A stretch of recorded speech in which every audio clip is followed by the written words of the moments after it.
Crazy talk.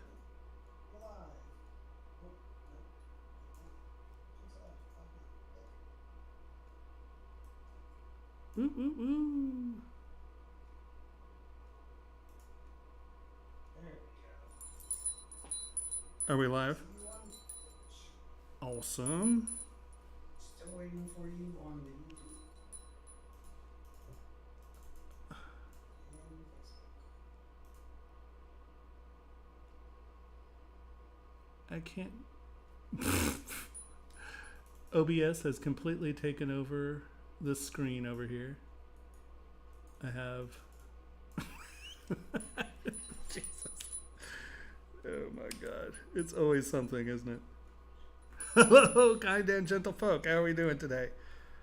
Once again, always trying to get everything sorted out. Oh, I need to go into Twitch stream. Where is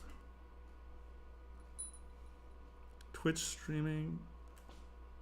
All right, voice channel. We are now in that.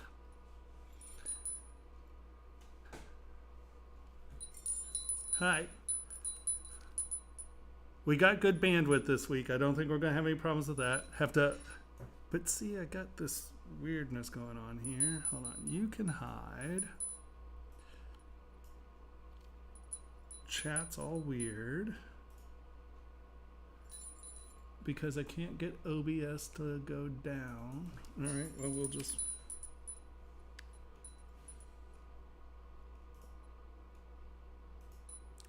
So be it. There we go. We're going to drag you. Oh no, stop it.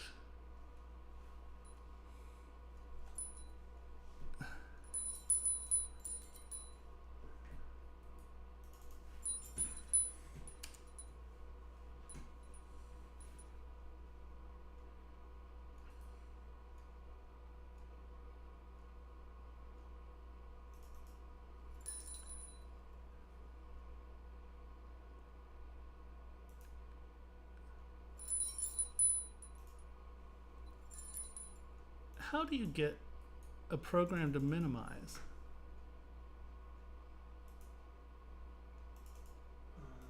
Click the minus button usually. Minus button? Yeah. If you're talking about the chat window, I can see on the screen there is a minus button. Well, no. So OBS has the entire second window open, and I can't get the chat room. It locks to the screen, but for some reason OBS is completely, and I don't have the three buttons in the top right-hand corner to, they're gone. Oh well. Very strange. Is there a bar on top you could try clicking and dragging somewhere and see if it minimizes on its own? Yeah, it's not moving. It's in there. It's doing its thing. For God's sake, every single time there's something, isn't there, guys?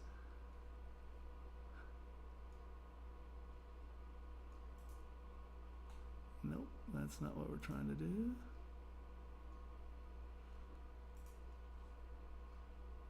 Okay, well, we may be without. Okay. Do we only have these 4 things in chat right here? Yeah. All right, well, I'm just gonna put it up here, and I don't see Twitch, so I have no idea what's going on. Oh well. All right.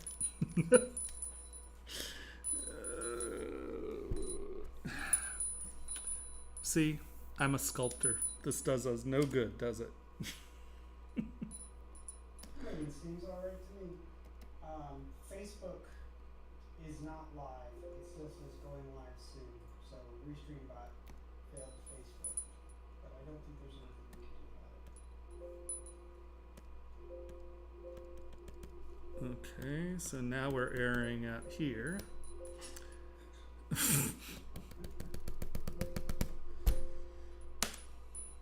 Swear to God. So Faisal, your model just killed me. All right, let's give this a shot. Oh, please tell me that this is not how this evening is going to go. It's too early. Too early. Too early. Too early. Tech problems have to wait at least an hour. Right?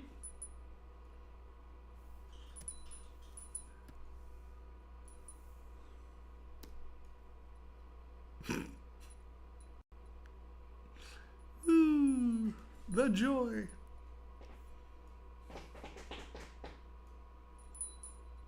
How is everyone doing today? Yeah, you don't say. All right, let's close that. Let's go to our little download menu. I'm going to load that ring one more time and see if it blows out.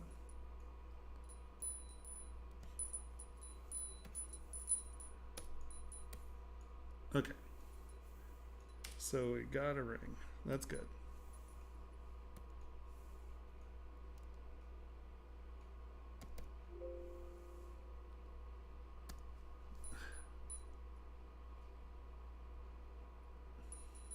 Killing me here. Okay. So we're doing crits. Eventually, I'll get all these guys loaded in.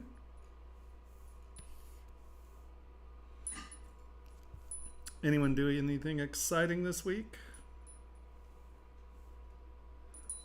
32 get loaded. Yes.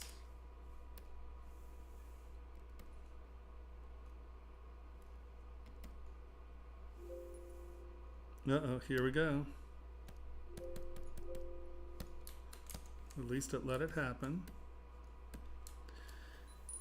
Okay.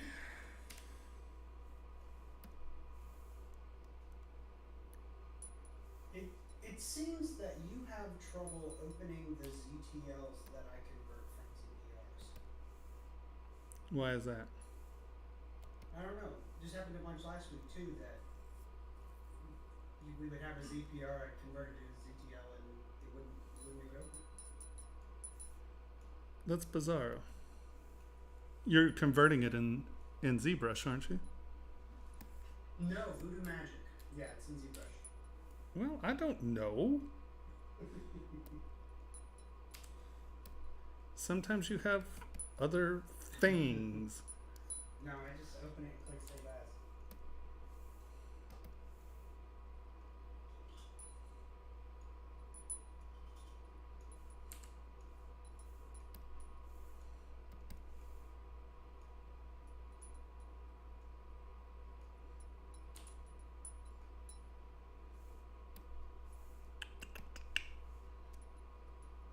You can do it.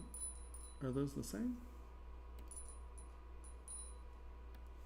No, they have a different amount of models or different amount of subtools, so we'll ask. That's a PNG.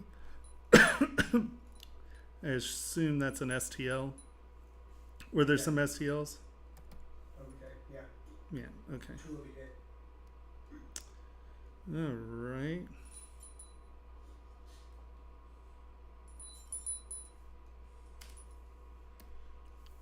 Sorry guys, normally I do this beforehand, but we were having some issues. Ooh, that looked... All right, that's sexy. I'm going to step away for just 1 second. Yep. If you're ready to start before I come back, the one that is MB24. Yep. 24 Black Nara, okay. And then we need to input, nope, gotta do it from a different thing. We're gonna go to you, is open.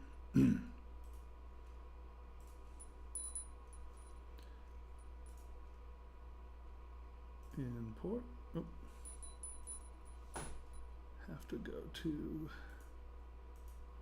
what? stop that. Go to a different bit. Now import.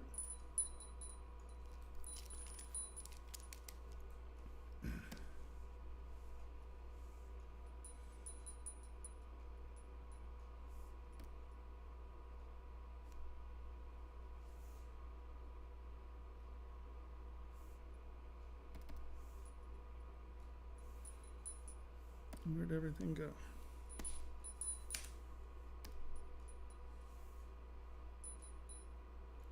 Pixologic crit upload files. Import.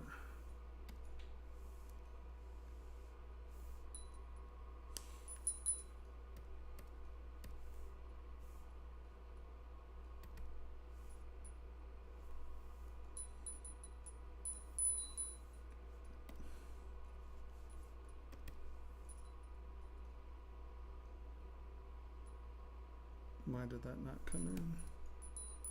Oh, it's still importing. I'm telling you.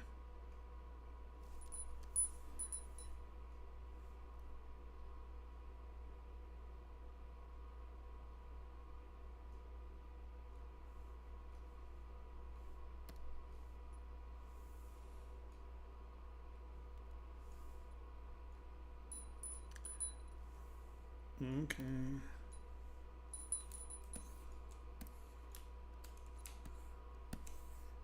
It did something weird with that import. There we go. It flipped it. Okay. I always love this when it flips some and doesn't flip the others. See, like the boots here.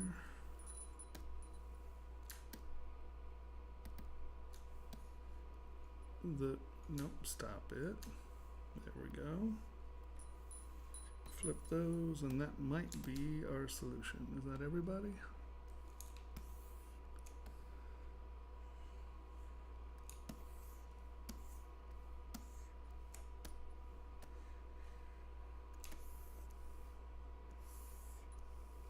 Yeah, right. Oh, wait, no.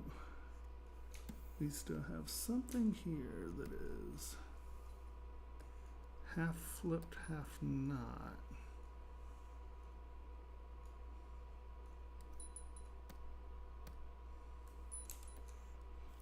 Split hidden. Now let's get to these little groovers, because the stop it. The zippers seem not to be. Let's flip it. And I think it's going to flip those zippers.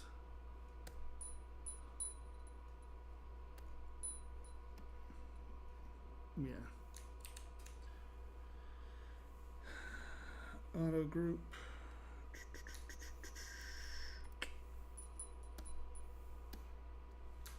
We're going to take that mask. Take that mask. Control W. Boom. Boom. Boom. Boom. Control W. There we go. So now we're going to group split. Take these, flip these. I think that, merge down.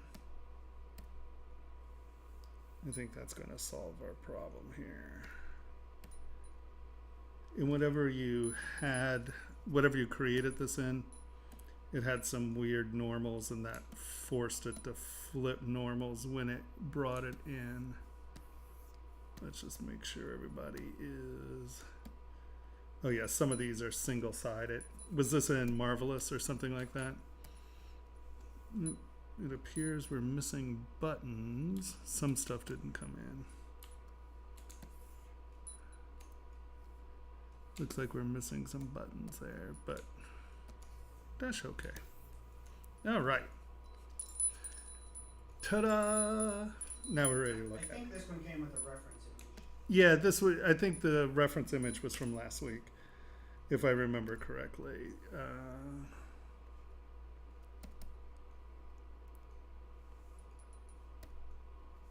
Hello. No. Come on.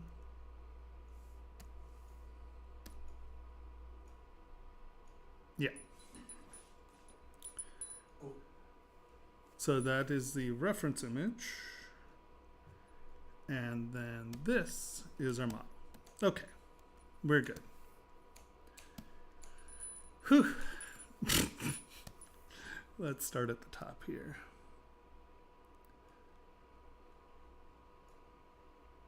So, and I know that a lot of this may like be covered in rendering and stuff like that, but remember, I'm always going to give information sort of tied to producing and printing. But even here, you probably still want to attach these, like don't let the gap in the hair there. And when in ZBrush, be careful of one-sided objects, like your overalls here. You know, it's just the one layer. It has no thickness. And when you import things with no thickness, sometimes it gets weird. Like we had to flip those things. Sometimes like if you have it comes in and they're pinched, your normals are pinched, it can make a random decision on what direction is a positive normal, if that makes any sense. Oops.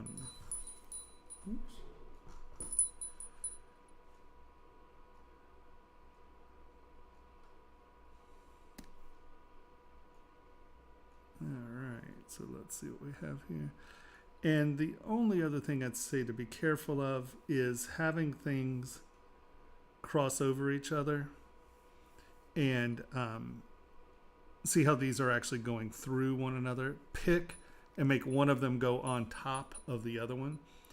And I know you may not have, come in and put that much energy into it yet, but like these things that just have starters,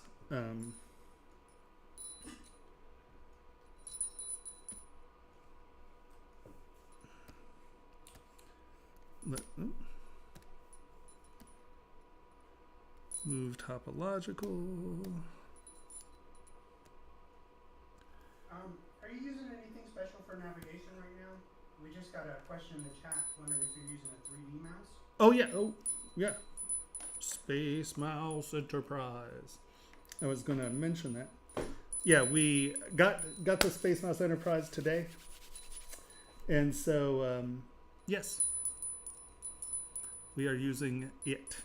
But I'm not familiar with my buttons yet, so I still have to go between my keyboard and stuff.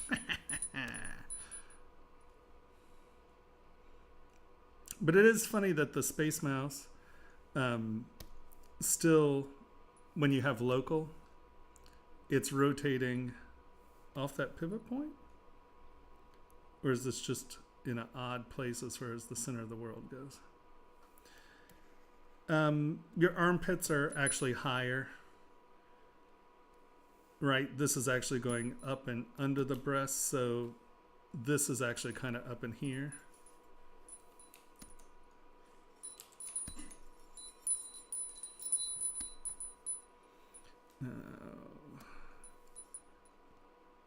Does that make sense? Like, this is actually up in here.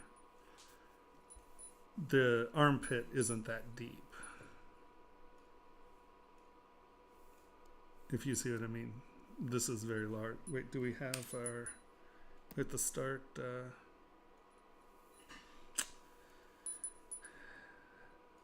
enable control bar.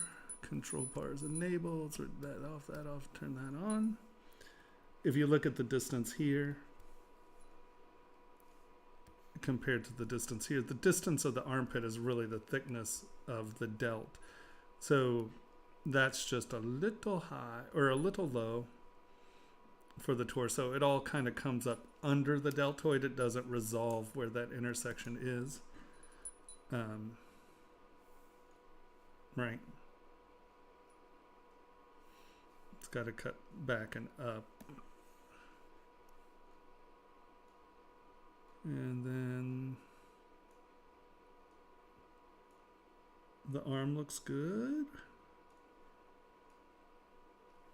For printing, these are thin intersections, but I don't think this is necessarily designed for print.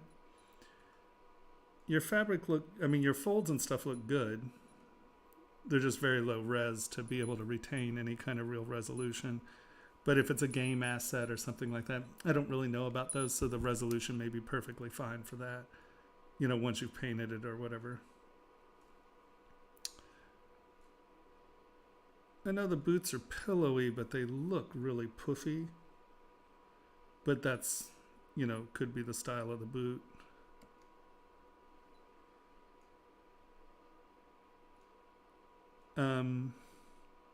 I think your stitch detail may be a little too small to read a stitch detail. You might want to make the stitch just a little bit larger, like, in scale in reality, that might be okay, but it doesn't necessarily show.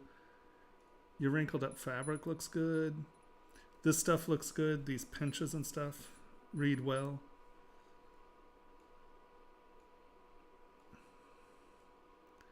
I just think your feet are a little bubbly. I think we lost the buttons on the import. The face looks good. No, I'd say just work with the hair so it doesn't look like you've just thrown it in there. And anytime you have something crossing over, make sure that it is actually going over and under. The face looks good. The anatomy looks good, like I said, except for the armpit there. The fabric reads well. No, I think you're killing it. It looks good to the source material. You just have some weirdness with the hair, and your armpits are weird. But other than that, it looks great. Are there any questions?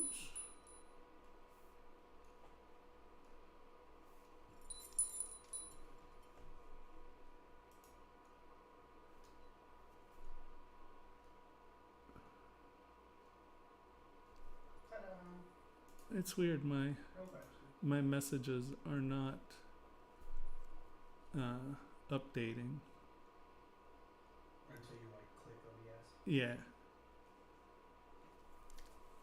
This model's OBS. right.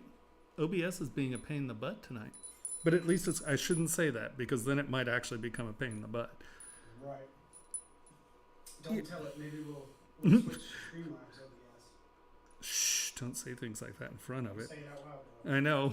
Oh, God, don't curse us already. We just started. Things are going good. Don't do it. Don't kill me.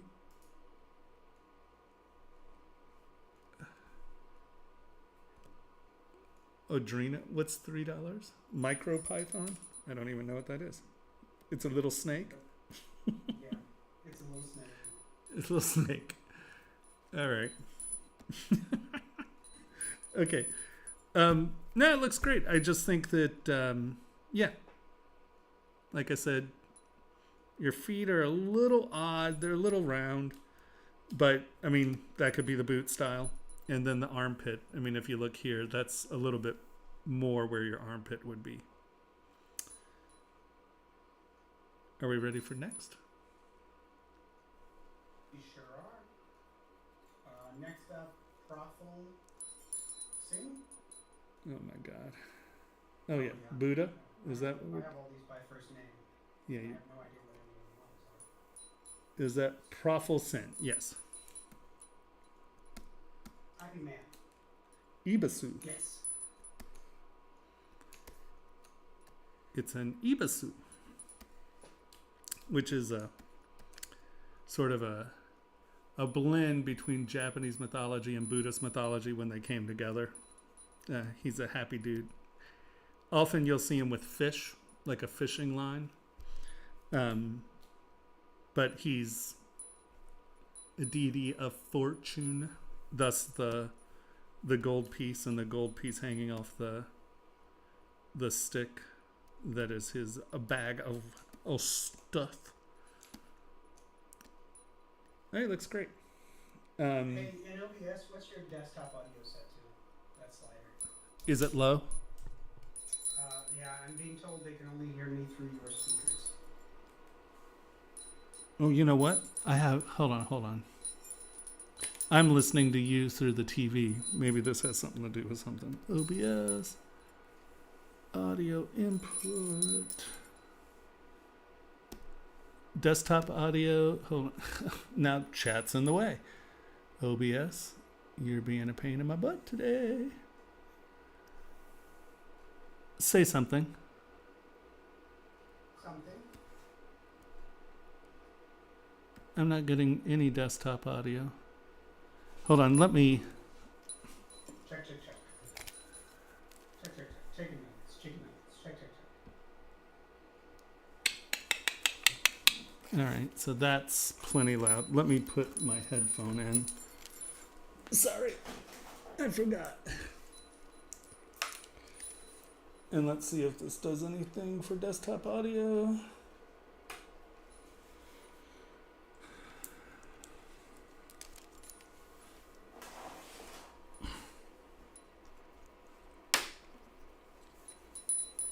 All right, say something. Something. All right, I got you there. So Check. Chicken nuggets. there check, we check, go. check. So I think that when if I don't have the headphones plugged in for some reason, desktop audio doesn't show up because it's coming through the monitor speaker. That makes sense, I guess. I guess. All right, is sound okay, everyone? Are we all good? Check. Chicken nuggets. Check. Okay. No, now I'm on the now. Shit. Gotta be careful when you're switching monitors because you do this, and I'm over there pushing buttons in OBS. All right.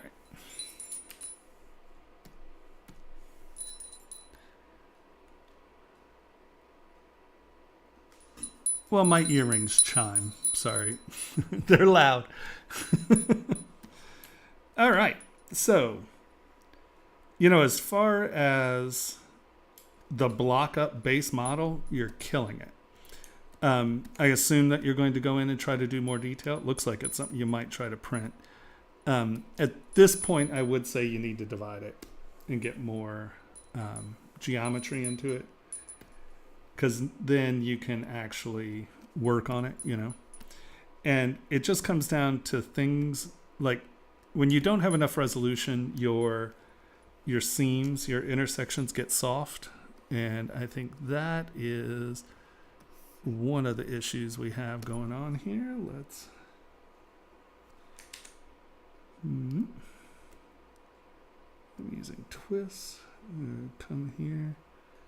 And twist is actually going to raise that waistline up off the character. We're going to come back in with SK Clay Fill and kind of fill in this little crack.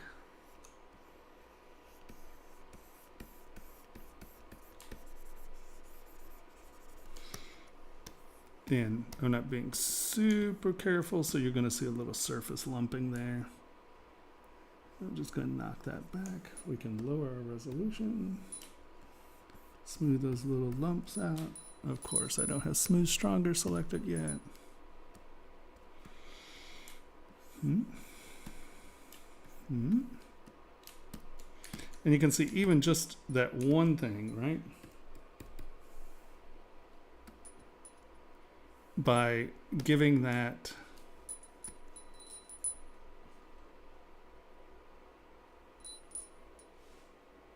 where's my front button? There it is. Just by giving it that little roll, we've instantly provided a more dimensional intersection there. And then with clay tubes, I would just come back in and kind of get that over that.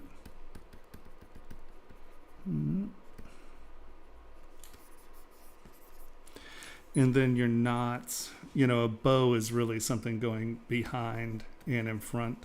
So make sure you kind of get rid of that, bring that in. It's like a little pinch, right? Because this is getting pinched in this knot. So they are coming into the knot.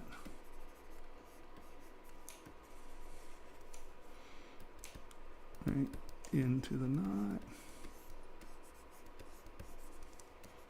The front is coming in front of it and in turn behind it. And these are actually coming from in here, right? So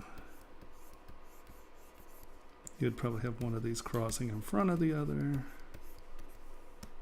and that would be pinched.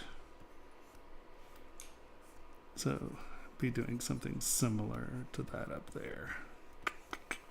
And I mean, you can make the knot bigger, obviously, so it's covering more distance. But if things are going over and under and in things, make sure they're going over, under, and in them.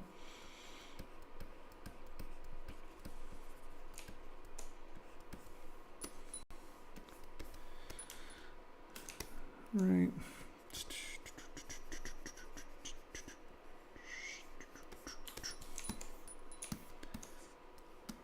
And I would say that's the same with this fabric. You know, just make sure either with twist or with SK cloth or whatever brush you use, I would just make sure that where things are actually rolling over and pinching in, just make sure they really do that.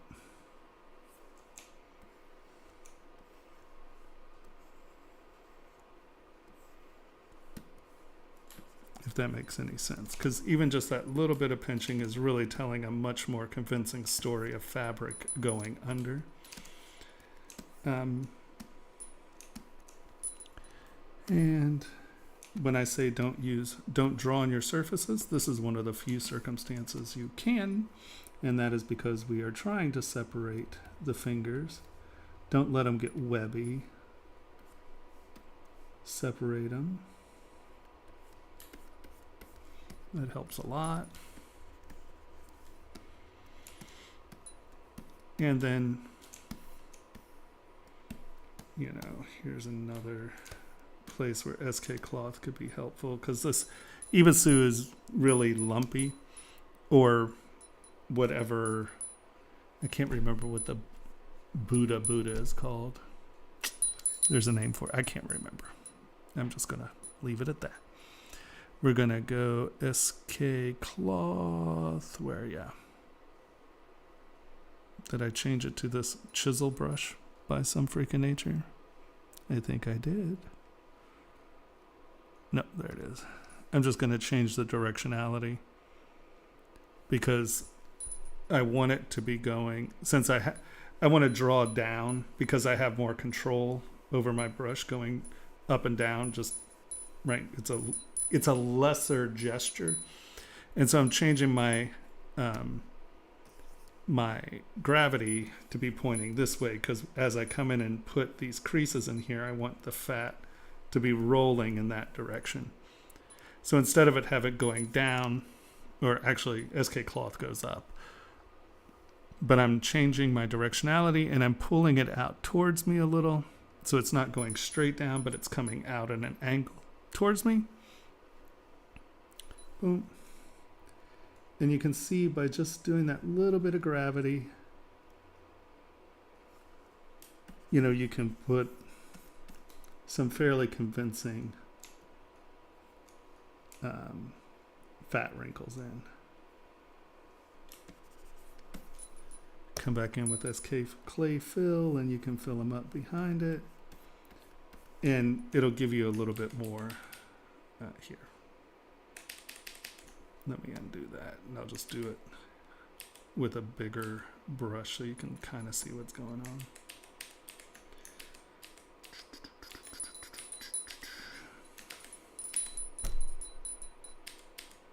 Boy, we're just slow poking through it today, aren't we? Come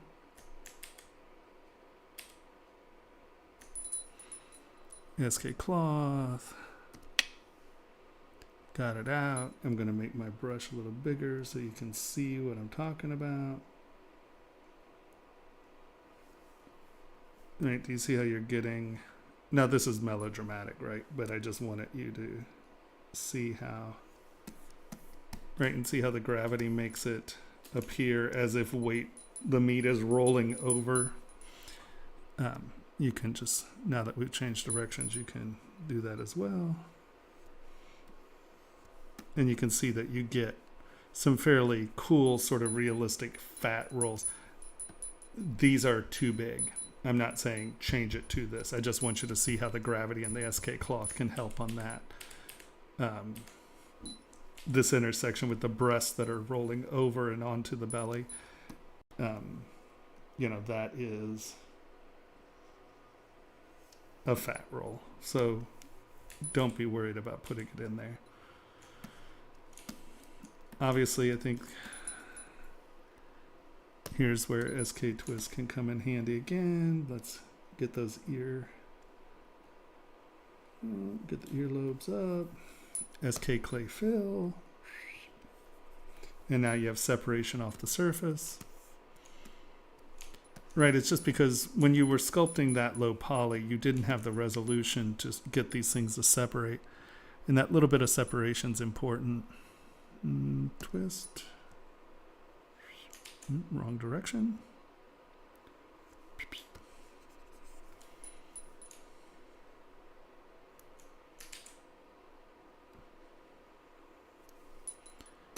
SK clay fill. I'm holding down Alt so it's negative underneath there, positive here. And you can see how that looks like it's sitting off the surface. It's not a soft intersection like this. You have a good, clean, bright, resolved intersection there. And I would say you could probably do it here. Oh, I'm like, that's not twisting. What's up?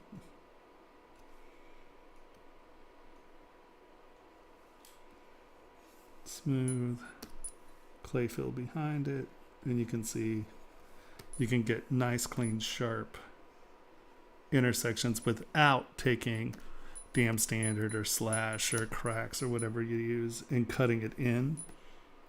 See the difference there? This becomes a much more realistic flesh intersection. And I would say the same here, just twist. Bump, bump. Clay fill behind it. Boop. Boop. Boop. Clay tube. I was like, that's a little strong there. Mm-hmm.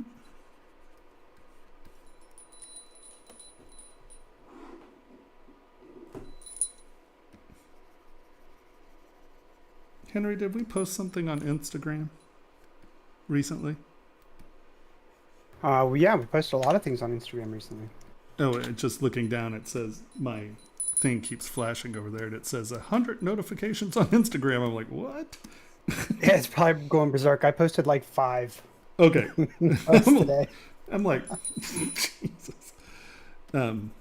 I queued a lot of stuff up. It's just like it just keeps going and going. I'm like, what's happening over there?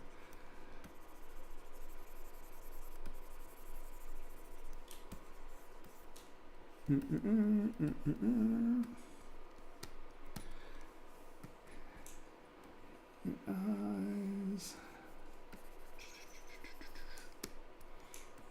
And I don't, like I said, it seems like you didn't get to the point where you were finishing, so ignore me if you're like, "Ooh, I was going to do that."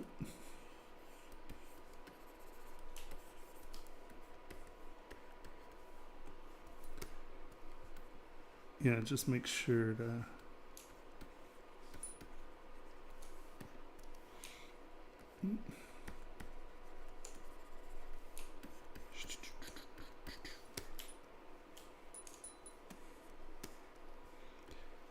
remember, eyes are balls. So, your your eyelid and all that's going to be within a ball form. So if you start with a ball form and kind of fill it in, you can then come back in and cut your lid and figure out where your eyeball is and the such.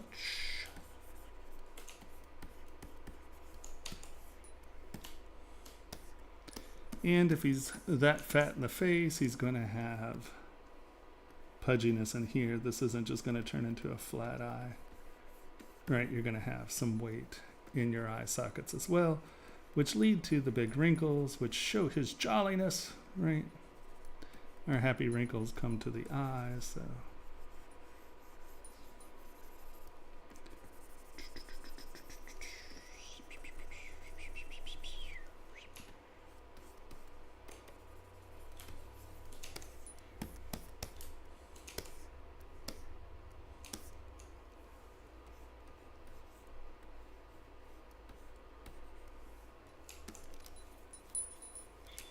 You see how pinching that together gives you that sort of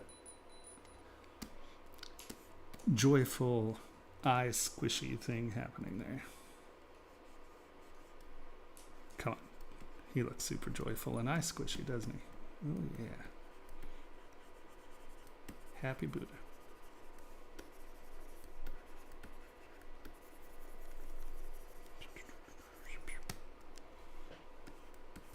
And if you're laughing that hard, it comes up into the eye.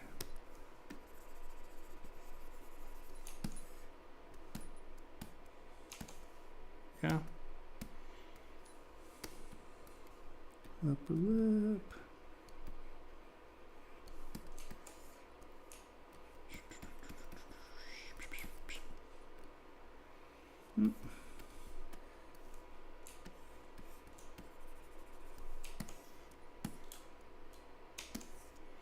And these intersections are what is going to sort of sell that stuff for you.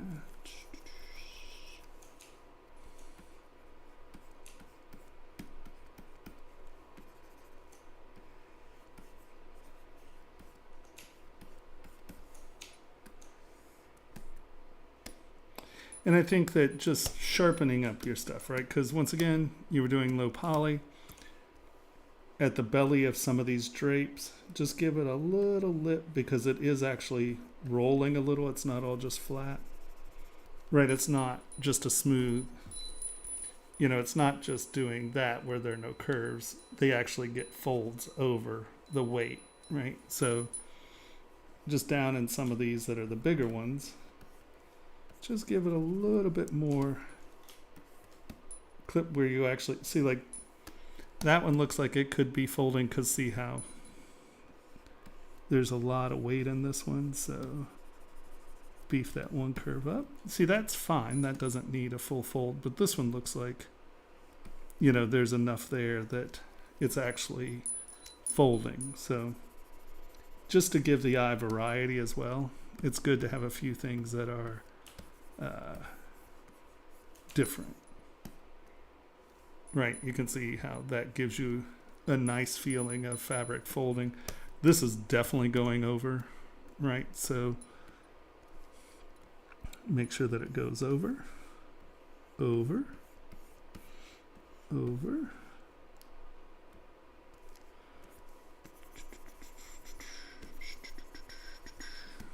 Right, so your silhouette on things like this is it's coming down. It's folding, and you're getting, you know, that fold. It's actually going up and under, right? Yeah, up and under a little, yeah, up and under a little. And the actual silhouette is looking like that, but you're actually getting that fold over where this fabric is weighing down and cutting back and up and in some. So, and same there and there. But yeah, I think that honestly it just is divide and clean it up some, and I think you're killing it. Yay, Ibisu.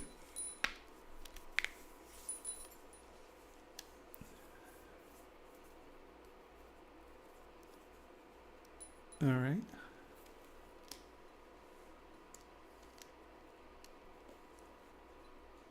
What are we dealing with?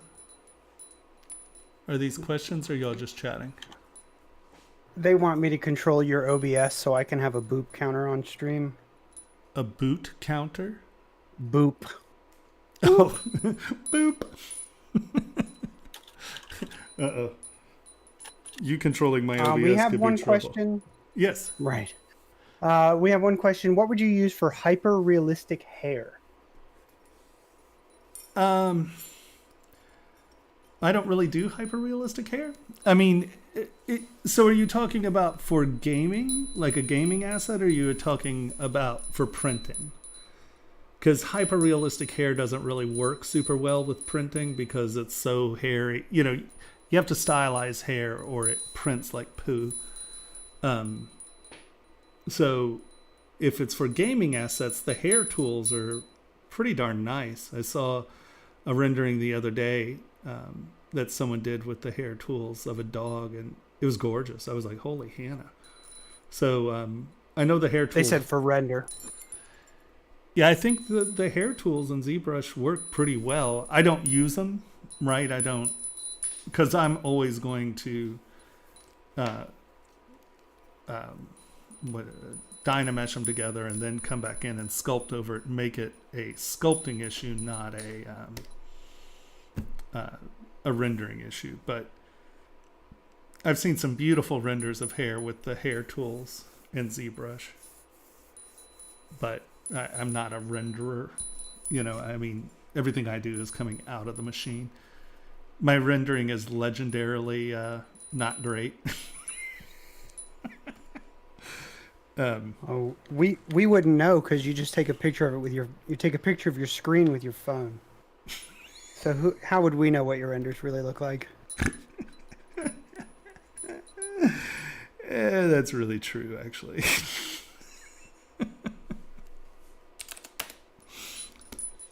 Yeah. Sad, but true. All right. Any potato can? Are you talking that look like a potato now? No, not you. Is that potato cam? Hold on. It'll come. Give it a second. There you go. Potato cam. There it is. Yeah. All right. All right. What's Next next? file is Karthik Zinger. Oh, goodness gracious. Karthik. And it should be, there's two of them. One is called Character 35. And Maradona. Yep, this is the second one. Is this... Yeah, this is the second, or the first one. Right?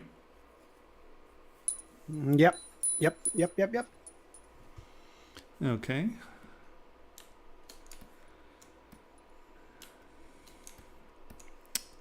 The shoes are a little funny. I think maybe her feet are too short. So in a high heel, right? You get the heel, you get the arch, and then the toes.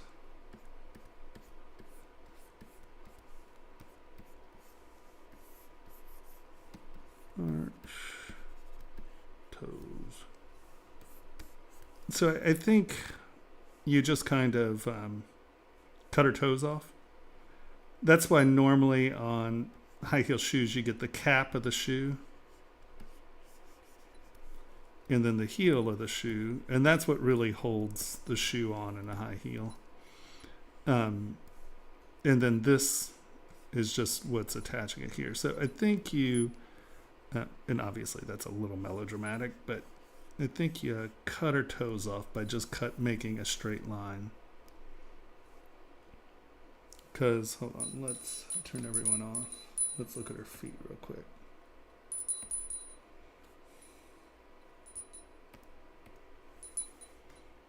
Yeah. So her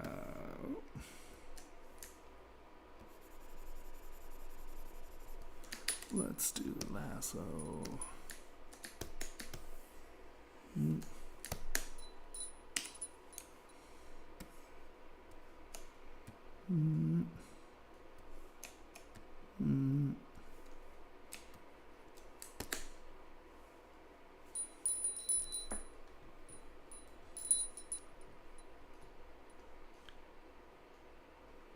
And then from the bottom,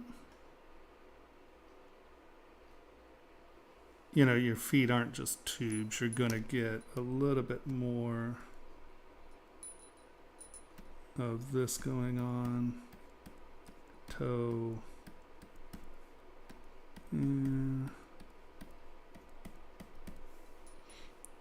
Right, your feet aren't little cylinders. They kind of bow out there. So you're getting your arch, your heel. Your little pinky toe comes into like a little thingamabob there. Oop.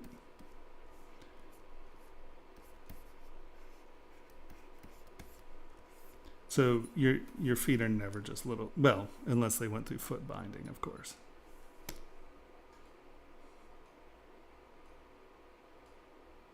Yeah. So you cut off the front of her feet. And that's okay. It happens.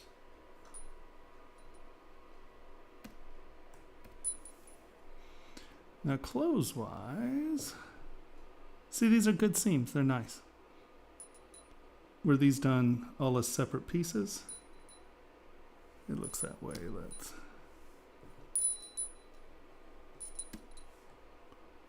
Yeah.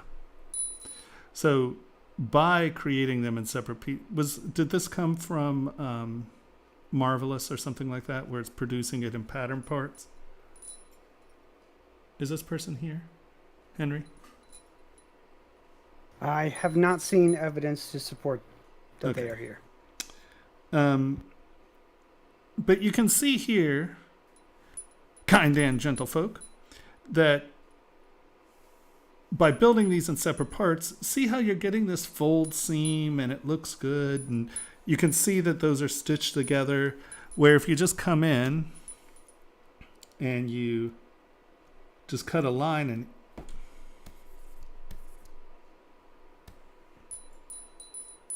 let's go.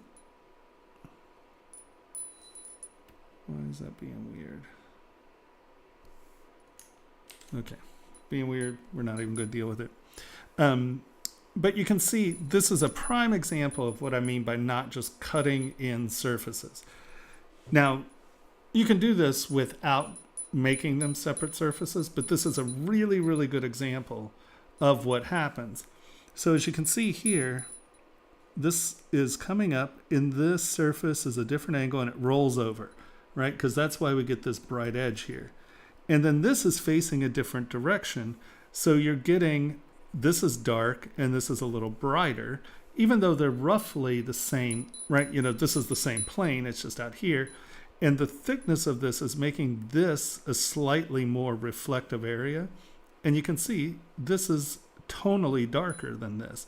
So if you just cut something in here, you can see, like if you cut in a line right here, you can see that there is no tonal difference between this surface and this surface. It's just going to read as one surface with a line cut in it, where you can see that this surface is at a completely different angle than this surface, and you can see that there's a tone difference, right? This is slightly darker, this is a little brighter.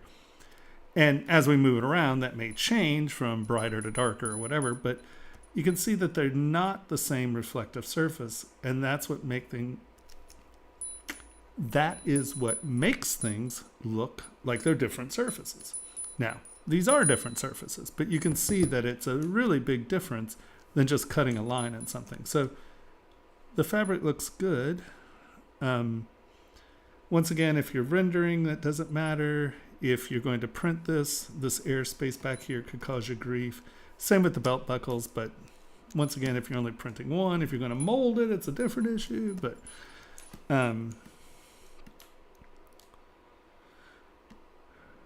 the breastplate looks pretty good.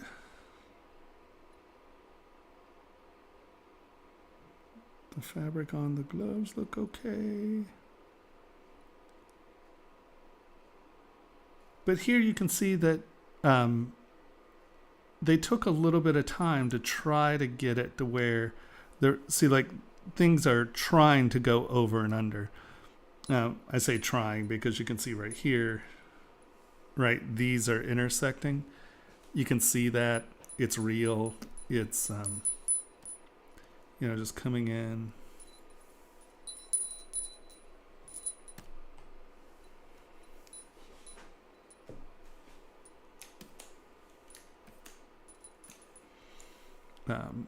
Move topological, because I assume this is all pretty low res, isn't it? No, that's not what I wanted to do. I wanted to hit that button. Oh, this is still dynamic, isn't it? Still. Move topological, you can come in here, grab this, and just move this to where these little edges don't break that surface. Right, just by me pulling that up just a touch. And I would go ahead and pull all of this up. No. Nope. Oh, you're going to be a pain, aren't you? You can do it. Fine. If you're not going to grab it, we'll just tuck all this down. See how these are not actually going behind that. I would take the time and actually make things go behind what they're going behind and stay in front of what they're staying in front of, right? And then you're going to sell, because your brain catches this stuff. Your brain's like, hey, wait a minute. That's going through that. It's not going, you know, under it. So, ugh. All right, now you're just being a pain. There we go. Does that make sense? But you can see how, just very subtly, that is now going behind that, right? Where here, this crossover, you're failing that. So spend the time to get, see here, all you have to do is, when you're making them, you know, just make sure that you're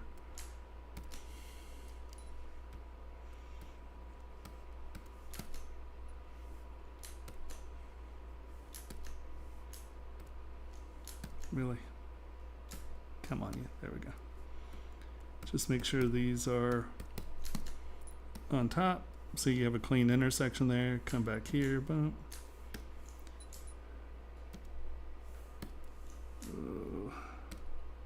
There we go.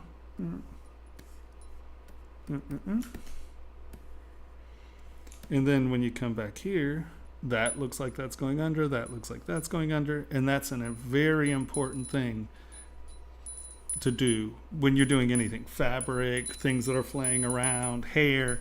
Just make sure if something's going under it, make sure it goes under it, because your subconscious is going to pick up these little hashy mark things, and that can truly make something just read sloppy. You're just not going to give it to me, are you?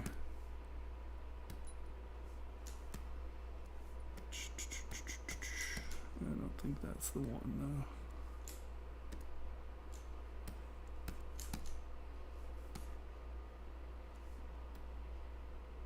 though. Right, does that make sense?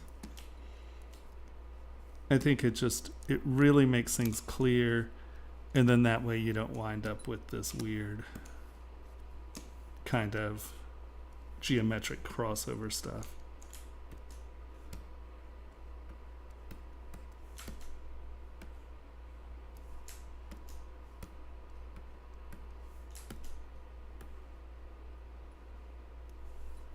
Right. You can see that helps a lot. Face-wise, not looking bad.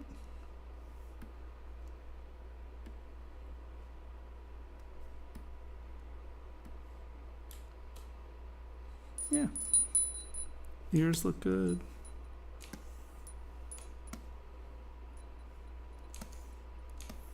Yeah, no, all in all, it looks pretty good. I'm not exactly sure what's happening here with this kind of lumpiness, but I'm sure there's a reason. Yep. You cut off her toes. Spend some time to make sure the hair is going right. She has a pretty square jaw for that thin a neck, but I think that's fine. That's character stuff. That's not technical. No, looks good. Your head just looks a little large. And it might just be that jaw. Seems pretty wide.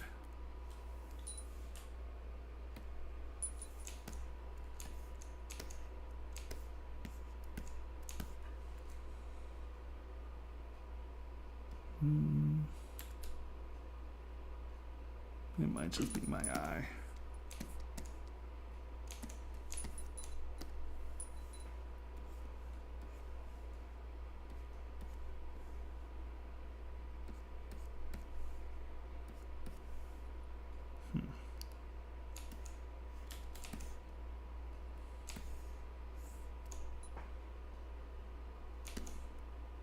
Something in the lines just act.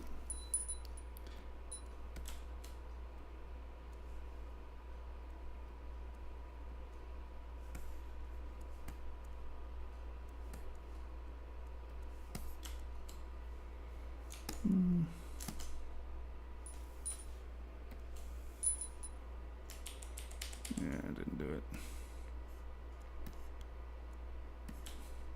Yeah, not sure. Looks good though. All right, so let's go to your next one, and that is this one.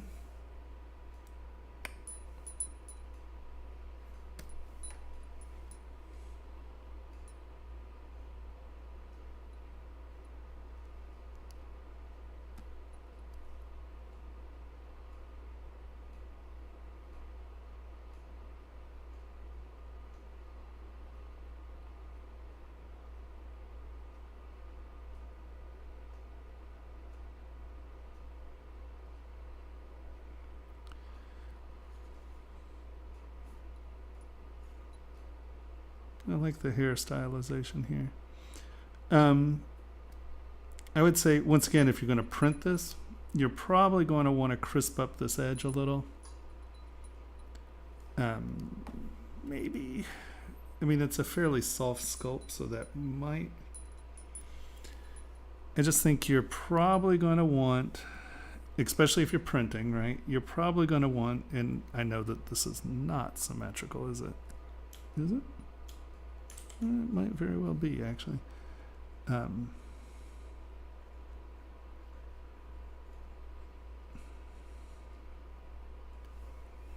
Get just a touch of separation off of this.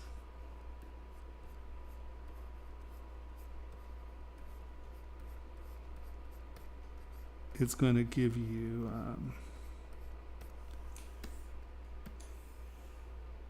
in the print, it's going to help so it doesn't just look super soft. Now you have to break that up. I just drew a line there. Let's back this up. I just wanted to double check to make sure that come on, you got a slow pokey undo going on here today. I think I might have started getting used to the other machine. So Henry, you'll laugh. But did I already tell you this? Like the Wacom, you know, the Pro Engine. 24. I never realized, man, that thing is a lawnmower. Like having the microphone right there, all that noise I was like having to edit out, you know. Getting used, even with the other machine open and stuff, it was a lot quieter then. Yeah, interesting. But it's also the fans right here, so it's right under the mic. Mm-hmm.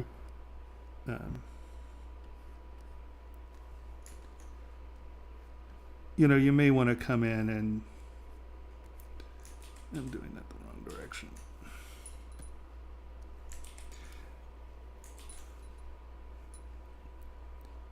And just create little separation lips where it sort of looks like the hair, just so you're getting a little bit of alternate reflectivity in it. So it's not all just the same. And this is symmetry. I wouldn't do it with symmetry, honestly, because you'll get things like that. But also here in the eyebrow, see how it's soft in there? And the only thing I fear is that if you're printing that, you're going to lose that into the forehead and you're going to lose that line. And this is where twist works pretty well, because if you come in, you can see that you can get both sides of the hair transition. So it allows you to go one direction and then come up the other, and you can really start to define just some quickie, loose, transitional little hair doogies. And I think that, and obviously I'd be more careful than what I'm showing you. I'm just saying you can see that now has some reflectivity to it as opposed to it being soft. In a print, that's going to be important. Just right here, and as if it were painted or something, what you have here is perfect. But in a print, you're going to want to separate that out just a touch. And I would say that I would probably come in and do it with your hair mats. Hold on. Where you're getting... Gotta make sure I'm going in the right direction. Yeah, there you go. Right where these are actually kind of going over one another and under one another, just so it doesn't get soft.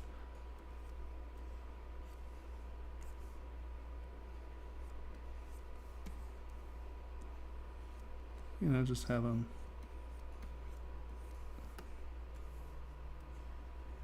You know, decide what it's doing and separate it out and get it. So it makes a little more sense, and there's just a touch of separation. Are you going to pose him more than this, or is this the final pose? Because if it is a memorial, I would probably pose him just a touch more, just so it seems a little more personable than just a pose, you know. Find a gesture that he did a lot, you know, in images or stuff where his arms are crossed over his belly, or, you know, hands by his side, or they're folded in front, or I would do something with the arms just so it doesn't look like an A pose. But he looks good. I mean, this is a very nice hair stylization. I like this. But you can see even from here, right? Just by putting those lines in, those brows pop off the surface a lot more than just merging in. And that's something you'll have to consider in a print. Also, if you plan to print, I would watch out for, whoa, disappearing hair. Watch out for, let's hide everybody else. The undersides of the stuff, because that can be a problem. So rotate out a touch. There we go. Control shoot.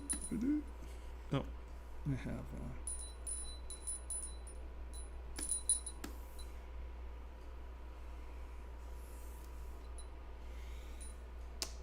hide part.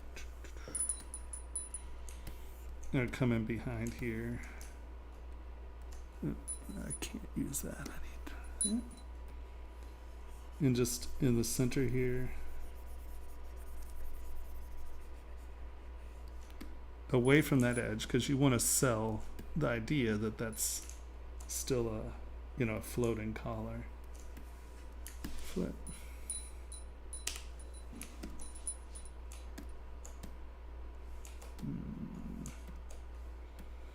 And you can drag it down and in. And when you come back out, oops, you want to be careful not to do it to both sides at the same time. But when you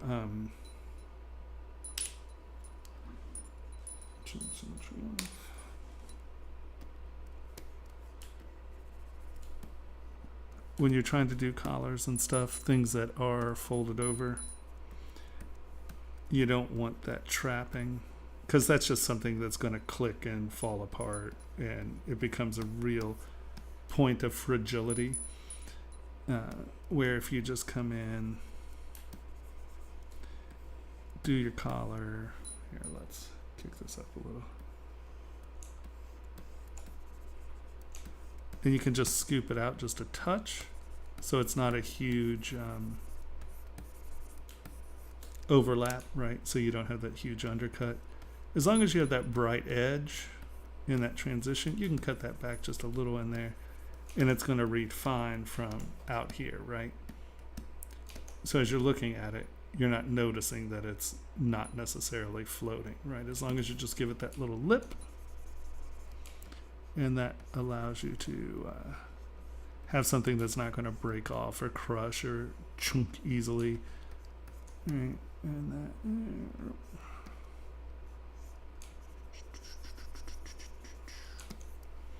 If that makes any sense. Give it its reflective edge and then just kind of cut it back and in. And that reflective edge is going to tell the story of the thickness of the collar. You can see as we pull back, see how the reflection is what's telling you how thick that is. Not necessarily the actual thickness of the part, but the thickness of the reflective edge.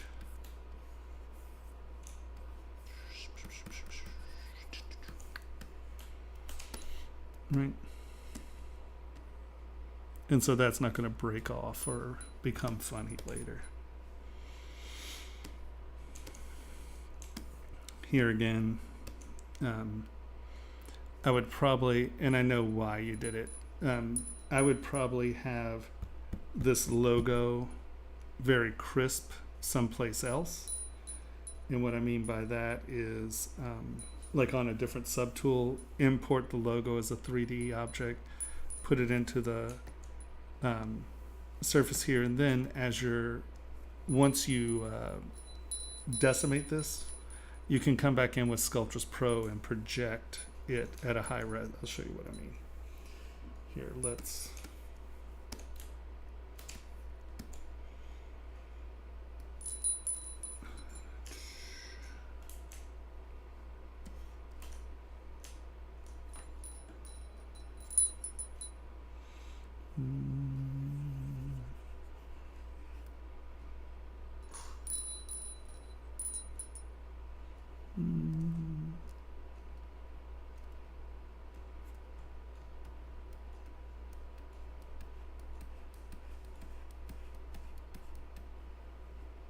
I'm just trying to make something that has some thin things that you'll want to have detailed on.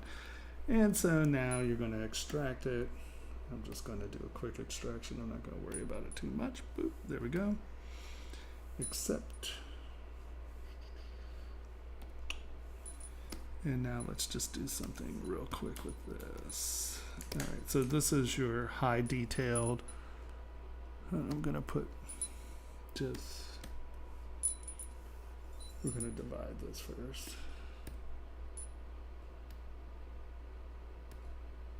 All right. And I'm going to come in and ooh, look, we have so much detail on this. Wow, it's super detailed. Oh my goodness. Just amazing detail.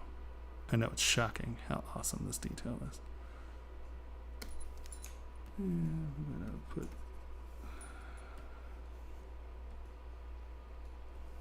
even more detail. Ooh.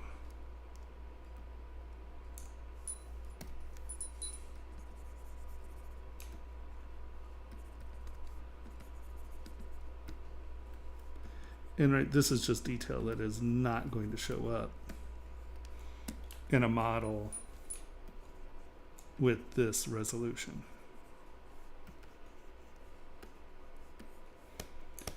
And let's put a few slashes in it.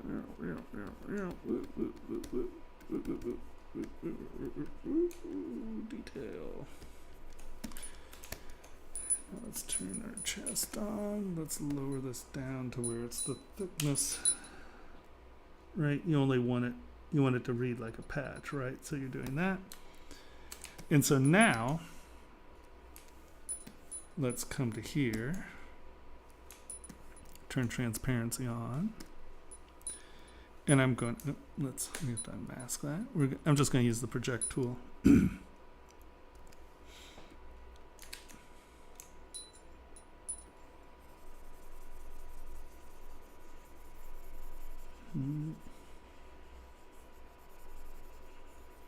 Okay. We're going to hide this. And you can see that your mesh just doesn't carry enough resolution to hold a patch that detailed, right? So that's why I would have a high resolution patch. And then you can come back in and here, let's just decimate this some so you can really see what we're saying. You can do it.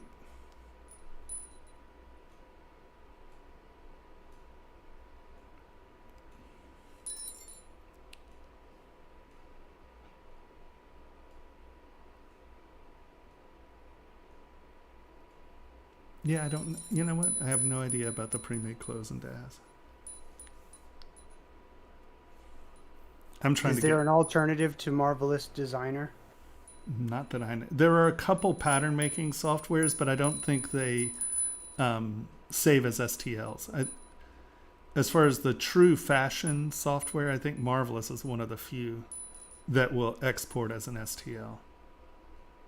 I could be wrong about that because it's been a while since I looked, but Marvelous really is, they really hit that market. They did a great job, honestly. It's pretty rad.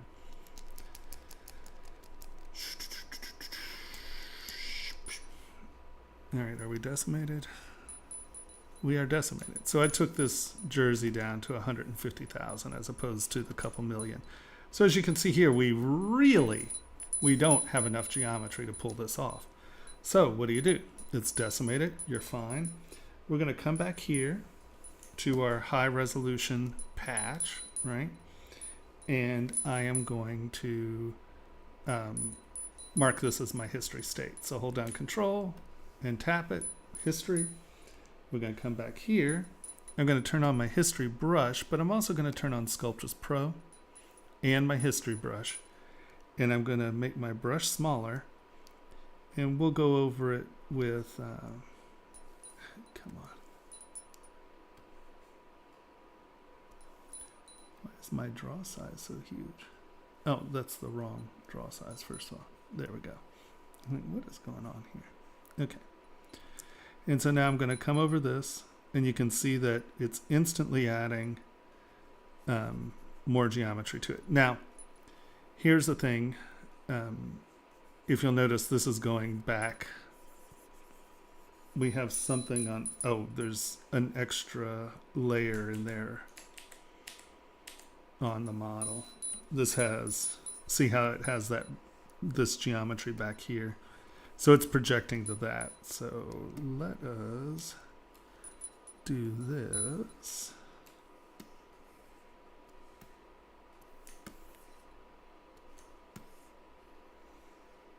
Getting that.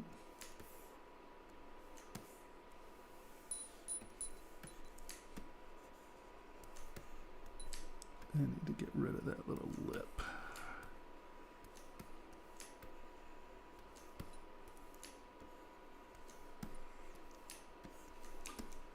Boop.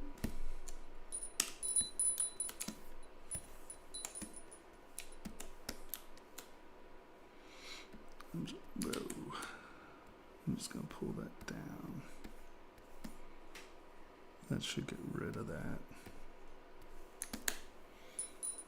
Now, we're going to mark this as our new history state. Hold down Control, tap it, and that should eliminate that.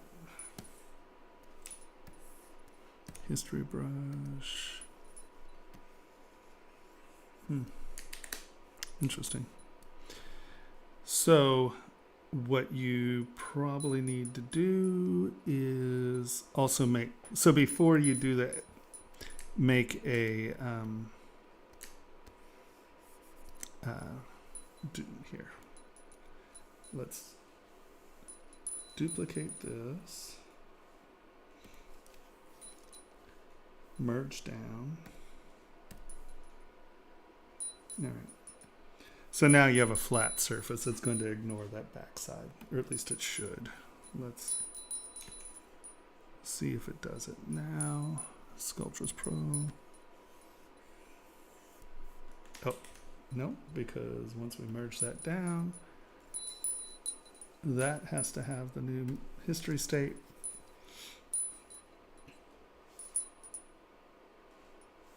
Alright, what happened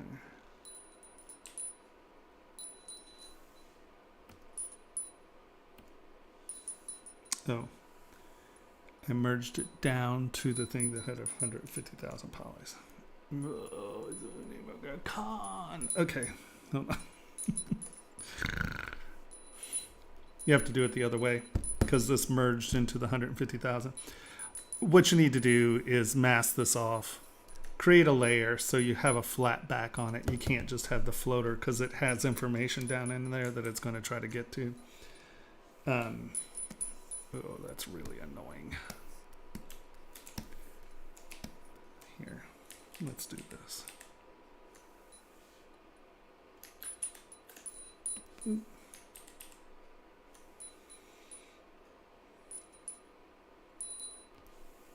We're going to try this again. This is an important demo, so we're going to delete this. Delete. Okay. So here we have our guy.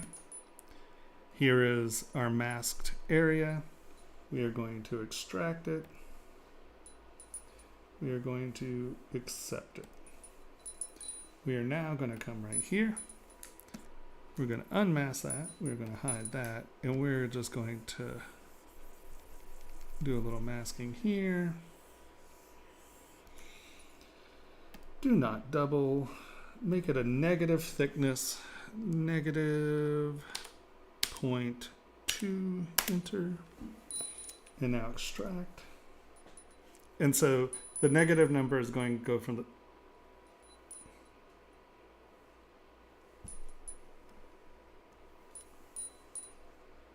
negative 0.02. That might have just been way too thick. Extract. Why is it still double? I have double turned off. Okay, it must just be. See how it's going out both sides? It shouldn't be doing that with double turned up. But we're going to accept this anyway because I don't want to. Oh. Both sides of the surface mask? Right. Yep. All right, so I'm like, what is going on there? Group split. Okay. Oh, everything in its. Oh. It doesn't matter. We just need the one surface. Delete.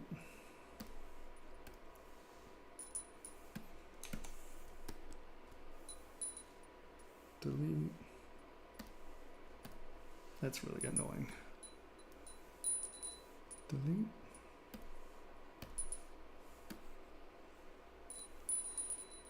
Which one is my surface? Let's turn our shirt up. There it is. Okay, so that's the one we want to keep. Delete. Rotate. Delete.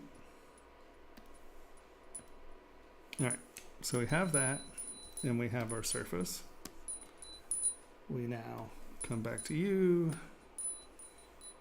and we unmask it. We divide it up.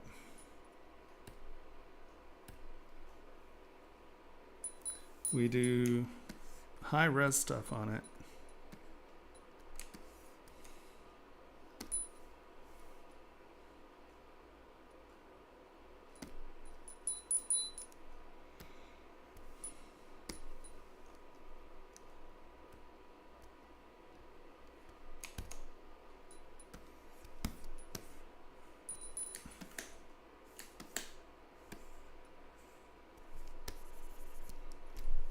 Okay, is there a reason that rake isn't working?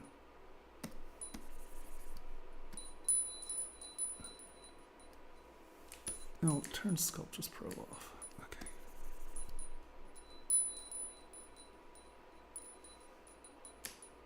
I don't want Sculptures Pro on. Why is this not? See, how to move that? icon.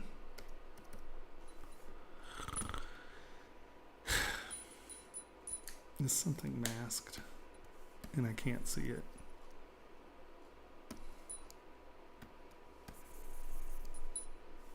See, it's down there. Oh, is it the history state? Does something have a history state that I don't want it to have? Sometimes if your brushes are acting super funny, it could be that there's a history state. Yeah, okay. Yeah, there was a history state somewhere in there. Okay, so.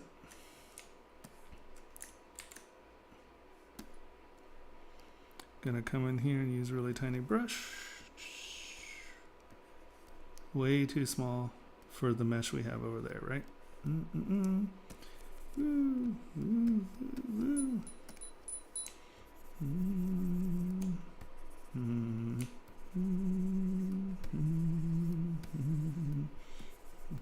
I know, this is a very exciting soccer patch. Football. Alright, let's throw some lines in there.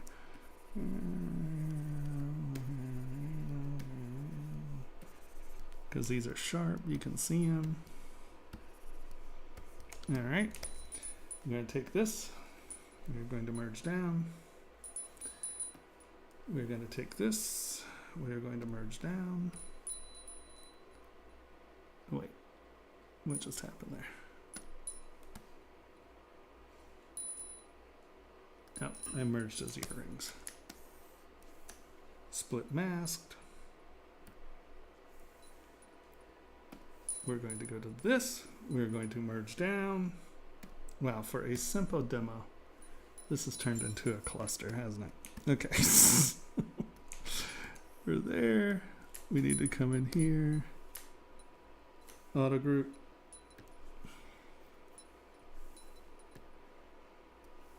Take you. W. Drag you down to where you're the thickness of your patch. Turn that back on. Okay, so no.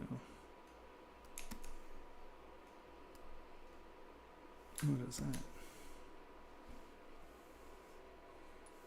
Hide part. Something else that just masked, I see. Okay. Hide part. Delete hidden. Now hold down Control and tap this. This is now our history state. We're going to come back up here. Frame. This, even at 2 million, doesn't have the resolution. I'm not going to bother decimating it. But what you can see here is when I use project, my history brush with Sculptress Pro turned on. Well, here, let's just use the project brush first. I'm going to project this in.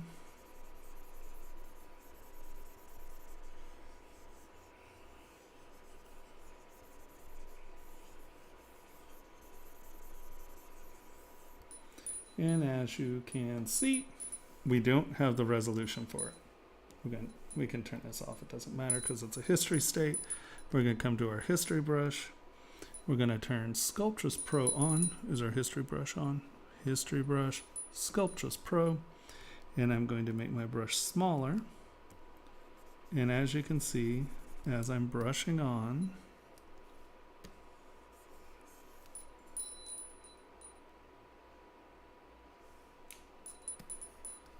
delete lower,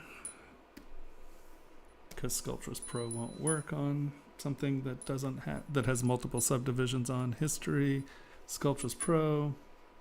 And as you can see, finally, this is starting to go to the history state and bring in geometry, right?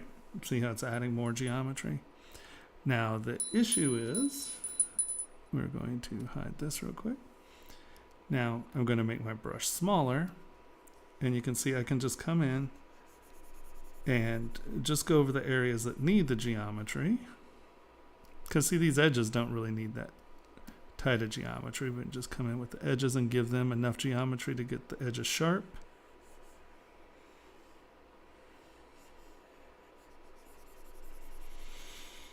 And then when we need something to be sharper, we just lower our resolution and give it the geometry it needs to do that detail there. You can see we can come back over here and we can get these rakey details and this really nice sharpie stuff here and that and our bumpy stuff. And you can see if you go over this patiently, you can get all the resolution you need in the areas that you want it, but you don't have to do it for everything. You can see we've only added a couple 100,000 there. So as we're looking at this, right, the dark is more geometry, right? That's the size of my brush. And if we zoom in, you can see that, let's just find, where are those little rakes? Here are those little rakes. You can see that boop. Right, let's say I want these really sharp because these are really important. I just lower my brush size and stroke over them, and you can see that I can get full stroke resolution by coming over it with a smaller and smaller brush until I get the detail I need. I'm going to turn this on to 100 here because I want this to happen quick. There we go.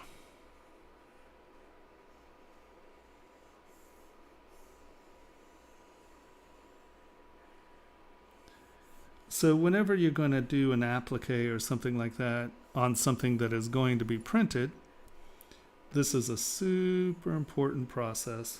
This way you can get as high detail as you need. Right? You got to remember these little strokes are tiny. Right? Boom. Boom. And you can see we've only increased the active points by a couple 100,000. But if you decimate this down to 150K, you have, 800,000 polys you can add. And any printer will deal with 1 million poly models. So I would suggest anytime you're trying to do something that's going to be sharp, this is the best way to mesh manage that to reasonable resolution. Does anyone have any questions about that? Even though it was a mess getting here. I think your mic cut out about 25 minutes ago. Have you been talking? You are kidding me. No, yeah, I am kidding. Oh my God, don't do that to me. With all the computer grief I have, you're really going to do that to me? I see how you are. My heart just dropped. I was like, what? It wasn't more than 15 minutes. Just wah. Right. Does that make sense?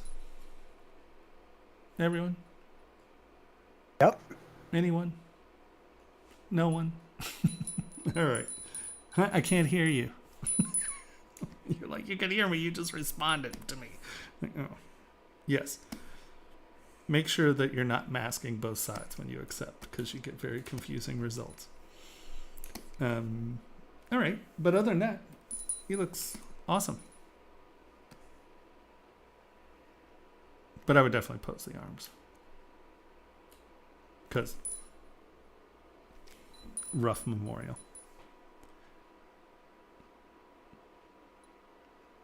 Okay. Who's next?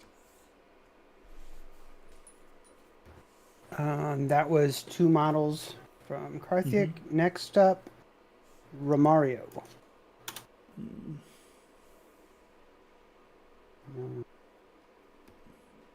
It's an OBJ dwarf shield. I don't think that got in. Hold on.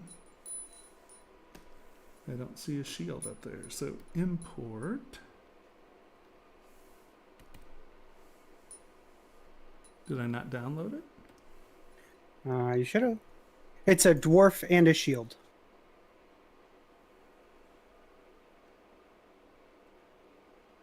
Wow, a very detailed dwarf and shield. All right, hold on. Let's go to what's here. Why am I not seeing it in here? Let's do this.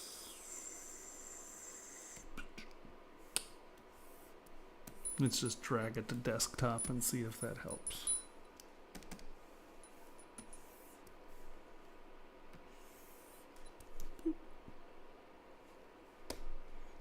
Import.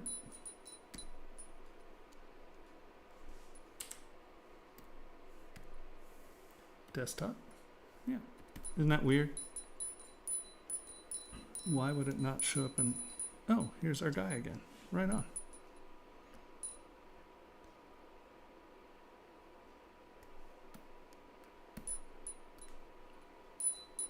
I keep forgetting I have my space mouse. It takes a while to sort of train yourself to use it over what you're used to. Yeah. But once you do, God, it just clicks. Oh, I know. No, you don't know. I had one for years, and it's really awesome. Mm-hmm.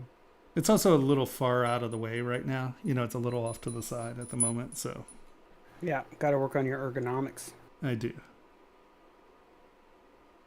All right, so, and I know this is persnickety, but don't have your axe go into your shield.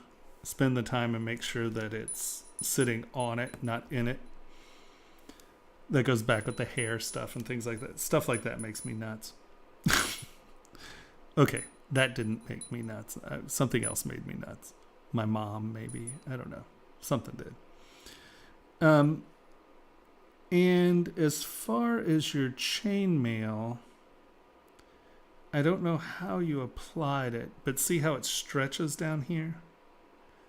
Chainmail is one of the few things you really can't let pattern drift because it gets weird. See, like in here as well. I'm not sure how you applied it, but you want to be really careful because the second, especially chainmail, the second chainmail goes weird, you're done. It's weird. There's nothing you can do about it.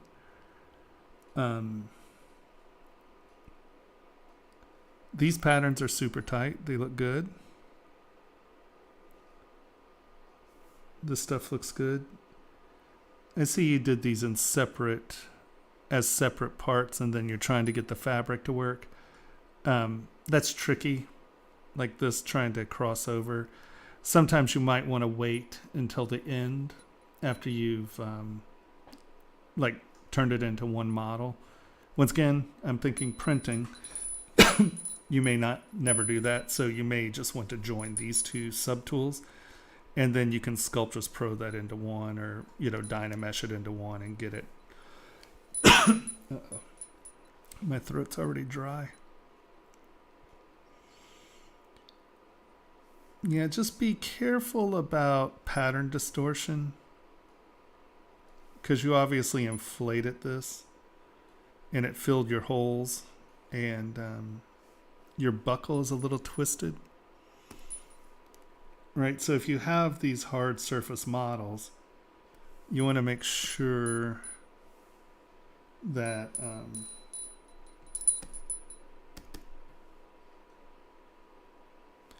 that they don't get squirrel. Why is that? Oh, that damn history state. This is only happening with the new version, where the history state is a lot more aggressive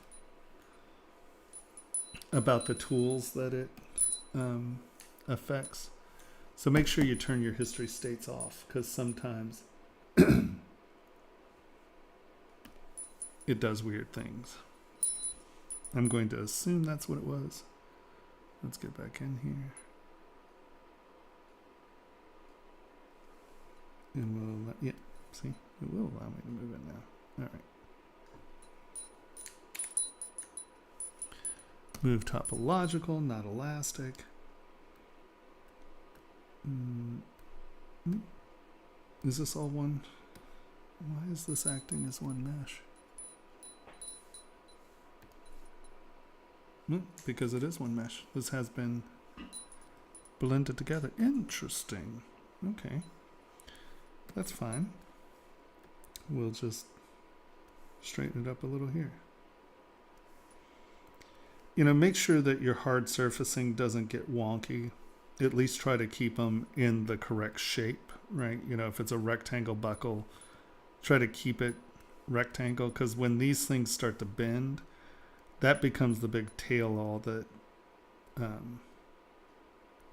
you know, things have moved and things are out of place. Come on. You can do it. There we go. So that means that these can be Sculptress Pro'd together. This is a place Sculptress Pro works really nicely, is to join these things. It's not going to let me Sculptress Pro them. There it goes.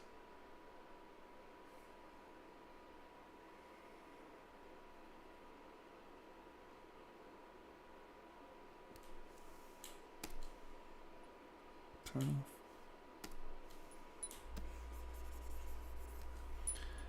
And now you can make those seem a little bit more attached.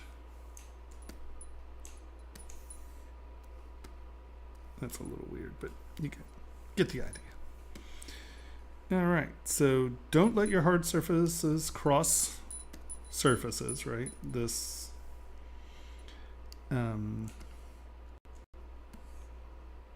make these intersections smoother, especially at this point where you have them separated out. I would try to make that intersection just a little softer as opposed to that hard crease, especially if you're trying to get, you know, some sort of creasing action going there. Let's see. Don't let your chainmail distort.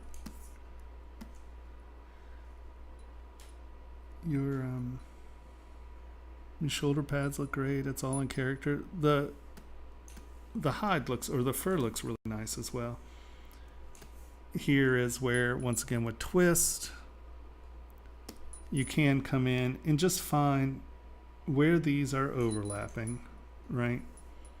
Just make sure that you kind of get the mats to actually go over where they're going over.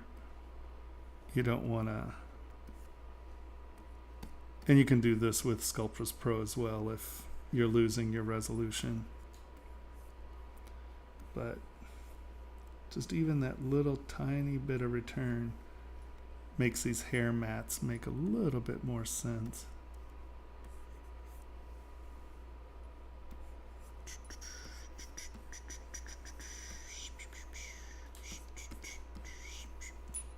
Right? Because then those tips aren't just disappearing. They're literally just the little mats of that. It's like fleece, you know. Are those cut in? No, they're cut out. If these are supposed to be scratch or cuts, they're probably going to go in, not come out. Or are those back face masking issues? Are these back face masking from these in front? So you put the slash mark in, but they went through somehow? Let's see.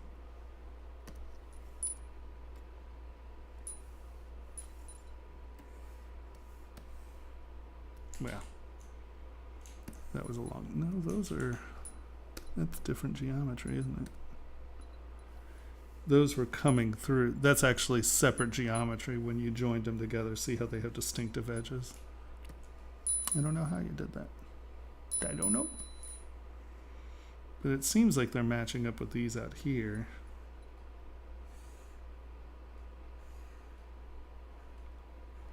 So some sort of backface masking something or another, I think. All right. Your gauntlets are good.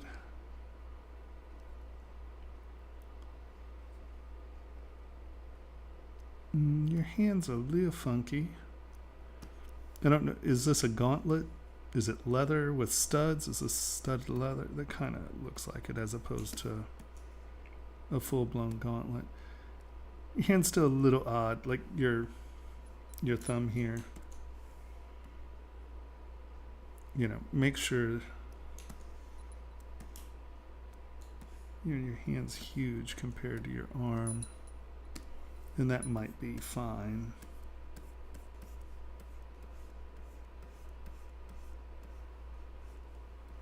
Wrist.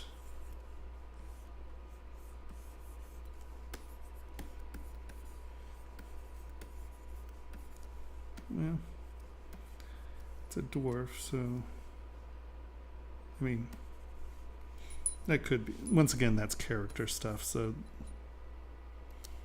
but the hand is really big compared to the lower arm. But your thumb's funny there. Yeah, your hands are a little like water balloony, right? They're bubbly on the ends. And with your buckles and stuff being so realistic, work a little, and especially with the face being so realistic, work a little on the hands. Get them to be a little bit more hand-alike.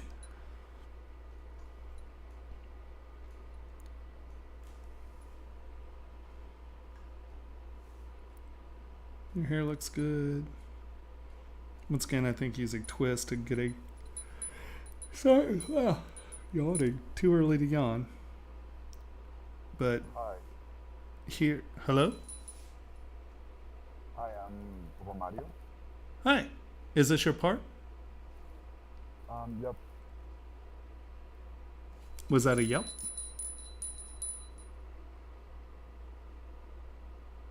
Hello?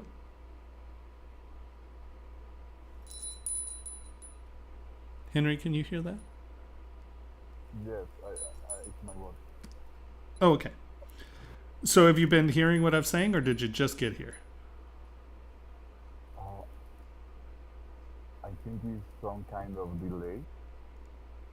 And my English is really bad, so. Yeah, there's probably a pretty dramatic delay. Hold on, let's see. 1, 2, 3, 4, 5, 6, 7. It's about 8 seconds. But no, I think it looks really good.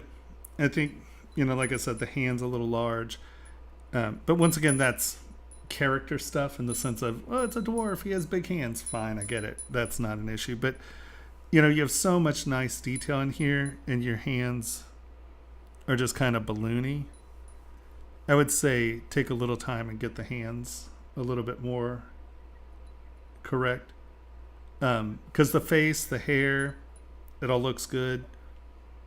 Be careful with your chainmail, right? It's stretched out. I don't know how you applied it, but you'll want to be careful with that, because the second those rings start to stretch, you can see chainmail stretched, and you lose a lot of the chainmail feel down here in the belly because it's stretched out from this point, right? This all stretches.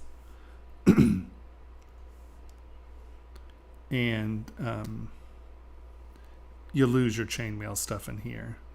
So especially chainmail is really important to keep clean, because chainmail only does big, nice, smooth waves, or it just is clumped up and it's a disaster. So I think that you just need to be a little bit more careful with your chainmail.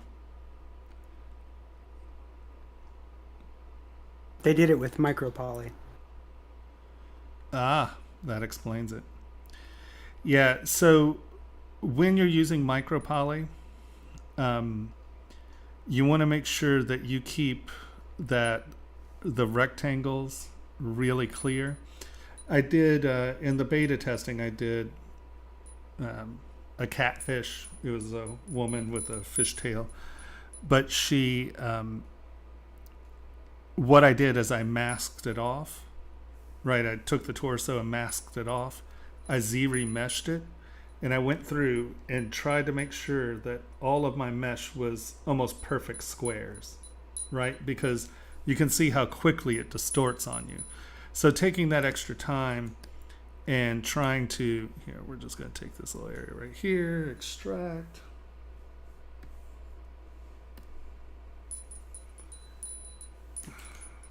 I do not want double. Negative 0.02.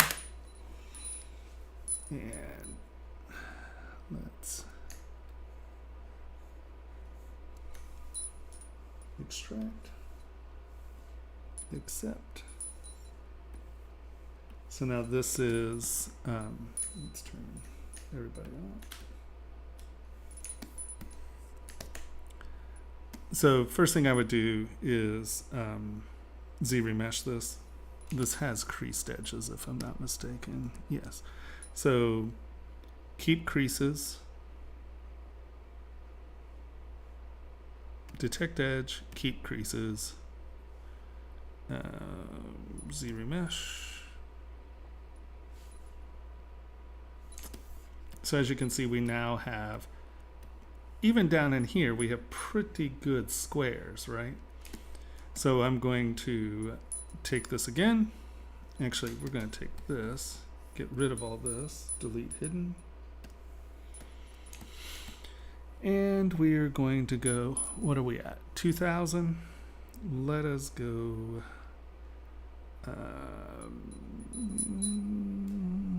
turn adaptive off, go to half, Z-remesh. Z-remesh, Z-remesh,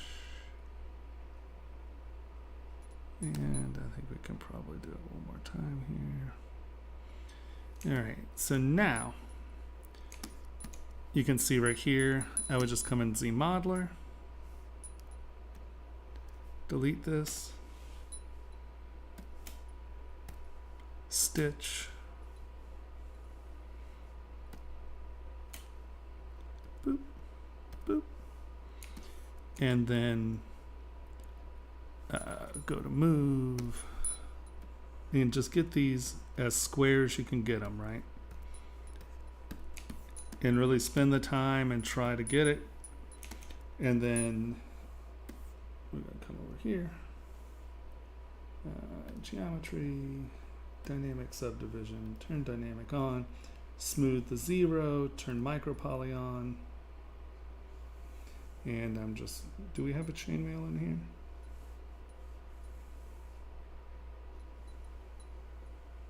I'm not seeing, oh, there we go, chainmail. Boop. Hold on.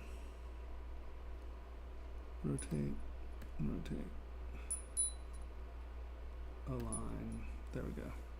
And you can see how even here, just that slight transition in there is starting to make these stretch. And so you can come back in, turn dynamic off, and really just sit here and try to get these to where, go slide.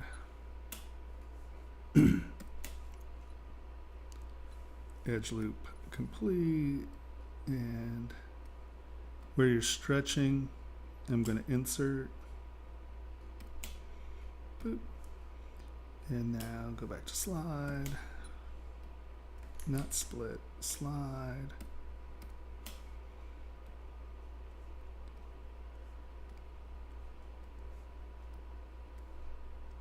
And just try to get it, you know, and then turn dynamic back on. Turn dynamic back on. Right, and in here, you can move your mesh around and try to get it, because what you're doing here is you're not actually moving these meshes, you're moving your base grid, right? So you spend the time here and try to get this super clean. You can see up here we got weird because I had that weird intersection. I would come back in and just make sure that everything is clean and as square as you can possibly get it. And you'll wind up with a much better product. Does that make sense? Yep. Cool. So don't get lazy if you're going to be doing chain. Lots of other patterns are fine, but chainmail, when it starts to stretch, it looks like you used an alpha or something, and it just gets goofy looking.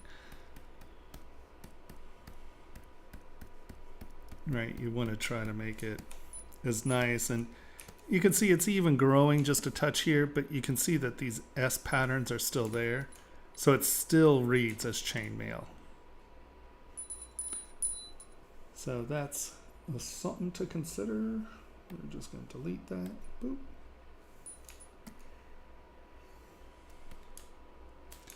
Other than the hands, your axe cutting into your thing, make sure your hard surfaces are good. I would point these so the tips are sticking off a little bit more.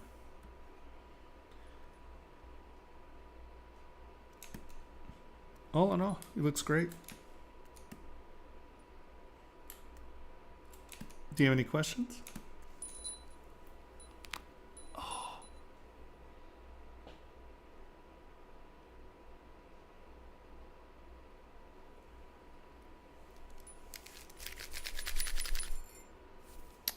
Okay.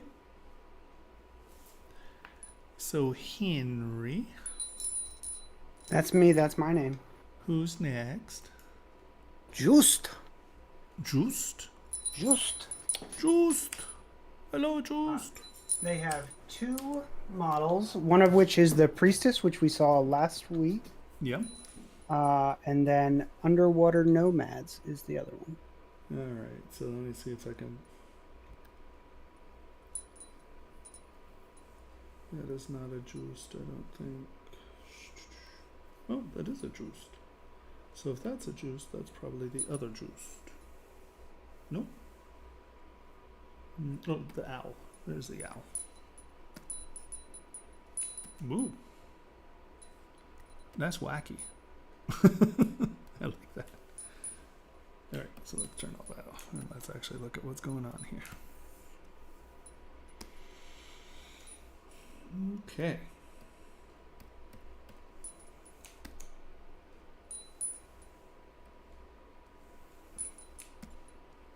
Better?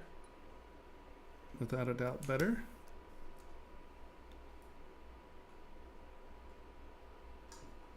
That makes more sense as well.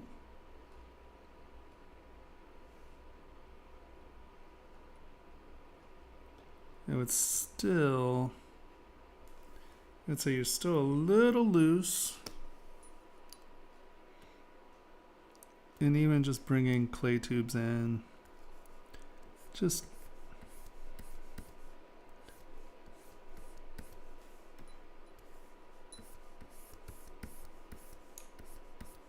give me a little bit more. You know, that's supposed to be pinching all this together, so make it come into, don't bypass it. See here, you kind of curved over it. Don't bypass it. If it is like a kilt pin, you know, have the things come out of it. Have the things come out of it. Have the things come out of it.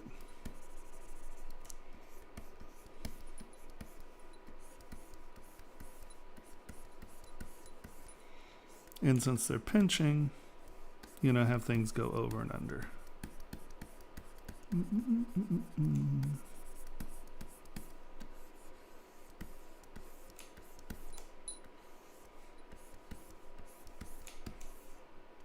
Does that make any sense?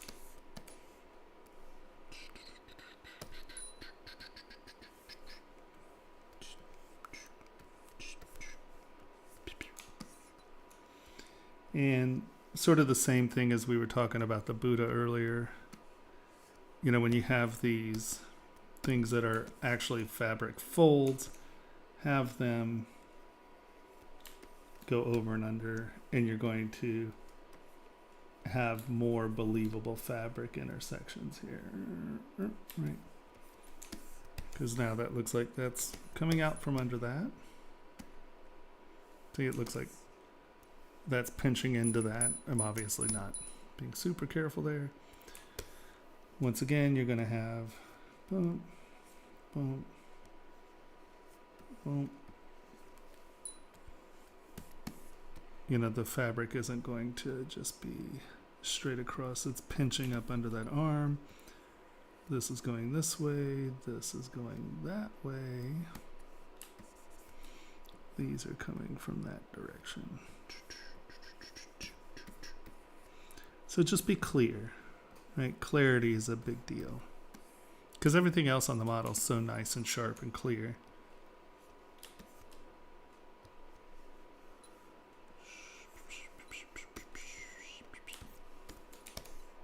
Right? Just make it a little less lumpy. All right, turn transparency off and let's see what else we got.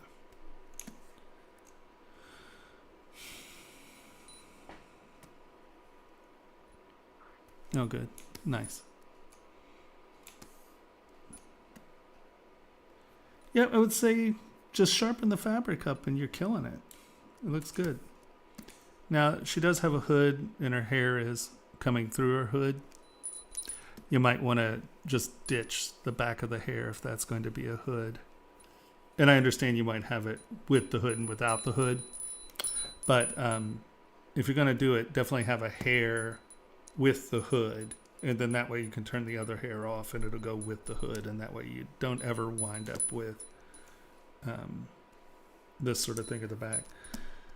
When you're doing fabric, I would recommend using clay tubes because your fabric is getting round and lumpy, and I think that it'll help you a lot if you keep thinking about it in groups of folds, right?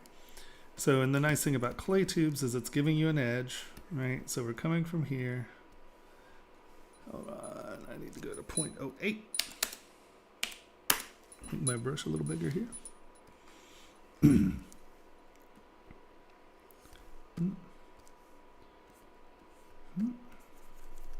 fill it in.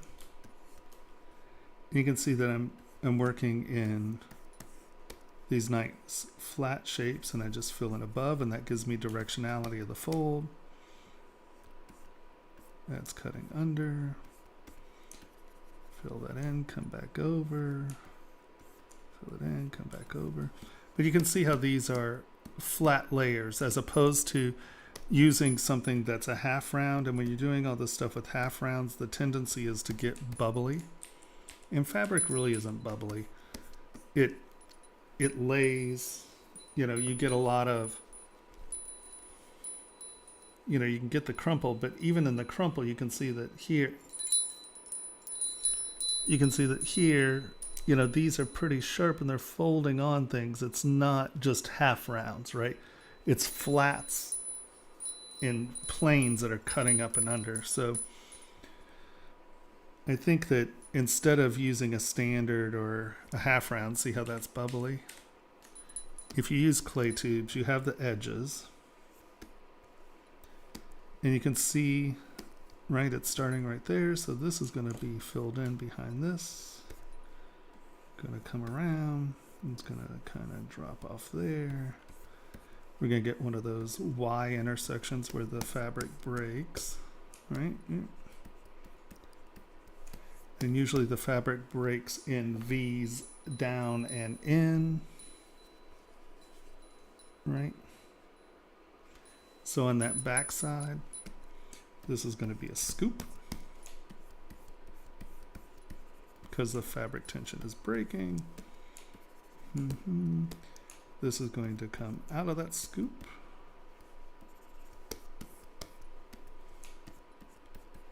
You're going to get that weird little hitch shape.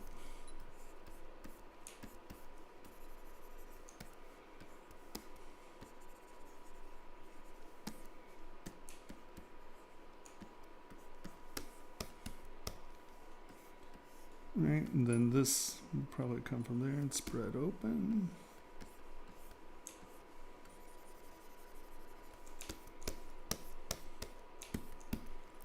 So is that touching the arm and going over? So you're going to get...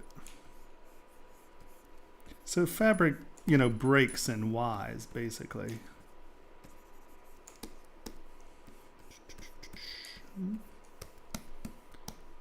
now if that's coming over. It's probably coming from there.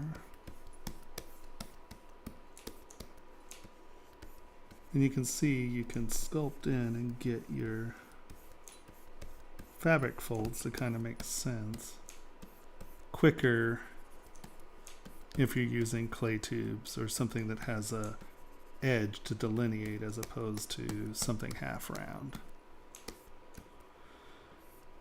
That's going like that, where's move, boop.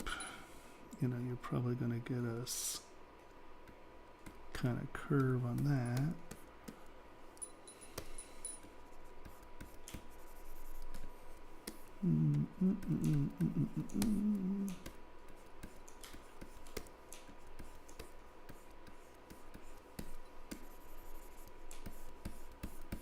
But the thing about fabric is that it's always coming from a point, right? So this is going over and behind. This is kind of coming down and there. Now this whole sleeve, this is the pinch point for that whole front of the sleeve, right? So it's all coming from one place. And then the back is coming from that other place. Where they intersect, they create these Ys, right?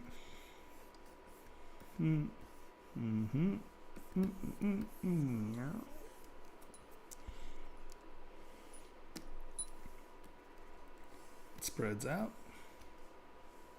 right? That's probably touching, this line's probably touching up here in the armpit, and that's spreading out. So just think about what's happening. Grab a piece of fabric and look at what it does. This is a little stiff for this scale, but you're holding it and you're like, okay, it's going around the arm, and then there's a pinch in there, and it's going to pinch here, and you can see what that's doing to the overall form. And then when it catches or bends, you can see that you're getting these like pinches, folds, and Ys. So just kind of grab a piece of fabric and see what it does, right? It's like, okay, well, what's it do when it drips on the arm? Okay, so you're getting a little buckle there. Or so grab a piece of fabric, and it's a little looser, but it's black, so you can't see anything. Yeah, you can't see any of that. So I would still futz with the fabric. Come on. I like that you fix the back. So the owl, I would fix the hair coming through the hood. You're getting there. It's darn close. Especially with this stuff being so crisp and sharp. Think about your fabric as flat planes as opposed to the pillowy stuff. And I think it's going to look a lot better. Or at least it's going to tie in better with what you have, right? Here, let's just look at this being very crisp.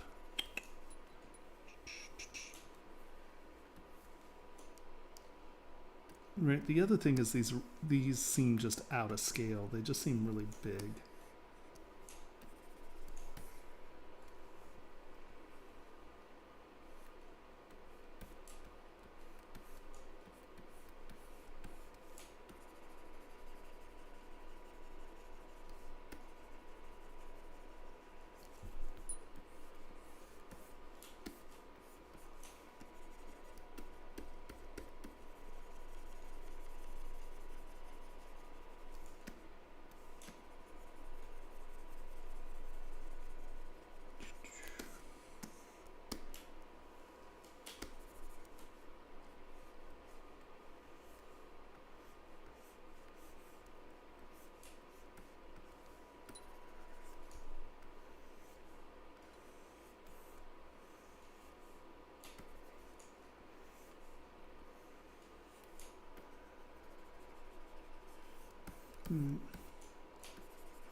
Boop, boop, boop.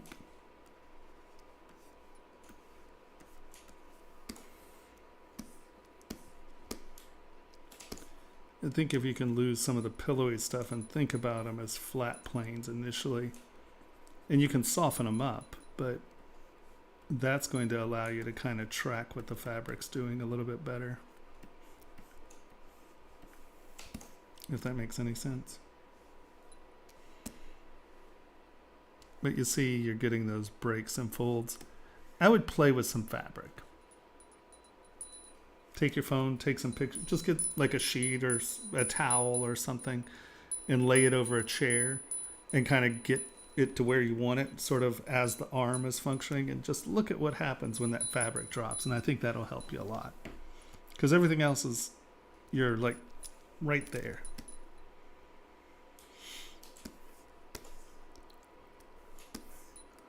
The owl just reminds me of Spirited Away, a character from Spirited Away.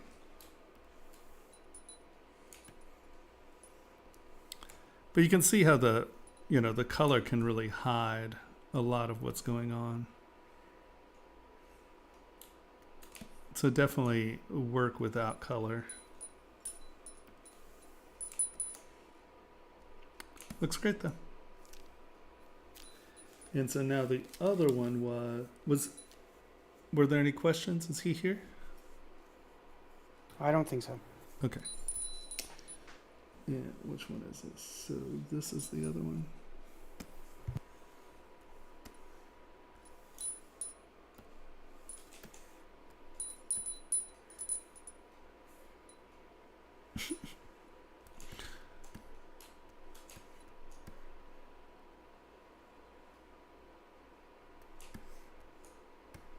It's pretty cool.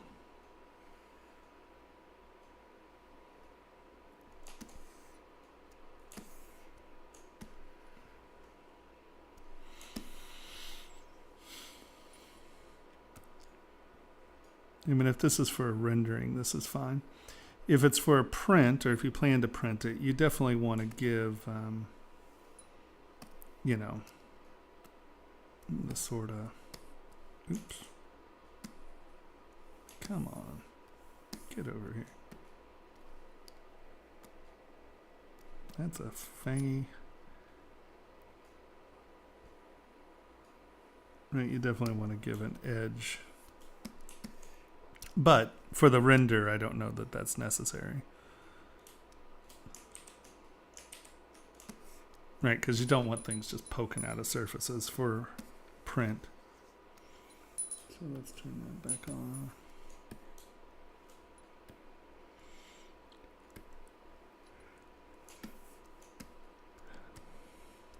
No, the color adds a lot to it,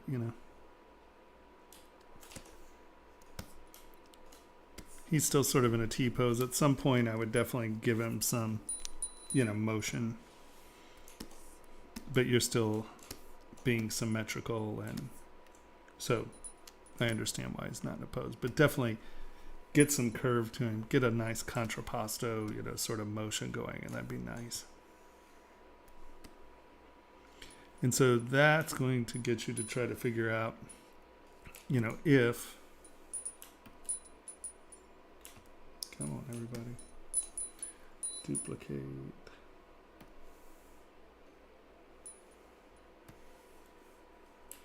Because, whales can't swim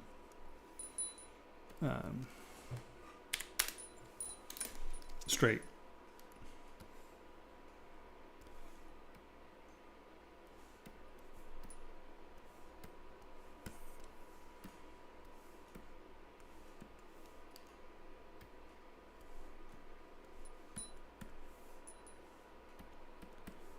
And I know whales actually stay pretty straight. There's not a whole lot of S curving going on there. But I would still give it just a touch, because it just gives a nice motion to it. So think about, how is it actually going to swim? Because that now brings you into having to come in here and sort of rotate some of the stuff around to get it to where it fits right. And I know I did. Oh, we gotta hide this way. There we go. So, if it's swimming, that now you have to figure out, how is this stuff going to move with, because the whale definitely has to do that, right? So remember, unless this is just a big jet and he has to tip his tail down to get it out of the jet's way, you got to wrap your head around how this stuff is going to move with him. So I would pose him with a little bit of curve and then try to figure out what that's going to do on the curve before you get too detailed with this stuff. Pose it in motion because, well, I mean, you're still doing symmetry and all that, so you can do that. Just make sure you have all your subdivision levels so you can move it around. But I would play with it to make sure that it's doing what you want it to do. Ja? Oh, yeah. Ja? Alrighty. Who's next, sir? Trevor. And Trevor, Reaper Project. Reaper, huh? That's all I know. That looks like it has a sigh. There we go. Wow. See? Identify the parts, right? Ta-da. That's awesome.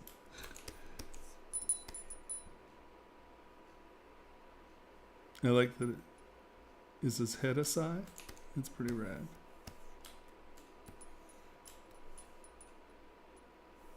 So let's go to front.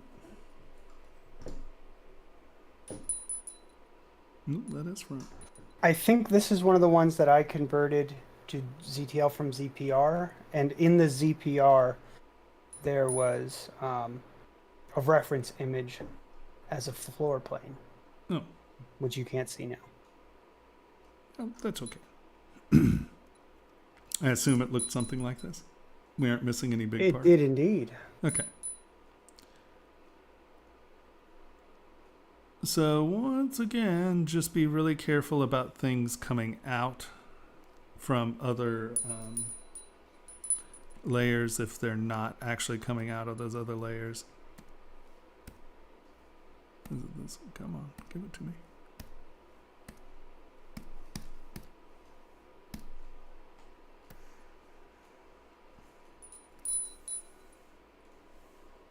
Where's that?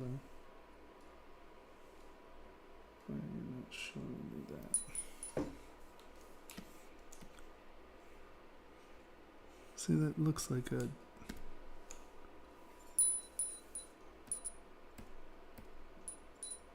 Where's my... Oh, I see it. Never mind. I'm a dork. It's inside. All right, let's... Yeah. Okay.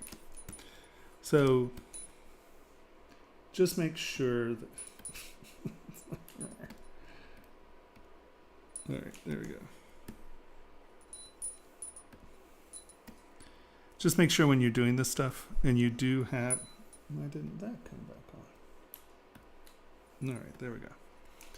Just make sure that these things are below your surfaces so they don't come out.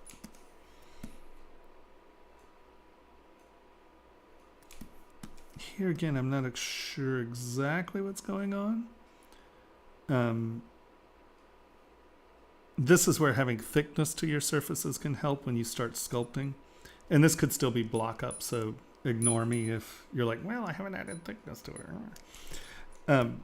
When these are coming this way and these are coming this way, figure out if this is weaving, right? Like if this is like this and this comes out of that one, so this is on top, that's like that, that's coming out of that one, that's on top. You know, give me like this right here where it's halfway in, that just drives me nuts. So make a decision about this. And it could very well be that these, once they are solid, literally just kind of merge together. And that's fine, right? It's just as sheets, you know, I'm not seeing how those transition together. And just make sure you make a decision about that so it doesn't just look sloppy like you don't care and that they're not there. Because everything else is starting to have thickness, so I'm just assuming that's blocked in. That's not being dealt. Because here it's cutting into the arm. Yeah, I'm assuming this is just blocked in.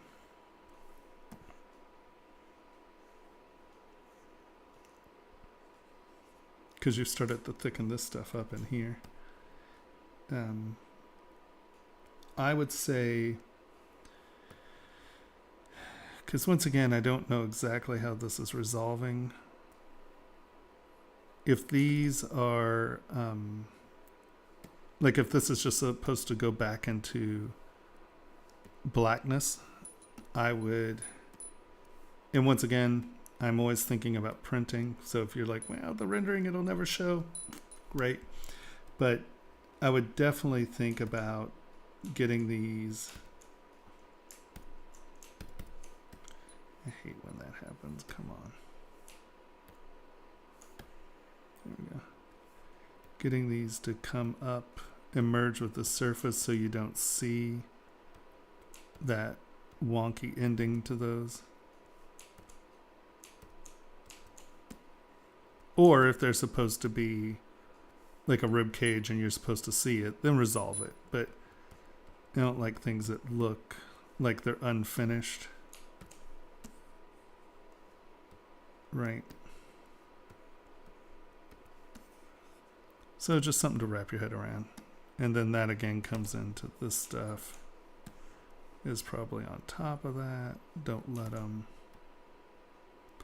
Never the twain shall meet. Right.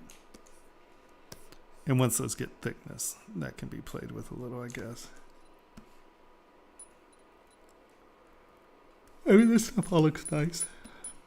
You know, you're getting thickness. Your fabric folds here are pretty good. The one thing I will say, when this is still super low res, isn't it? Yeah. The one thing I will say, I'm going to divide this up a little, is when you're doing these,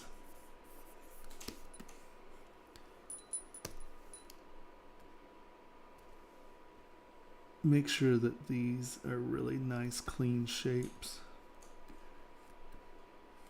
Because once again, that reflective edge is going to tell a lot about what's happening here.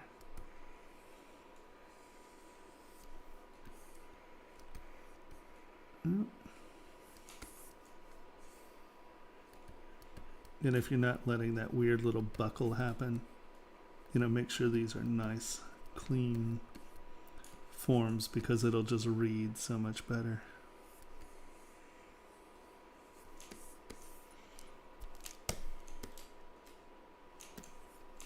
Right.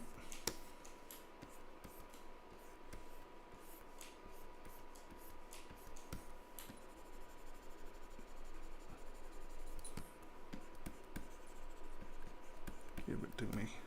You're just going to be a pain, aren't you? Are these twisted, or did you make these come out? No, they're twisted. Aren't they? Yeah.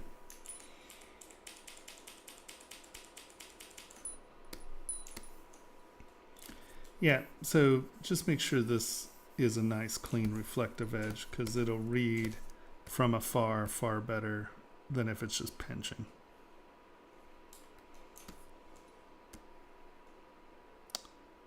No, I'd like to see it as you move on. You know, once you define some of this stuff and kind of give me an idea of what's going on there. I think that all in all, your parts are looking great.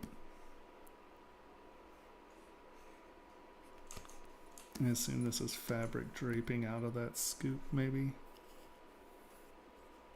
Here again, if this is going through this, don't let those two surfaces mix in, right?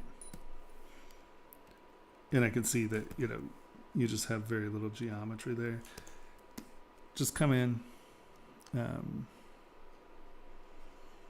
right, Z modeler, just add, come on, insert.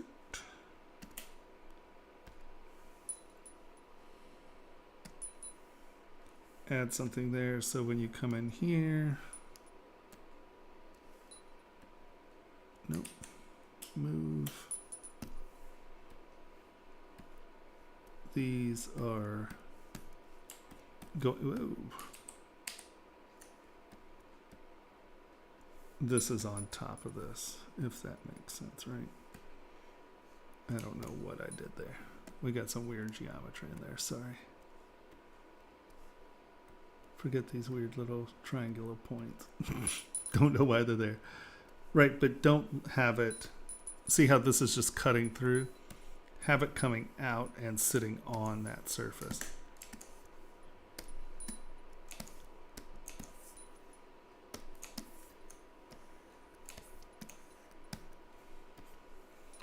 Divide, divide, divide.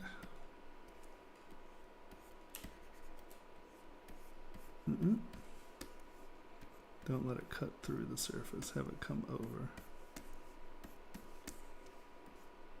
And I know you had this super low res, so that was, you know, it's hard to get it to do that with one polygon there, but it's important that it looks like it's draping off if that's what it's supposed to be doing.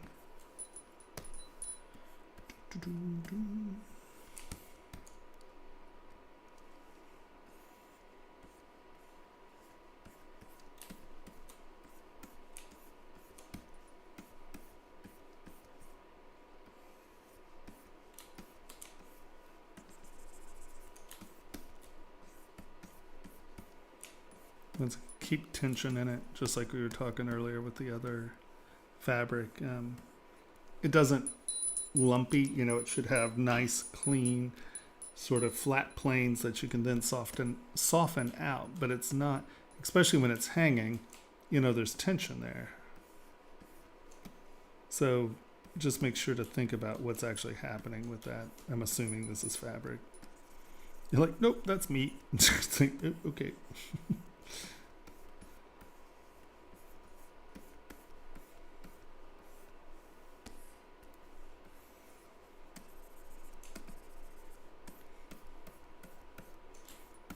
Yeah. It's looking good though. I can't wait to see it come on. Alrighty. Alrighty. Hey, hey. How's it going, gaming? So who's next? Luis. Which you will have 2 of because I did an oopsie. Okay, so that's this one, if I'm not mistaken. But one's 8 and one's 9. Nope. 9. There we go. This one has an extra subtool somewhere.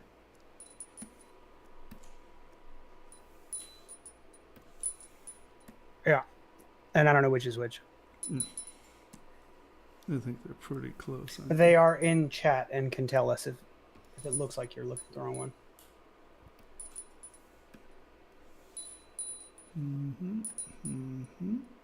Oh, is the bottom teeth the extra subtool here? No? Not sure.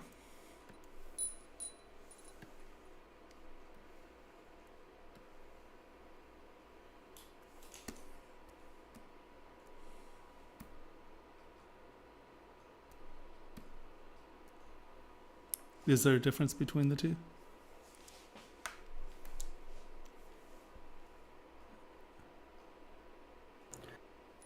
There shouldn't be much of one, because I converted. They first submitted a ZP. Yeah, it's this one. You don't need the backstory. All right. All right. So he's trying. I'm assuming these are eyeballs coming out of his cheeks. All right. That's good to know.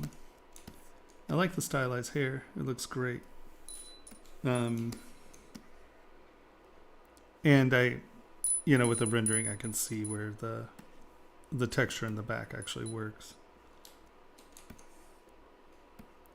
Now and once again, this is all character stuff, so you can just tell me to shut up. And some people have this, but very rarely are you going to get a ridge like this in the nostril, just because this cheek, there's very rarely a crossover like here. Right, because that muscle is really kind of doing that. So that's just one odd thing in the face. But once again, this is stylized characters, and it kind of makes it, it's bunching around his nose, and I can ride with that. I mean, with stylized characters, it's so hard because it really can be, well, that's what I meant to do. You're like, okay, not saying you're wrong. Hey, can you hear me? Yep. It's me. Hey. I did that. Yeah, so that's what I'm saying. Anatomically speaking, but it's a character. So that's where, it doesn't look bad. We're just talking about anatomy. I would say if these are supposed to be eyes, right? Because from here it looks like they're supposed to be eyes. Am I correct? Yeah. I would still try to stick with something because right now it just looks like a skin tattoo or something, right? Where I would probably try to keep them eye shaped. Come on, why aren't you selected? I hated that. The selection tool. More rounded. Yeah, where they actually are sort of an eyeball shape, Okay. and then even just that, because you can see how that's a positive curve as opposed to being an S curve. Yeah. Think about them as eyeballs. Even if they're weird eyeballs, you kind of want...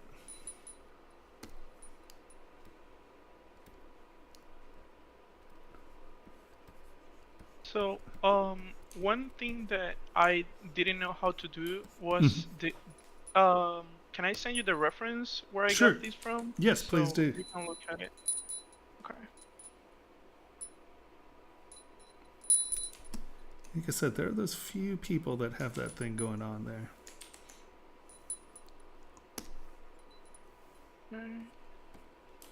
Are you putting it in Discord? Yeah, in Discord. Okay. Boom. Where are you going to put it? I just sent it on the community art. Okay, community art. There we go. Yeah, see, that's the thing about cartoons, is they can get away with crap like that. The second you try to make it 3D, it's like, yeah. All right, so I tried to do the first expression, but when getting the reference from the other two, they were like so different, so I couldn't really work with the other two. yeah. Interesting. So, and the eyes, to me, like I feel like I never got to make them feel like in this picture right here. Sure. Like, I just feel like the sculpt I did, it just feels like it's on drugs or something like that. That happens, just so you know. I mean, it's been known to happen. So, yeah.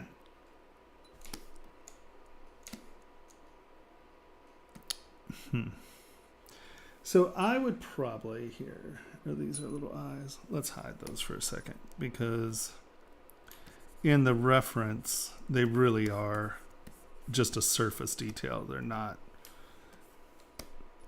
But we still have to make them feel, because once again, this is an object, right? So you can't, it's one of the really hard problems with translating from two-dimensional art to a three-dimensional object, is their 2D artists don't care when it comes to a lot of that stuff. They're just like, yeah, their eyes, what? And you're like, well, but... Yeah, I know. So here, let's just... I'm going to clean this edge up a little. But like, I do agree with you. Neither these eyes or the other ones, to me, feel like real eyes. Oh yeah, no, it's a friggin' cartoon. It's animators, they don't care. So, I would get this to look sort of just give it a little bit more depth ridge. So it looks like that's sitting inside. And you can determine the shape. He has slightly squarer eyes in that image, right? His eyes are, a little bit more kind of that shape. Yeah. Like right. They're not. And the lids are way high up because it looks like, he's about to attack or he's just gone crazy, right? His pupils are dilating. Yeah. So he's like, and your eyes here are very much closed, comparatively speaking. Here, let's do see-through. And let's get you up here, kind of get you down to scale. That's pretty close to scale.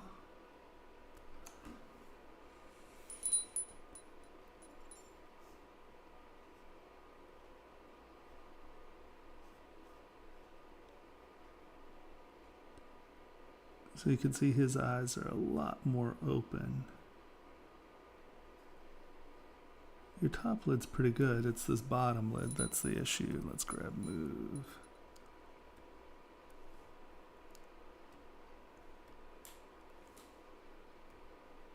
And we'll just pull them down.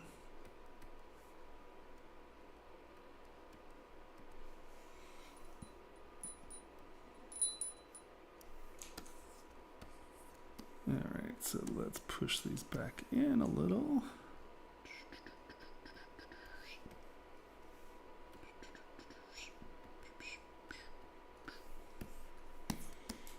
All right, so that's a wee bit. Let's get these guys up here a little bit more.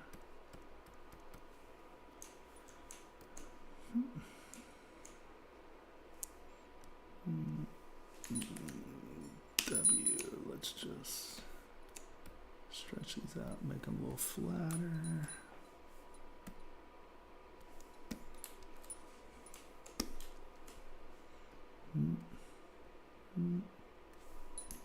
So about the eyes, do you think is it okay to change the rounded form? Like I stretch these eyeballs. Yeah, but yeah. I don't know if I could. Yeah, no, I wouldn't worry about it. I mean, because in all reality, these are anime eyes, so they have such little curve to them. I mean, if you look at the other references, right? I mean, see, that's almost a straight wedge if you're actually trying to identify, look here, you don't have a lot of bow to them, so I wouldn't get too stressed out about it, especially since most of these hentai and anime characters, when they go to three-dimensional objects, their eyes really are, I mean, like, their eyes are like, hold on, where's twist?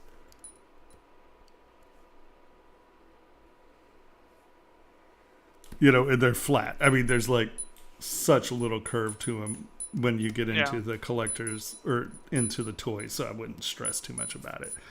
Okay. I would. It could probably be flatter than that, even if we. Actually, if we just roll them, we'll lose some of that. Come on, roll. There. That's probably a little bit better. I'd bring them down.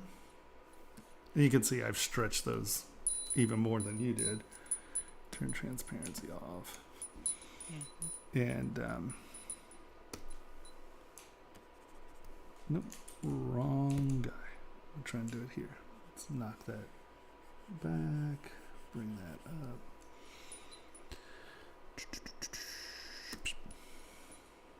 Get that to where your eyelid is your eyelid, and I'm just futzing with the shape now, but I don't remember the exact shape, but so I'm just cutting in so it looks like there's a socket, right?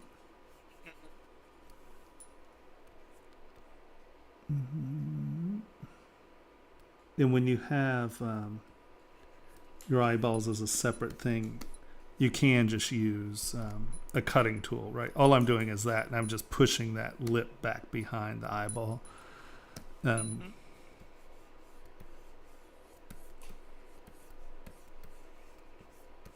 And I know my shape's a little off, but it's...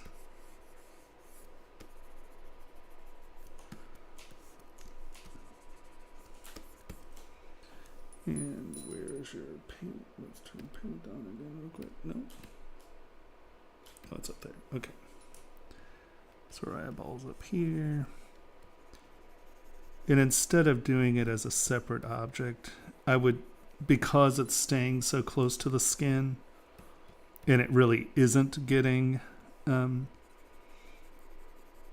true eyeball treatment, I would still try to give it just a touch of poof, you know, just so it doesn't look like flat skin.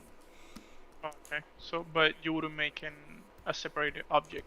Nah, I mean, it's so subtle. I think that you're going to be fighting with it. I think it's probably just easier if you just did it here as a just as a surface detail.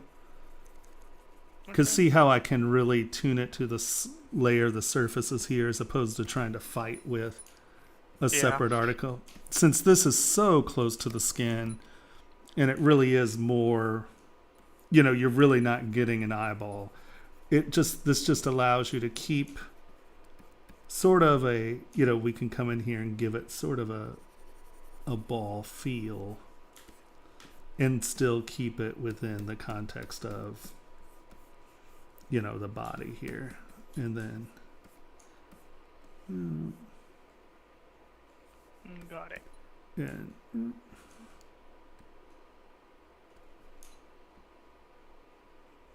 and then that way it's much more of a skin feature than, you know, a super deep. I think you'll have an easier time controlling it if you just do it as a surface detail. Okay. Yeah, I kind of struggle doing like the small eyes. Yeah, and I feel like I never got them to look right. Yeah. Well, it's hard because the reference material, you know, they're not really dimensional. And like I said, you can get away with that in a drawing, but the second you're trying to turn it into a sculpt, you're like, well, you slacking buggers. It's like, what are y'all doing? Making me redesign your work. But you can see by just taking clay tubes, I can just knock that lip in there.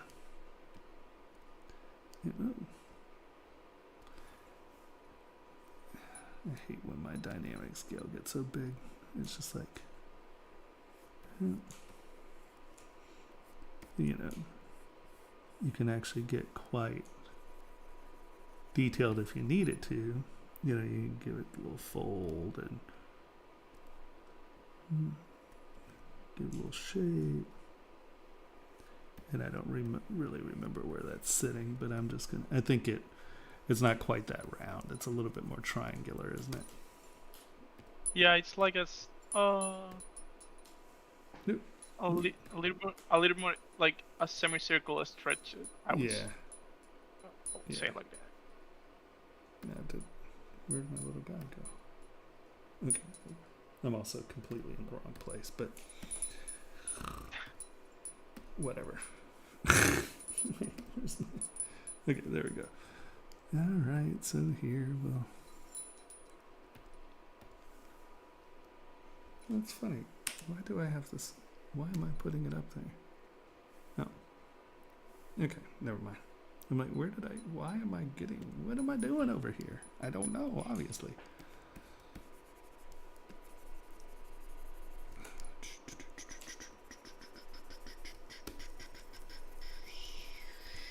Mm-hmm.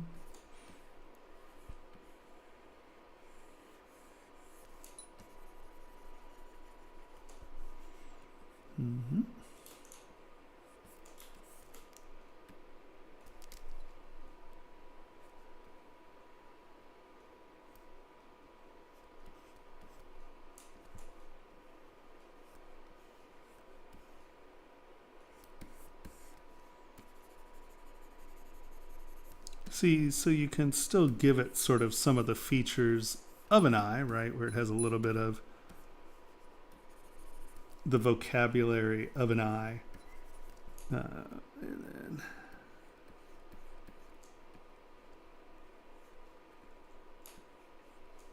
it's not sharp enough. Give me my focal shift. Make it sharper.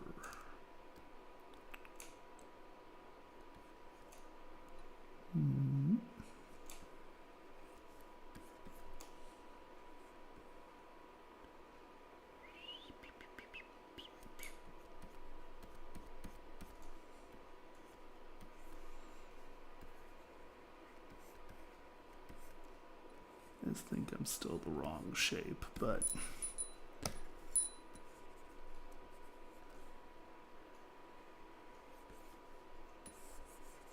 see, that becomes really low to the surface, but we're still keeping it higher here and kind of kicking this back out and in and implying an eyeball shape. I think that'll read. Yeah, that definitely looks a lot better. I like Then, yeah, I think it's in the wrong place and it's the wrong shape, but I think you get the idea. it. Yeah, I got it.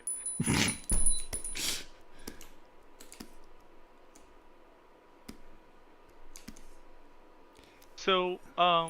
besides that, like about anatomy, like I know it's stylized and it's kind of hard to, as you say, like I can get away with a lot of things. But besides that, like, what would you fix from this phase? Well, like I said, there's, but, there are people who have this, so that's not a thing necessarily. I would fix the eye shape. I think that going back to, because I think you're trying to make it look a little bit more like a real eye, you know what I mean? Where I think, especially from this view, getting that stylized shape, that blown out almond shape, where you really do have, the eyes a little bit. The reason why I didn't make them like more square, like in the picture, it was because like I'm trying to go with like an anime Disney style, like all rounded and stuff. So Sure. Well, then if I change the eyes, then I would feel like they are anime, and like I'm not trying to do anime. I'm trying to do 2D cartoon, 2D animes that I like, and like kind of transfer to Disney characters style. Well, I would still say that you want to get this up more, especially, well, as long as you're trying for that sort of crazy moment. I think that you want to open that up just a touch more, and you can be more anatomically correct, in the sense of it doesn't have to be. But I think that with the expression that he has right now, you can see by raising the center of that eye there, right? It's sort of opening the eyes. They're going like this, and it's the brows coming down. So you're winding up with this sort of intersection point. And I think this shape, right, as opposed to this shape, if the eyelids are that thick, his eyes aren't open as much, and it sort of gives you like this dopey feeling, or like, his eyelids are sort of drooping over. So I think that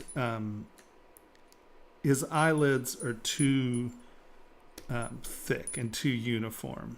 I think that this shape right here, and you can keep it non-anime sort of round, right? You don't have to get that anime, but I think in softening that shape, you got rid of this shape here, right? The brow furling and the eye being open. And so when your pupil's there, see how much crazier that looks than... Yeah. Right, I mean, that little thing right there is sort of like an involuntary eye twitch where you're just like... Yeah.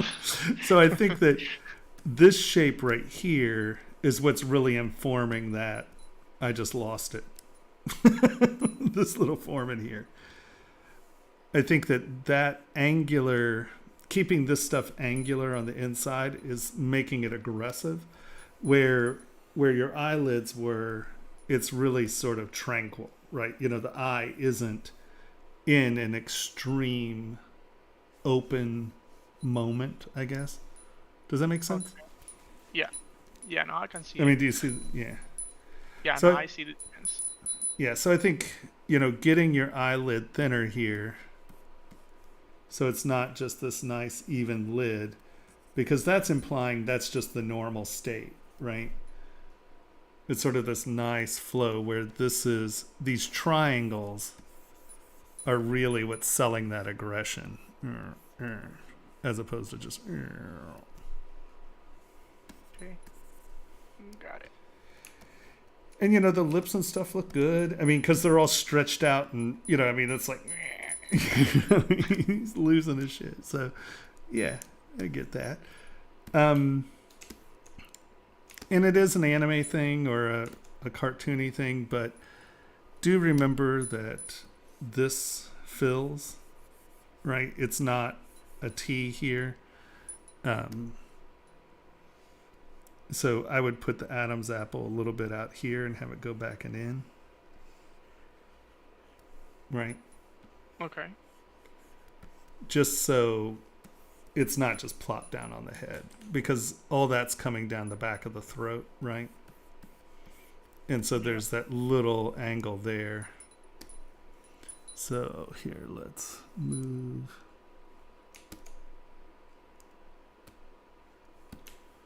Just changing that direction just a touch.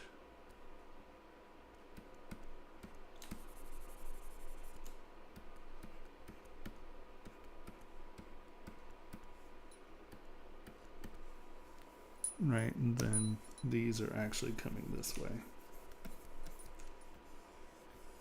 Those don't go back here. These come down in front.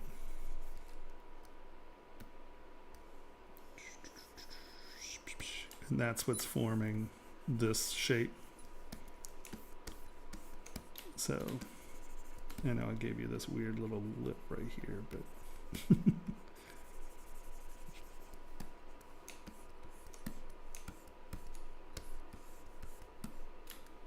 and these attach, they're like little Y shapes. They kind of do that. And obviously, this is too cutty. You can make this much smoother, but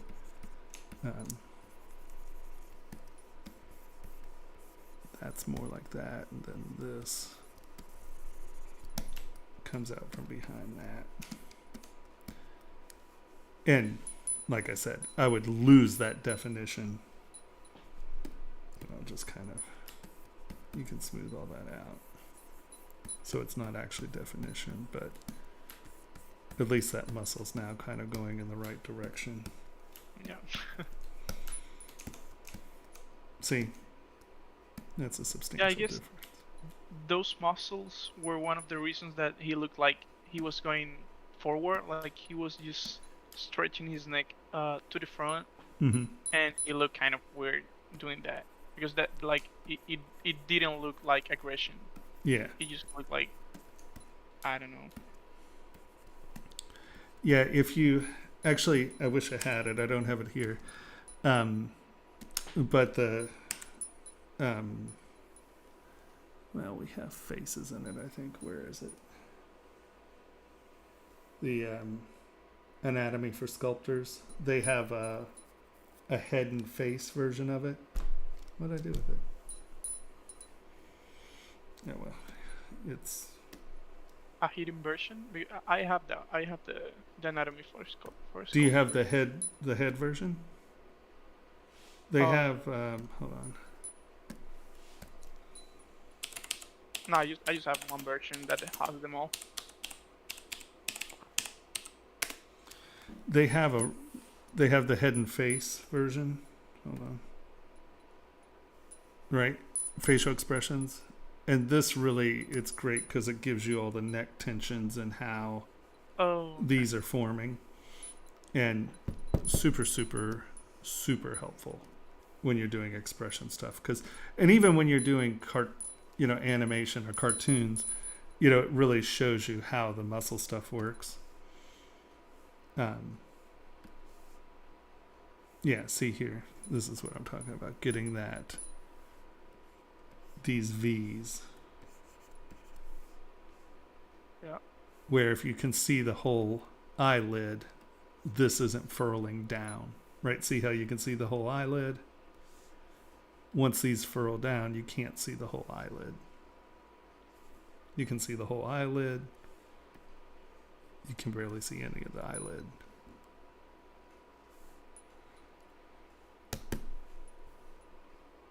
I'll have this next week. I don't want to be putting my card number in here. And I think that, maybe not. So you might want to drop some of this back just a little bit farther, because the eyes are bigger. So getting them deeper gives you a little bit more room to have like these eyes and that other expressive stuff, the tattoos and stuff. It gives you more room here. Right. Okay. Bringing that eye back and in. And that's going to give you a more normalized eye. Right. Like you said, you're trying to make it Disneyer, so the faces are getting deeper. So I think that dropping this back some could help a lot.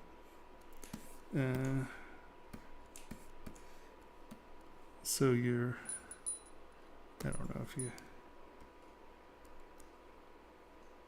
that comes in, but then there's a little flap of flesh, and then the ear holes there. There's not a whole lot of geometry there. So wait, of course, that's my fault. I lowered the resolution.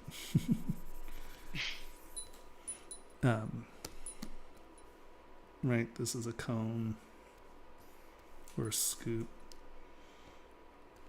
This does that. And that's the flap that protects the hole. This is sort of a bigger shape. That's the edge of this doing that, and then that's the hole. So let me kick that up a little.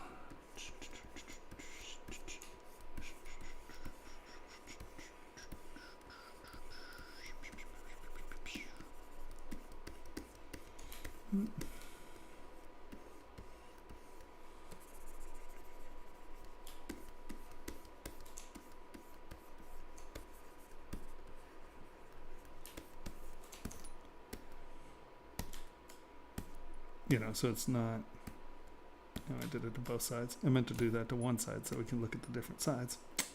Oh well. I think you understand what I'm saying. Like, damn it. Yeah. See, by pulling that in, you can get a more regular shaped eye there.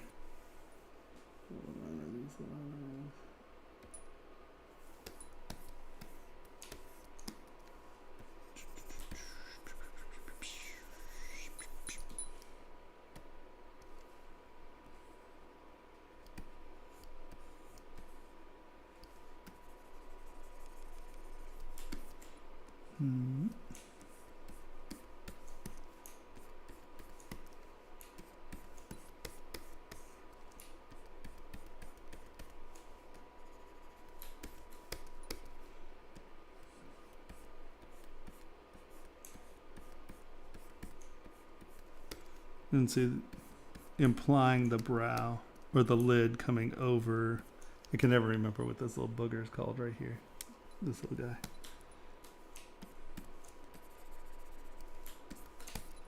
But you can see you can get that weird shape eye sort of, but still kind of retain a slightly more realistic eye with that depth. And then there's your other eye. Woo, other eye. And then the cheek tattooey thing then can ride there, right? Yeah. See, that gives you room to have that graphic on the cheek Mm-hmm. by kicking that eye back a little bit more.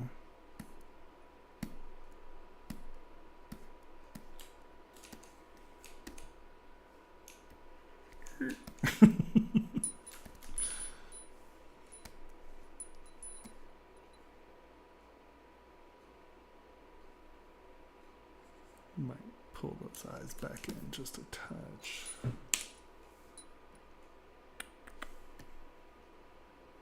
And that makes this brow stuff a little heavier, which makes it more dramatic.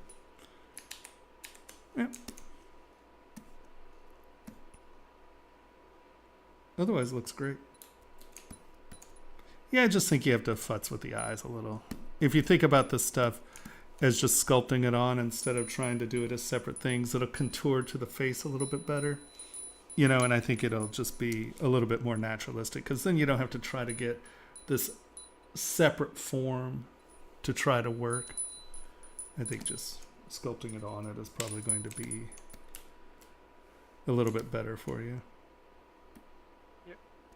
And I would probably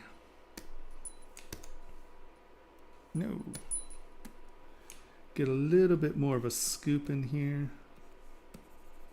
It doesn't have to be a whole lot, but once again, that's implying a little bit more tension in the cheek there, right? It's like really stretching those muscles out and getting them, you know, that implied tension. Because you definitely want to remember that, you know, these, especially when it's pulled and extended and distended out to that point, you're not going to have any soft flop. You know, it's going to be pretty tight. Hold on. Where are teeth? Hide those for a second. Come on.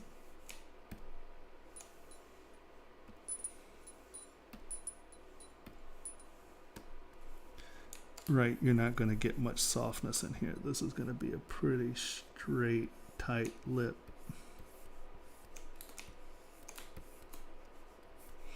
And the same here. Since that's all going up under that cheek, that's going to be a tight line. Tight line. And they're cutting back up under that, because that's all being pulled up and in. Yeah.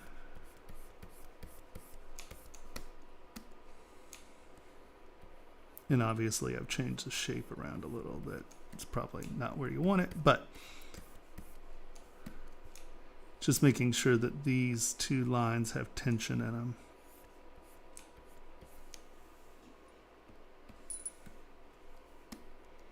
Yeah, okay, of course.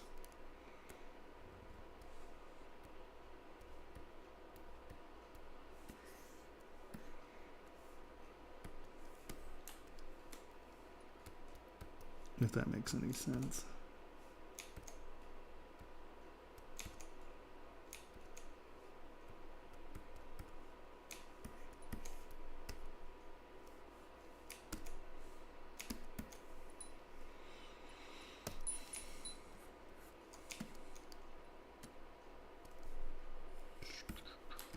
I think you get what I'm saying.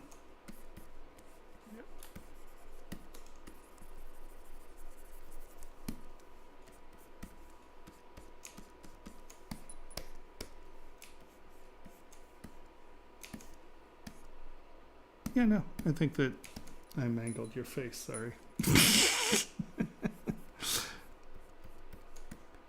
But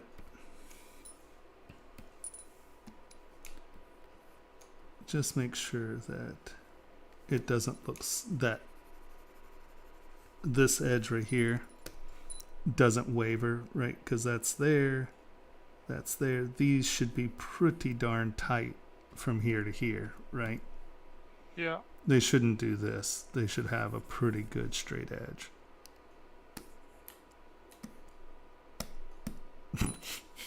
Ignore what I just did to your mouth there. That was bad. Very bad. Bad, Tomas. That was a miserable example. You get what I'm saying, though. Hopefully. I got what you said. I'm like, Can't say. ignore that completely. That was horrible. It was like my mitten feet. Oh my god, I don't even want to know what the Morris dancing scene is. It sounds horrifying. Yeah. Hey, good going, Juan. We do have discounts on Anatomy for Sculptors.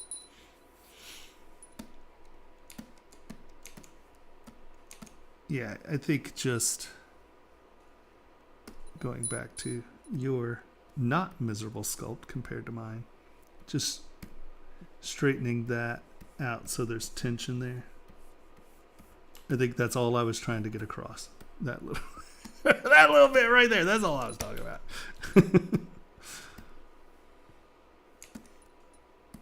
All right. Looks great. All right.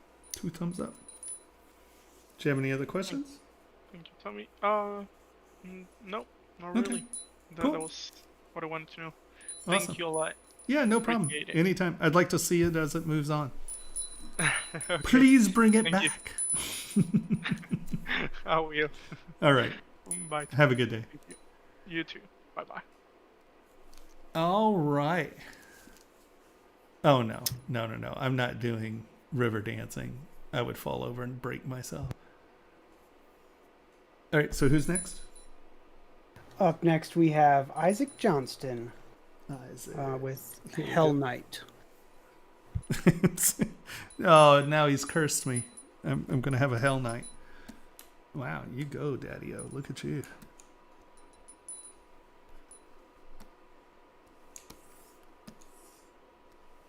Is he here? I'm not sure. That's really nice. The form's good. Your weights are good. Your anatomy's nice. I really like these butt plates. When he's tired, he can lean against the wall really nicely. He hides. He can just lean up against it. Like, yeah.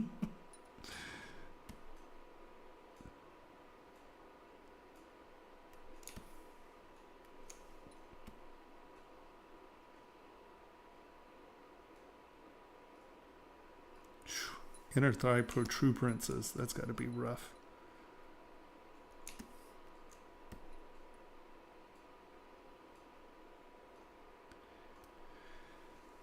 Be careful with this shape. And I know that it looks like you've started detailing and you're moving down. This shape is just a little too reminiscent of an ear. And unless you're making ears here, just be careful with that. Because, you know, our subconscious, we look and identify faces and forms.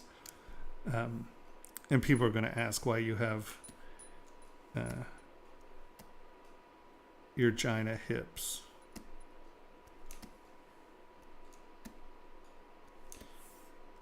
And I like what you're doing.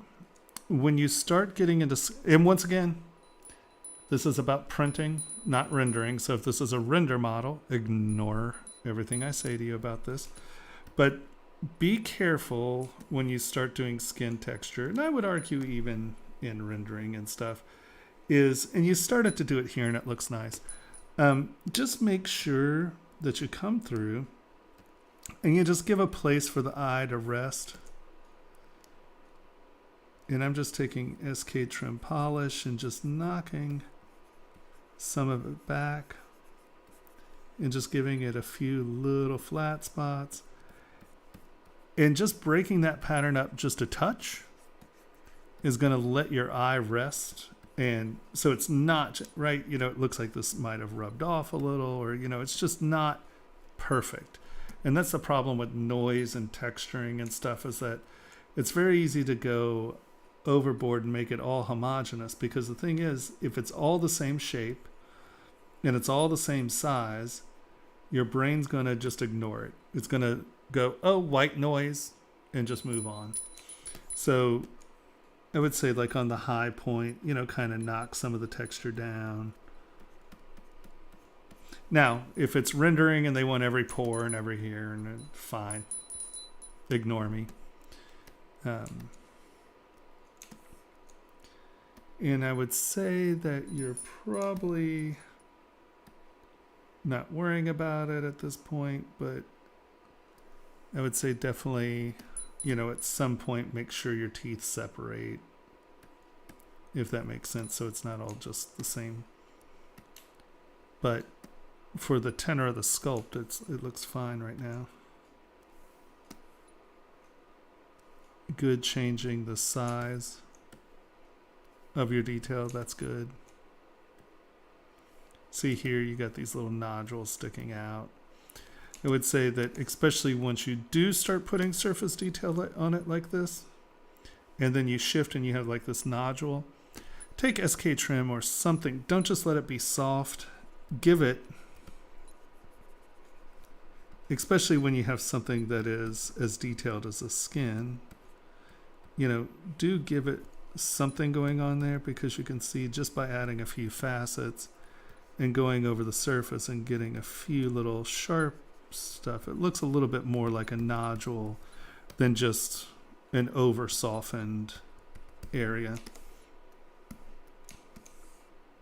Right, that gives it a little bit more character.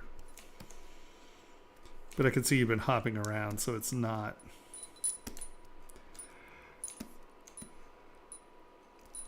I don't know what this is. This looks a little puffy, right? Those aren't, there's not, like, you've got the tension of all this stuff really nice, but then this just looks like it's sitting on top of the surface. It doesn't look like it's having, you know, an insertion and then an origin. It just sort of looks like a soft inflated shape. So give me some tension in these things, right? Here too, that just looks, I don't know if these are well thought out yet,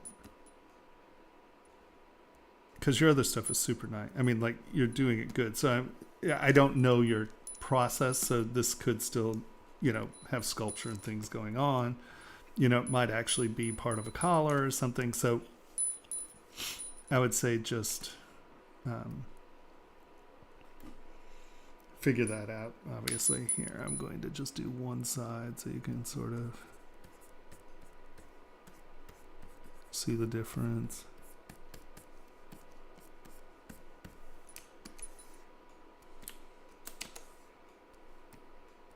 So, I mean, it just gives the eye a place to rest. Just think about it. Think of it almost like rubbing or something, you know, where the top surface is just, you're losing just a touch of the detail.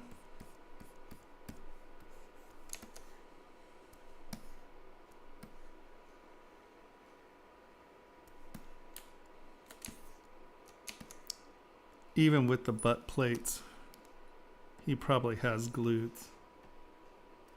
Oh, that's way too much.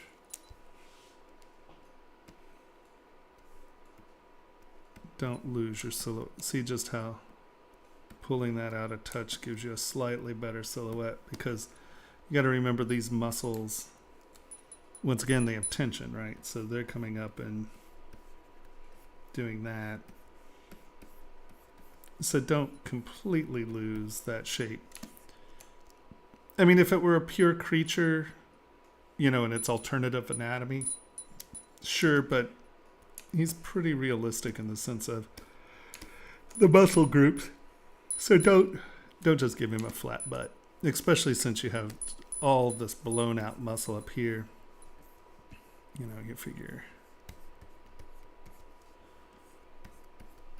you don't want to make these look weak.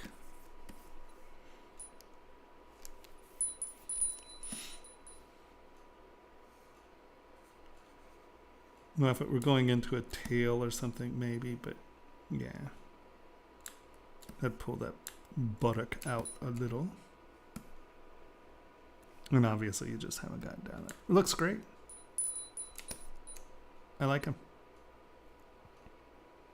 You may want...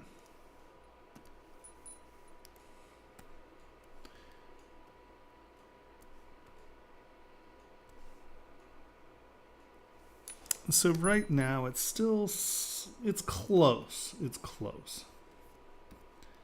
It still looks like the arm is kind of popped on. So getting that crossover and this stuff coming from out, right? It's not. Now, if this is going to be a toy, different issue. But I don't think it is because this stuff comes down way too far for that to be a hinge.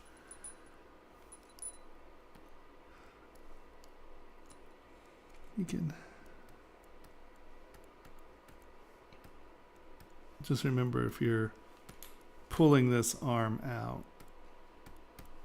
bring that in so you have a place to tuck that bicep up and under.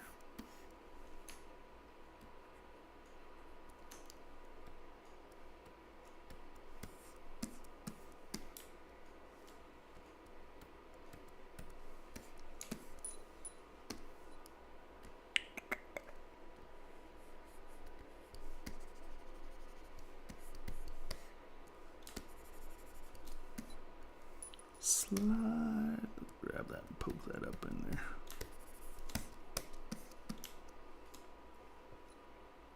Right, there's a cross over there. It's not just a dead end. That might be a little melodramatic. I love how I just mangle your guys' model. Yeah. All right.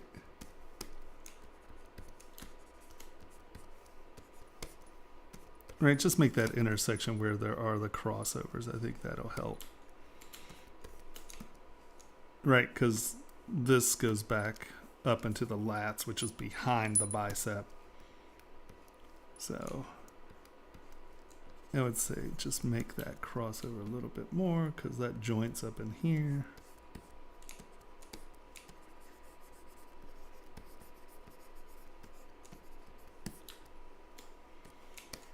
Does that make sense? Right, Yes. This silhouette versus this silhouette. All right, and your ears. Hip ears are a little odd. It's your vagina. All right, I think that's got it. But all in all, you're looking pretty darn good. This edge treatment's really nice. I like the head shape. Better good. Better good. It looks really good from that angle.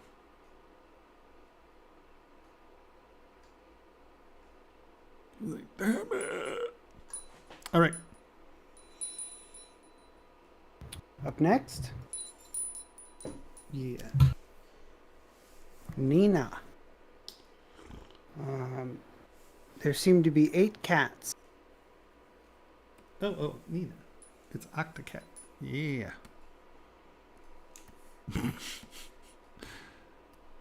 Okay, I just have to say, this is awesome sauce.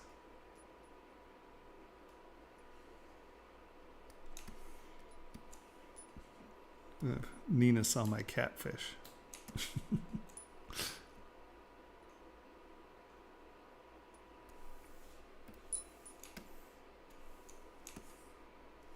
This is a really good use of, because a lot of times when people add multiple eyes to things, you're not really thinking about the bone structure under it. And this is a pretty good usage of that, because this sort of feels like the cheeks again. It has its own expression. Your fish is good. Your wrinkles are good. Honestly, that's a lovely sculpt. The transition's nice because it ties into the real joint functions, you know.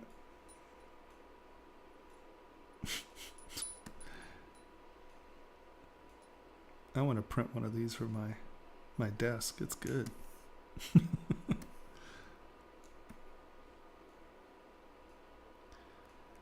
You might want to put just a little bit more expression on its face. Like, don't, because right now the face is still pretty darn symmetrical. Let's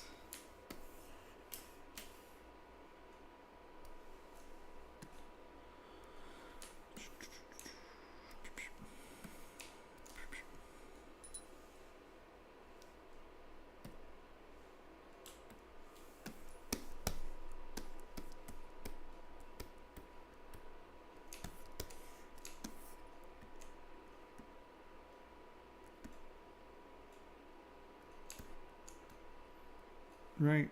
It's pretty symmetrical. Where if you got, you know, like one of the cheeks up and just gave it a little bit more, you know, just give it a little bit of an expression of some sort, or just break the symmetry of the head just a little bit, because she has so much dynamic movement going on. Little smirk. No, it's, what is it? It's Krista Can Winkin.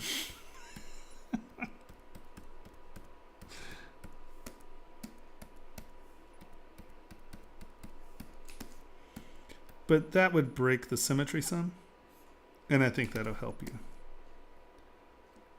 This is it's been decimated down pretty robustly, so let's say some of these used to, ooh.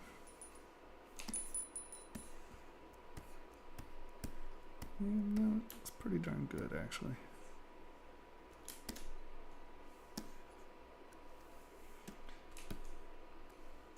But you see what I mean? See how these are totally symmetrical if you kind of just get... And I know I'm moving this without your eyeballs.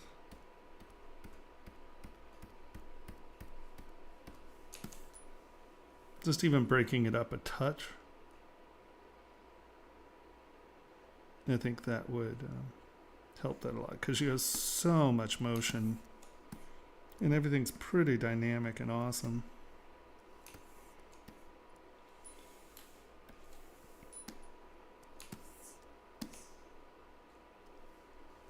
Fine, fine. I moved everyone's eyes around.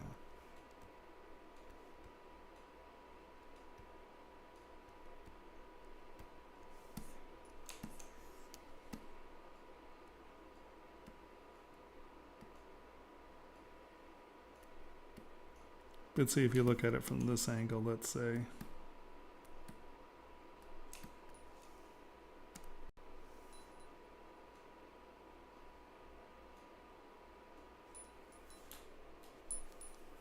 Whoa. That's not what we want it. There we go. Let's get paint on just so everything's the same tone when we render. You see how it looks like he's interacting, where on this... Alright. Stop. It's all good. Oof. This machine was not built for rendering. We're seeing on this side, it looks like a model of a cat, right? There's very little expression in its face here. And I would expect more expression from something that's so dynamic.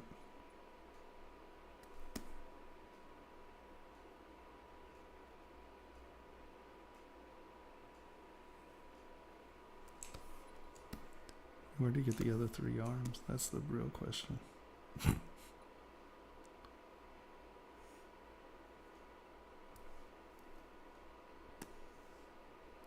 Yeah, give me a little expression in that face. I think that's the only really big issue here. Your rock looks good. What's nice is that your rock has a lot of texture, but it's different texture than the cat. So the cat, ooh, it's different texture. Come on. See, this is where I do need to go my space mouse. All of a sudden everything's acting weird.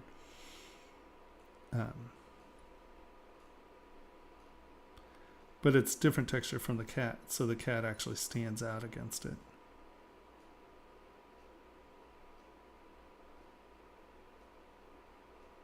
Awesome sauce. I want one. It's so great. Your fish is nice.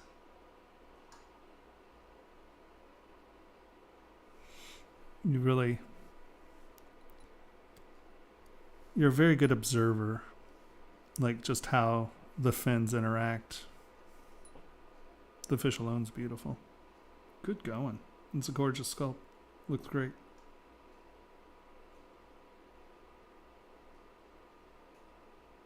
cool. Even though I feel like I'm missing a few tentacles. It's a Septicat?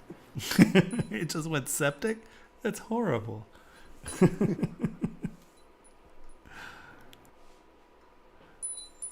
Yeah, it looks great. All right. Who's Next up is Faisal, who has 4 different rings. rings? Okay. Yep. One.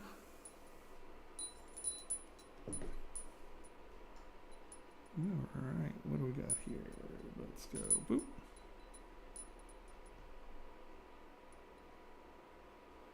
Okay.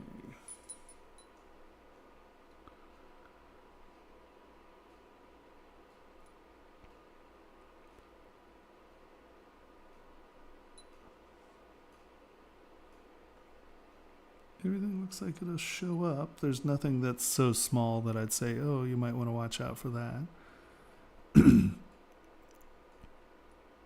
I would say, so all of your detail is very linear, like mechanical, right? You have this sort of mechanical fan feel, even on the sides. You know, this looks like a mechanical weave, or it's very or it's very geometric, right? But then you have this weave up here that's very different than everything else, and you kind of are going organic here.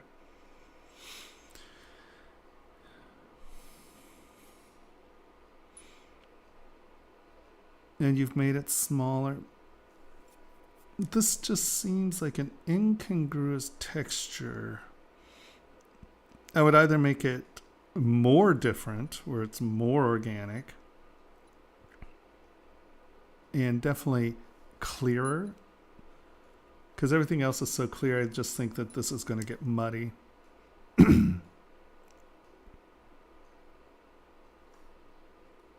The prongs are, I mean, now once again, for rendering, prongs are fine. For fabrication, the prongs are way too thin. I mean, you tap that and it's just going to peel open, right? Hello. So, hello. That's my piece. All right. So, you know, for rendering, it's fine, but the prongs are super thin, and you know they're in a set position. So I think you're probably, that was the idea. I would assume is that it's for rendering, not production, right? Okay. I think that. So you have these, you know, these nice big mechanical forms or architectural forms, and then this gets pretty organic. I think that defining this edge, where that's sort of coming out from under it, might help you, or define this intersection joining in, but just it being super soft there, it just seems like it's undone, if that makes any sense, or not done. Okay. And then, like I said, I think that you might want to work on this texture a little more, because up here it just becomes chattery, and you have these strokes and stuff going on, but it seems like you have a very different vocabulary shift, because all of this stuff is really nice and straight and calm. And I'm not saying make this nice and straight. I'm just saying be a little bit more conscientious about this texture, because you're changing it, right? You have all these sort of fan forms going on around it, or lavaliers, or, you know, they're flat surfaces that are kind of sitting on each other, and you go into this nice organic form, and just be clear what this texture is and why it's different. Does that make sense? Yeah. And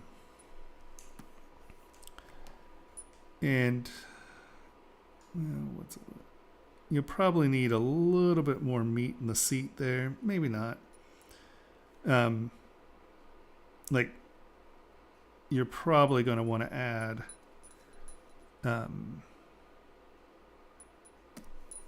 just a little bit of meat under here, just so You- that on For two the of the seat. sides you have For a the seat?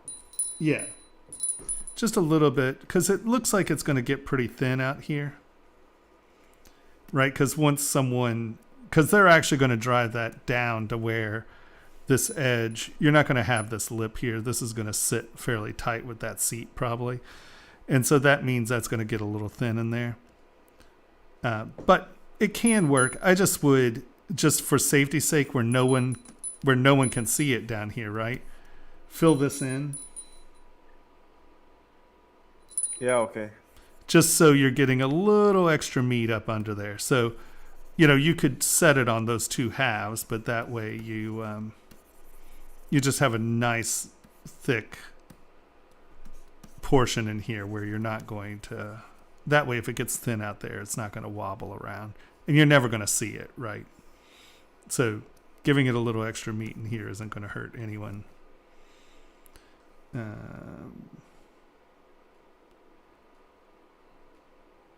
Yeah, I think having that go under. And the other thing is you have this nice form here. Figure out what's happening between it, right? Because this this has this nice organic texture. Then this is nice and smooth. This is coming here and stopping. This is coming up. And this just sort of stopped. If you put, I would make this look as if it is a hard surface. And then this stuff is organic, right?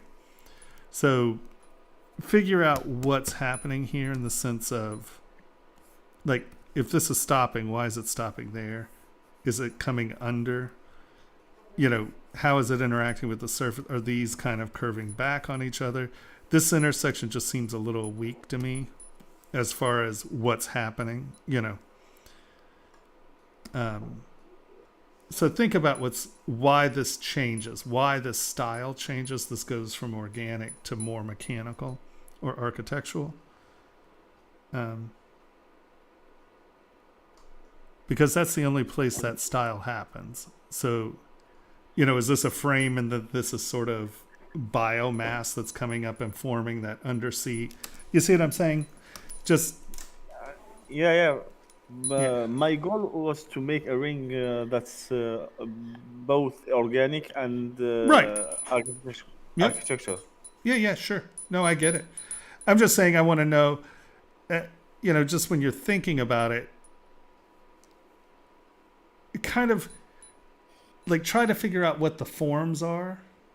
Is it, and I don't have to know that, but you do, right? It's like, oh, this is tendony sort of stuff and it's mounting and, it's sucking to the inside of the mechanical form or the architectural form. How are they attaching? What's going on underneath there? Why is it coming up? Just because that's going to answer things like, and I know that I put a line in here, so we can go back to where that's, let's get back to where, no, I'm doing the wrong thing. No, am I? Hello? Okay, there it is.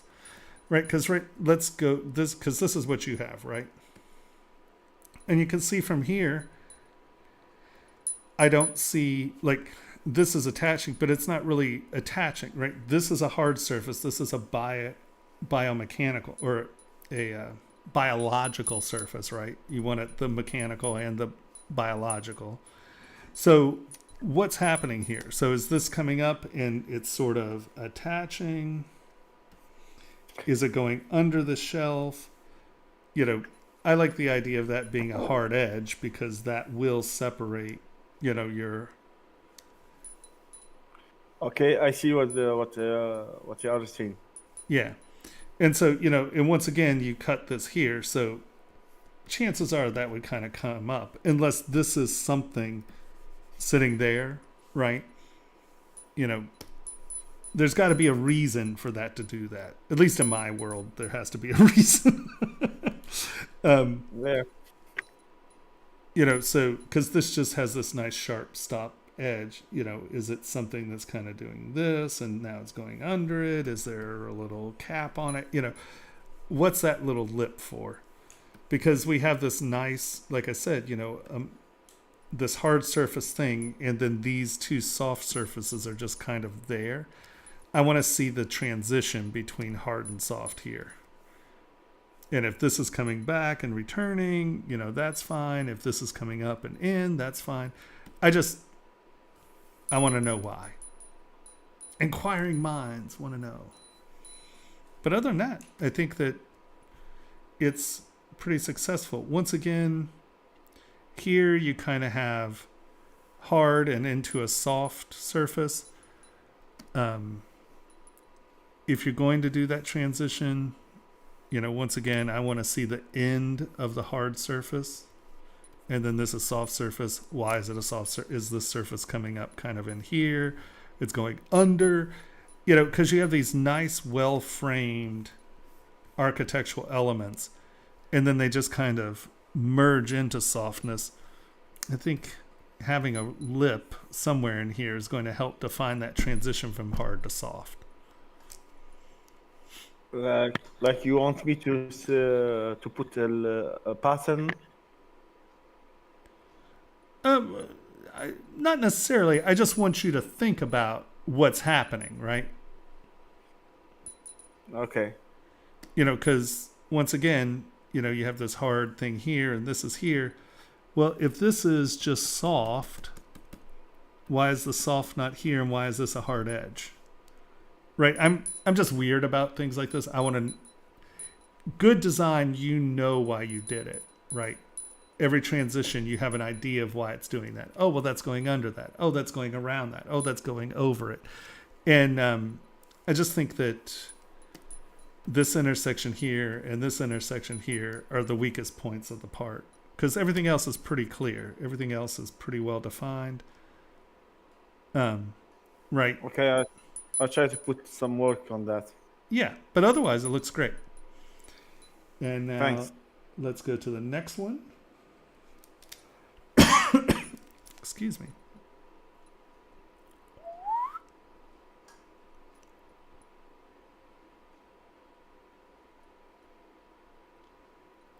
Once again, your prongs are super thin.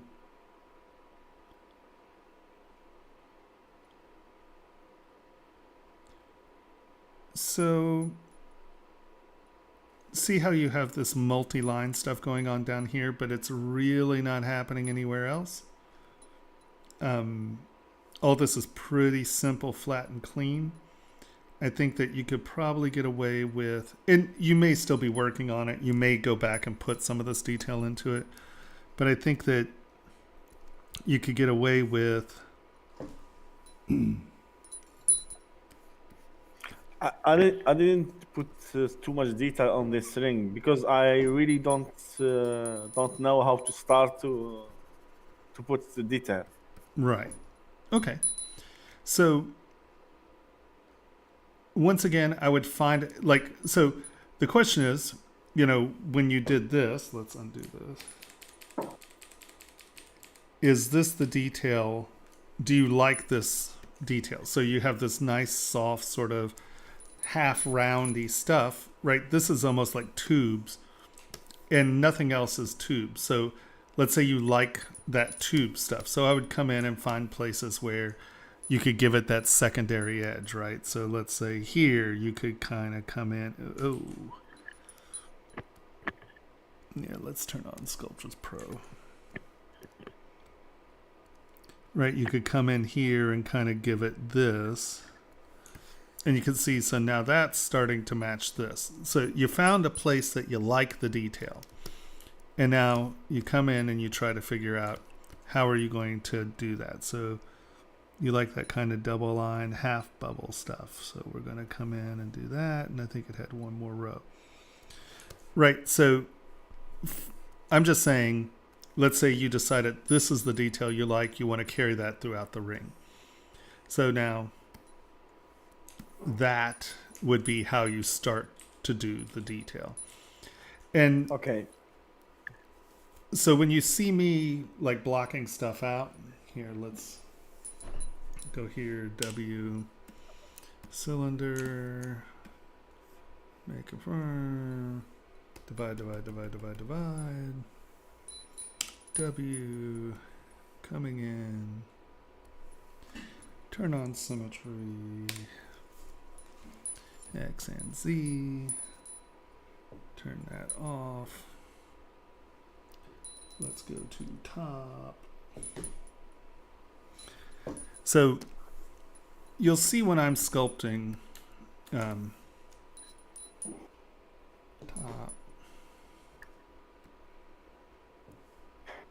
like I'm laying down a bunch of lines and I'm always kind of creeping up on my detail, right? So I'm like, okay, well, I want that to be the stone, so I'm gonna come here Y, and I know that this is going to be a stone, so I'm gonna start thinking about the seat, right?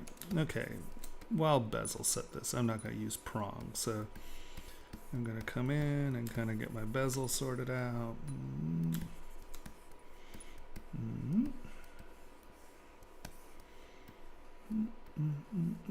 Okay, close enough. And that's all I need for a bezel right now, because I'm just thinking about it in design context, not functionality context, right?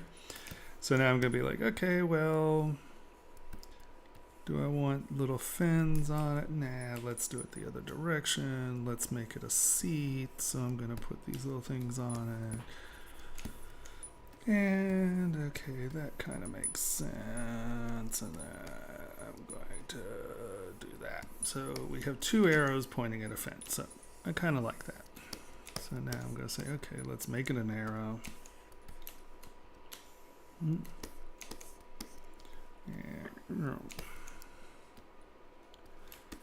all right, so now I've taken some big steps towards my design, right? And now I'm just going to come in here and I move my brush a lot. I'm always laying things down because I'm always looking for just little surface moments that are going to be interesting. And that's why I don't usually stroke just like in one direction. I'm always kind of going in sort of multiple ranges. And see, so now we've actually created something kind of interesting. These are round instead of the sharp edges.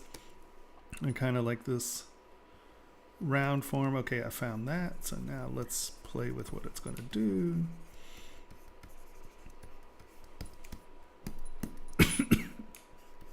Do you want me to look for a rhythm? Yeah, but when I'm laying down all these lines, because you said you weren't really sure how to start your detail. Well, this is where I'm starting my detail, in these little lines, because these are the things that are going to allow me to go, oh, well, I kind of like this shape right here. Okay, so now I have this, so...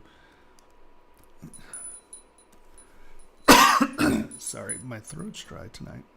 If you need to go get some water, you feel free. Yeah, let me get this one done and I will.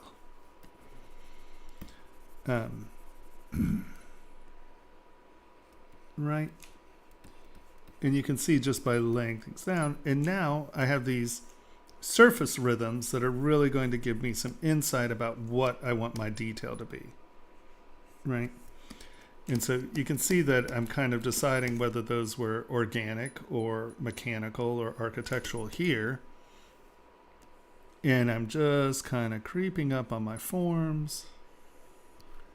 And I keep laying these things in, and then I'll start to put surface rhythm in. And this is going to start to inform me what I want my surface textures to be. So I really like, as I was stroking, I'm like, oh, well, you know what? I think this fan shape looks good. I don't want to lose that rhythm, this surface rhythm. So now this is going to tell me that I need some sort of linear detail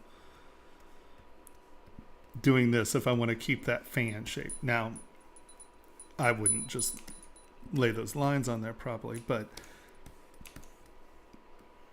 right, I know that I like that fan shape. So there I'm going to imply that. Now gonna come in and try to figure out what that actually is.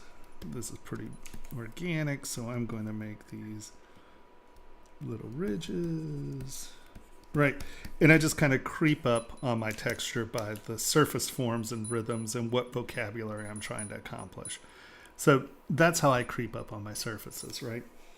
So when you're in here and you're like, well, what do I want my rhythm to be, right? Because you've established these thin plates, right? So what's happening underneath the plate? Is this organic or is this architectural?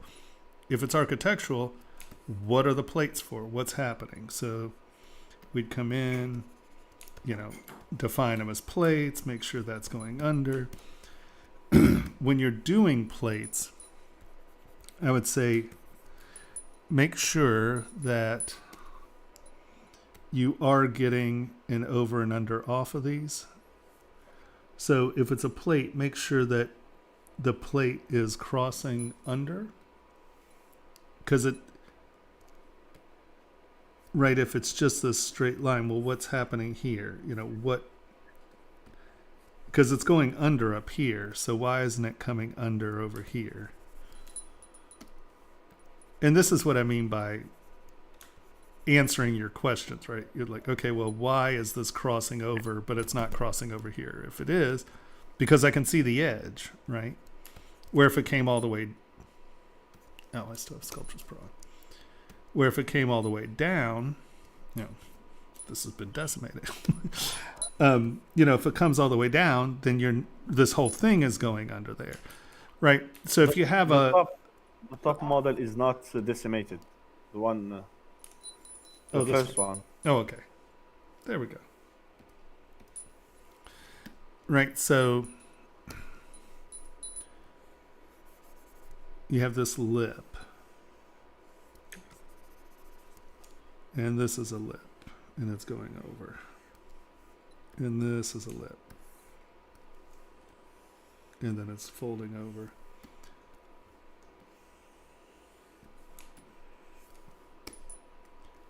You know, all I'm saying is kind of wrap your head around why this is a thin plate. And then if you have an idea why that's a thin plate, that'll give you an idea of what you want this to be. Do you want this to be another plate? Then it needs a plate edge somewhere, or you need to get that feeling of sort of corresponding edges. Okay. Right? So, and this is why I say, or what I mean by trying to figure out the story you're trying to tell, right? And that's where, and you know, like I said, I don't ever really need to know what your story is, but you need to understand why things are happening, because that'll allow you to then come back and make design decisions that are making sense. And I'm not saying none of these make sense. I'm just saying it's not quite developed. And, you know, so if this is all, you know, ride the organic stuff that has plates on it, that's a story. If it's, you know, a nice structural form, that's a story. You know, so just how you come up with your details are, oh, well, I have this intersection, I have this story, so what could this be? Oh, that's the thing that covers the two corners, or, you know, whatever. But defining answers for your design questions, right? You know, you have this lip, right? This layer. And that's, by you having this step, I'm assuming that's how you define the thickness of these plates. And so now you have these plates. Well, what's all this meat doing? What is it? Why is it there? How is it happening? You know? And honestly, it looks good. That's a legitimate answer, right? And I'm not saying you have to go, oh, well, you know, Spaceship 723 has 14 plates on it, and that's why it's, you know what I mean? I'm not, you have to know why you're doing it. Otherwise, you can get lost very easily where you don't know what's going on. And then that can become an issue as far as just consistent design. Okay. And once again, if this is the seat, is there a stone? Is that, yeah. You're definitely there going to is- want it. You're definitely going there- to want more meat in there. Because that's, I mean, that's only what? WY. You know, that's 0.3 of a millimeter thick right there. Right? I even gave you a little bit of an angle there. So that's not even 0.5 millimeter thick. If they're setting that, right, if they're trying to set this, there's just no meat there. So you're going to want this seat to be dramatically thicker. And see how Okay. this is an oval? If you're actually, because at this point it doesn't look like you really have a seat here. You're sort of seating it in there. If that's an oval instead of a circle, like if this is a circle stone, this is circle stone, isn't it? Yeah. If this is an oval, it's not really seating here, right? It's never going to seat straight, so it's going to move, and it can undermine one of your prongs, and that becomes a sloppy seat. So make sure if you're, oh, wow.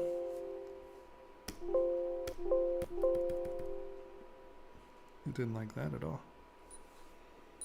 One sec, let it save. And then hopefully we can just come back and start where we are. Okay. I bet the living Hijivas out of myself eating. I was like, oh. Come on, you.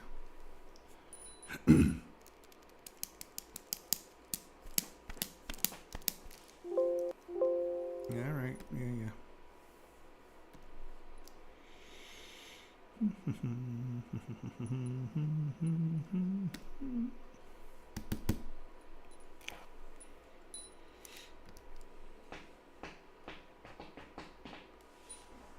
Oh. I started rowing on the rowing machine today, and I'm like,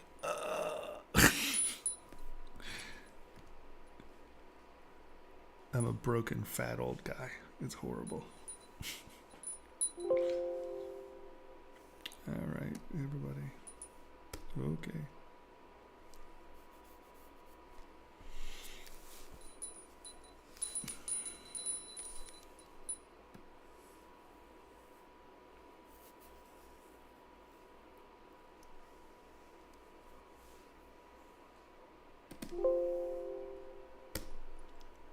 Don't give me one of those memory lockouts. You can do it. Come on.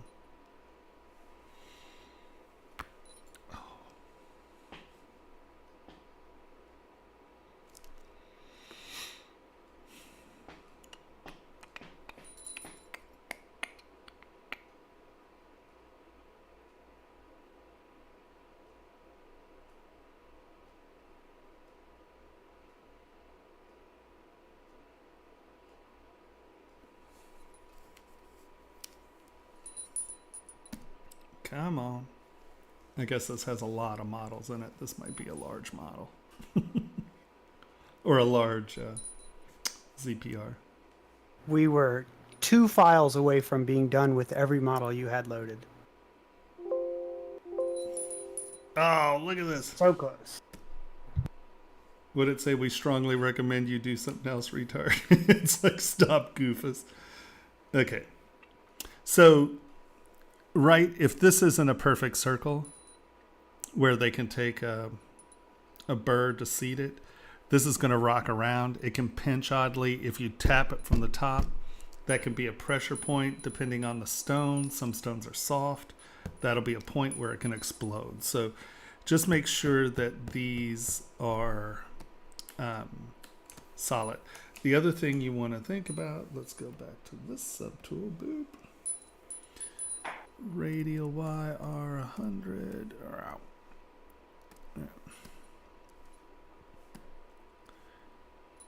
Clay tubes, come on, you.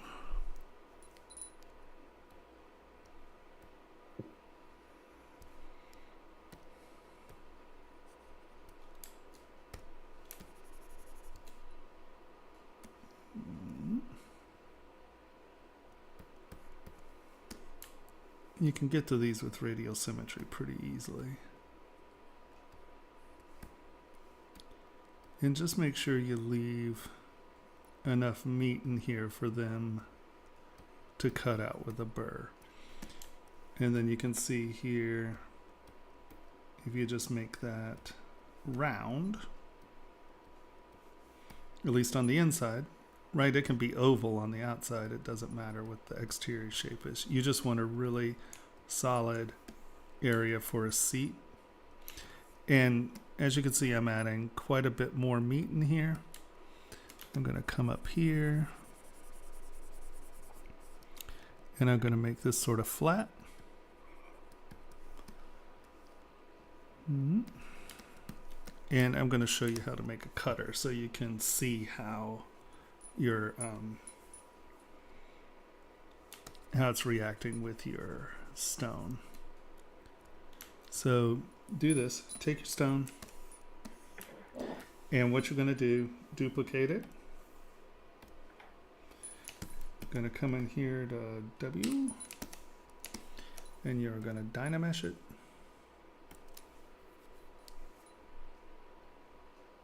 Oh, sorry, you can't do that with symmetry on. You are going to Dynamesh it. And I just drag it out to 1,000,000 usually, but all right. And so now we have a Dynamesh file. We come in here and we go accept. And now we go back into our gizmo and we go to extender. Let's turn the lines off so we can see what's going on here. Now we're going to take this little dot and move it up. And I'm going to put it in the center of the girdle. I am going to see this little thing here. See how it says mirror equals 2, parallel equals 1. We're going to take that and push it in. See, it's 0. And then that way, when I drag this out, it's only going to go in one direction. If you have it out here, you pull it out and see it'll go in both directions. I don't want it to move because that's basically where you had it seated. So it's fine there. We push this in. We drag this out. And now we're going to go accept. We're going to go back into extender. Well, not in this case because you need this down here. Okay. So if you're punching a hole through, right, you can also come in here. Go to extender,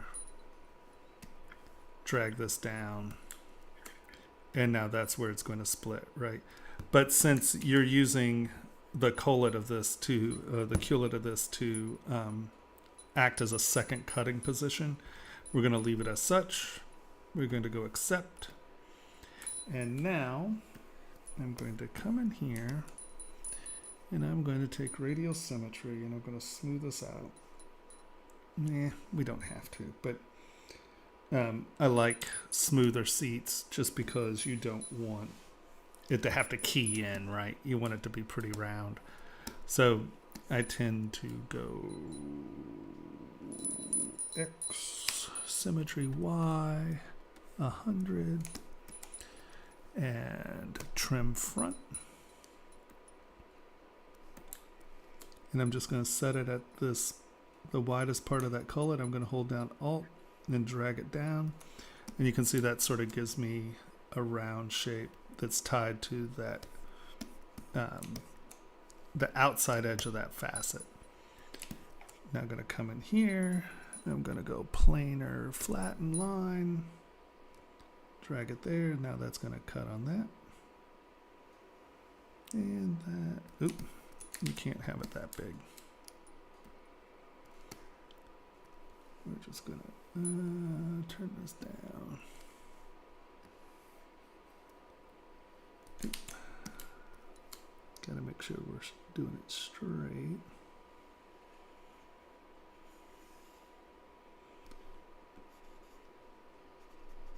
Because we want that to be fairly smooth. Boop. All right. Now, this is not perfect, but I don't care. because I'm just trying to use it to cut the seat, right? So that's going to be close enough. SK trim polish. Come out here. And now we're going to turn the other stone on. And I'm just going to smooth this back. Okay, it's close. All right. See the point there? So we're pretty good. We're going to undo that. Now we're going to re-dynamesh this. Turn symmetry off. Remesh by Dynamesh. I said turn symmetry off. Remesh by Dynamesh. Make it 1,000,000.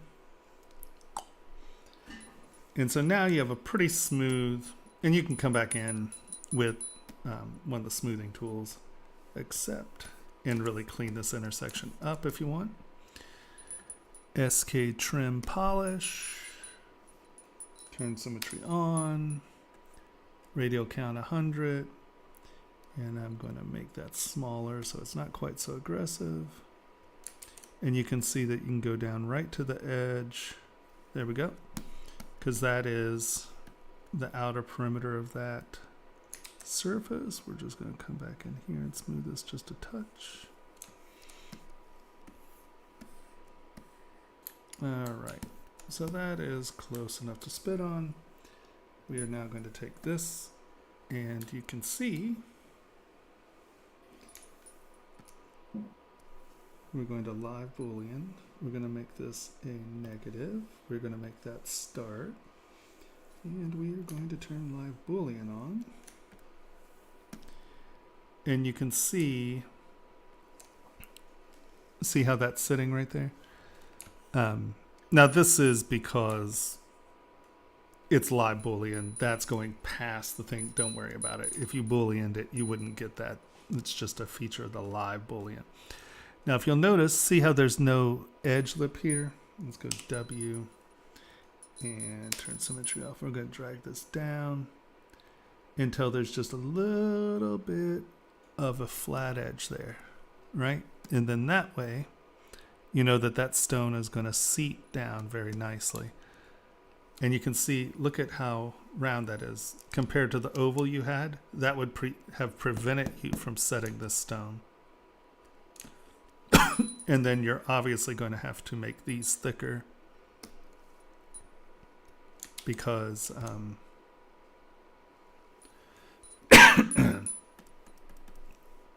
that's not enough to set a stone. Well.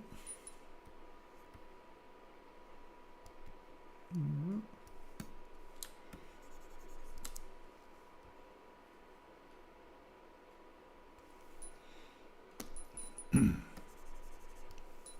live boolean off. And see, that's going to get you to a position where you can figure out where your prongs need to be and that kind of stuff. So you can see that you're going to have to bring this out more just so you have the prong thickness. So that's going to change your design, right? So that's where the actual boolean and see, those are still pretty tiny prongs, but that gives you an idea of what's going on. Does that make sense? Yeah. Okay. And now I assume this is the third one. No, we looked at that one. Oh, here we go.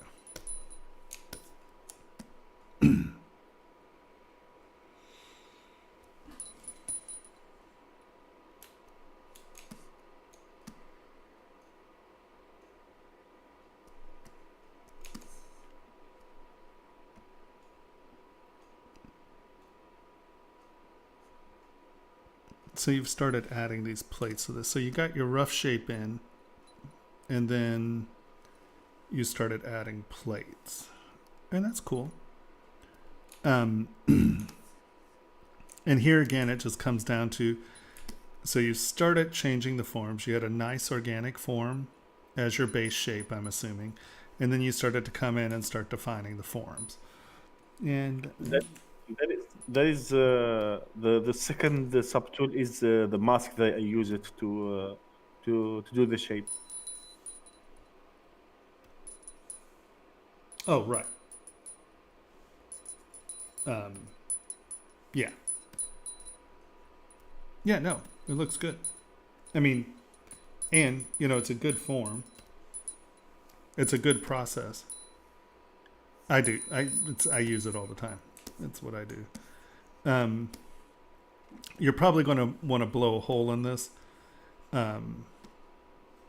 just for cleaning, because this is just going to turn into a dead meat trap. It's horrible. Trust me, it's horrible. And also, the other thing you're going to want to do is come in and, like with SK Clay Fill or something, just fill this up just a touch, just so there are no sharp edges in here, where this is a nice, smooth, transitional interior form that I just pull everything in. No, okay. Because these become pinches, and these sharp points are just places that your investment will fail. So just try to make sure that these are fairly smooth. So on the inside of these things, you don't want something that does this. You want something that does this, because it releases better. And your investment, if you have any kind of thermal expansion, these things right here will start to snap, and that'll crack. And when you fill it, you'll get flashing. So try to keep these things as nice interior curves as opposed to squares or 90-degree edges. Yeah, I know. Yeah. And then, so it looks like you are using a cutting tool to kind of put these in, twisting. I think you're going to, especially in a case like this where you are sort of adding a feature on top. Once again, I'm just going to say I'm going to add a plate here. And so by just using clay tubes, it gives you that nice edge. And you can start to define how these forms are working. See how you've already cut that in? And that's infringing. See how you're puckering that in and you're getting this half round going down. It's just, it just works so much easier, and you don't lose the surface continuity. If you come over here, use clay tubes, and I'm just going to go past your line so you can sort of see it here.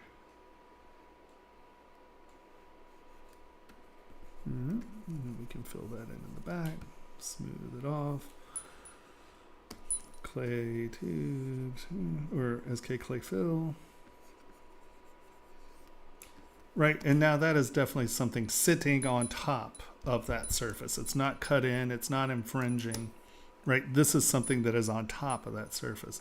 And I think that by building it up with clay tubes is going to help you some, because you're not going to lose.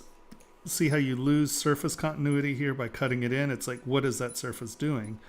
Where if we come over here, and I'm just going to, like I said, go past yours.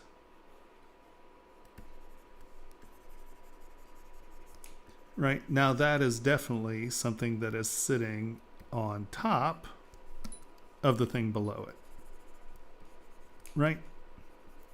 So I think that it helps you psychologically organize what's happening with your layers. See how that is sitting on top of the surface? Because it is literally doing just that. Yeah, I see.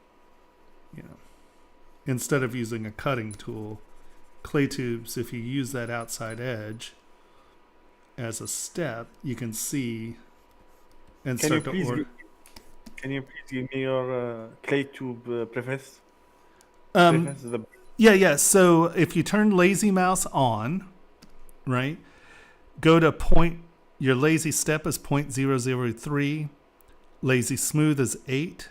Roll distance is 10. Lazy radius is 30. And then turn lazy mouse back off. And it will retain those settings. Okay, thanks. But you won't get the lazy smooth, right? Okay. And see, it just allows you to make decisions, and instead of cutting things in, you're just building layers up. And that allows you to kind of define. I think it'll help you define sort of what's happening, if that makes sense. Right? See how clear that is, and I haven't cut a line into the surface yet.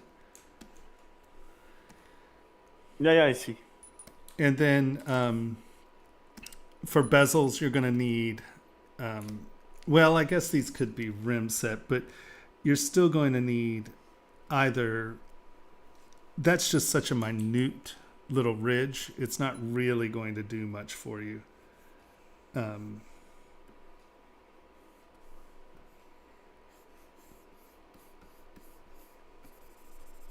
if you don't want them to be super, here, let me kind of show you. You put them, because once again, your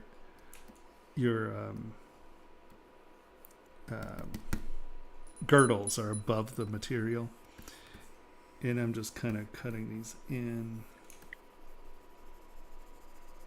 You can smooth it out a bit, but where's Lazy Nizumi? Give me a Lazy Nizumi. Alright, we have another new Lazy Nizumi. Okay, let me hide that. That way I won't forget to download it tonight. Hook window. Oh, it's, what was it? F3? They changed my settings on me. Damn it, Nizumi. Alright, so turn it there, turn on a circle. And let's get this more in line. Come on, you. Rotate back, tilt. Nope. Alright. And so now I can come in here. Hold on, control. Get it to the center. Is that in the center? No, we're a little off the center. Alright, there. Draw size, make you smaller. You can get cracks or something like that. And then you can come in and do that. And now that's a little bit more realistic of a setting situation, because here you can burr it in and then take your, it's flush setting. And then you can flush set it. Then you can do something that has a detail on it. But do you see the difference between this than just trying to get like a little lip there? That little lip's just good. I mean, it's like less than 1/10 of a millimeter. It's just going to go away. So you're going to need a little bit more meat around your settings. Okay. But yeah, no. And once again, this one's definitely, you're just starting to get to your plate. So once again, figure out your story. Why are the plates there? What's happening? Right? See how I sort of piece these together. Just figure out what you're trying to accomplish by doing those. And then that's going to help you make conscientious decisions about what your designs are. Does that make sense? Okay. Yeah. They look good. I mean, you're definitely getting there. It's just, it's tricky. It's tricky to figure out why you're trying to accomplish something. Because the second you have an answer, then it'll make sense to you why you're doing it. Okay. Looks good, though. A little hump there. If you're not going to have smooth curves along the sides, right? Definitely make a reason for it, right? And I'm not saying you weren't trying to accomplish a smooth curve there, but don't have mysterious lumps, because then it just looks like a lump. Right, see this? Where's my little, there it is. I don't have enough room for it at this resolution. See how you have this and then there's a hump right here? Just make sure these are nice, clean lines. And if you do have a hump, make sure there's a reason for it. If that makes any sense. But you don't have to worry about it now. You know, that's something that can come later. Once again, be careful here. These are pretty steep walls. It's just easier, you know, just for releasing if you keep this stuff fairly round on the inside. And then, you know, you may want it to appear sharp, and then that's where, you know, doing this and drawing that line in there. Well, that's not an undercut, you know. I wanted it to look sharp. Yeah. And you can accomplish that without much of an undercut, right? Boom. And you can see that's still a nice curved line, and that's like 1/10 of a millimeter, 2/10 of a millimeter, but it'll read sharp, but you know, it'll be able to pull out without too much drama. Okay. Alrighty. Looking good. Was that all of them? I think there is the fourth one. I don't know if you downloaded it.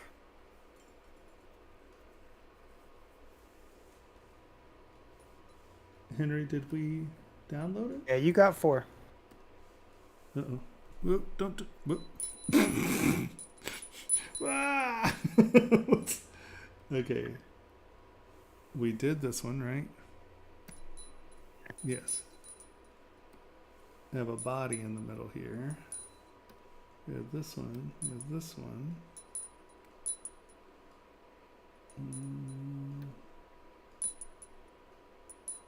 Did I somehow not get it over here?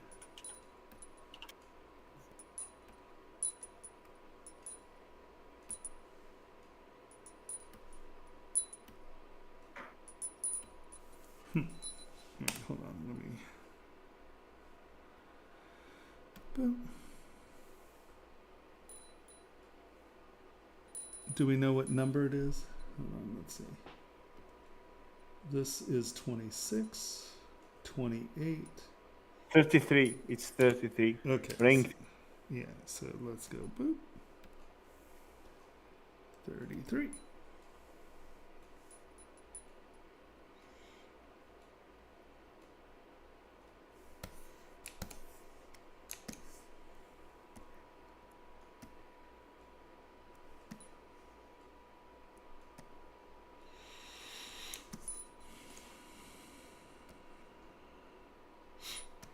Sorry if you hear me heavy breathing. That's not judgment. It's okay. I can't breathe. That's what someone the other night was like, wow, you don't have to be like that. I was like, no, I'm trying to breathe. Don't take that personally. Okay. All right. So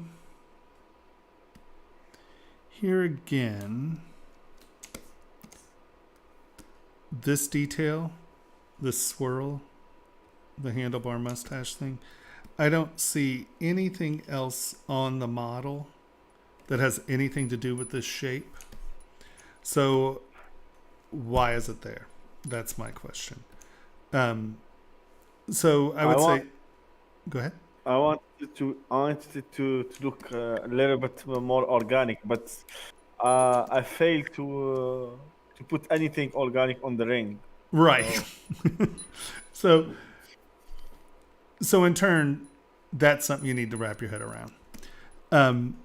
You have these steps, but then you have this border. So this is on top of these. These are, so I'm just going to, here, let's just, like, once again, I want to know why this is here. So hold on. I don't want to do Z. I only want to do one side here. So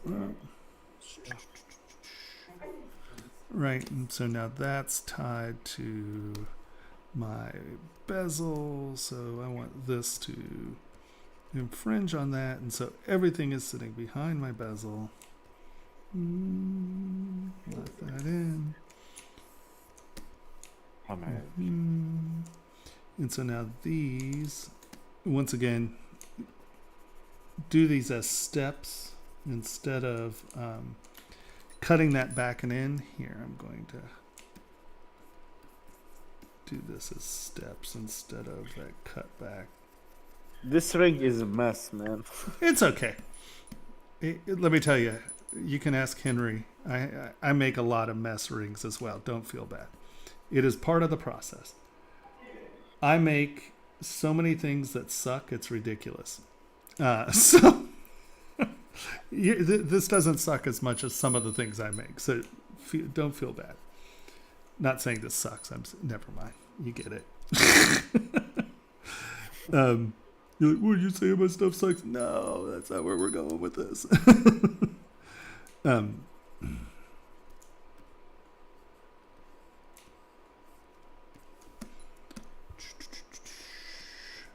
That's a step.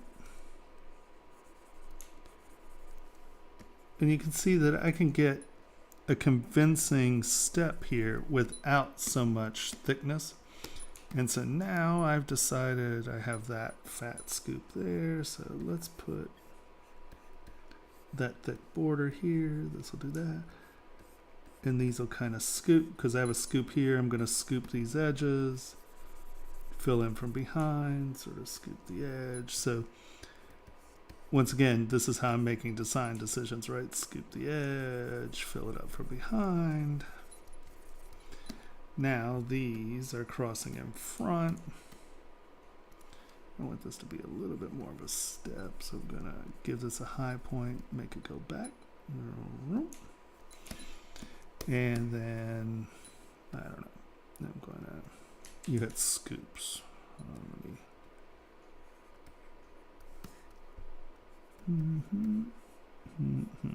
all right. And I can turn those into scoops. Okay. And then we have our outside edge here. And now this gives me a reason to sort of form this organic shape. But, you know, it's not a handlebar mustache, so we're going to wipe that out. But we can come in. We created this arch shape, right? So come in, create the arch shape.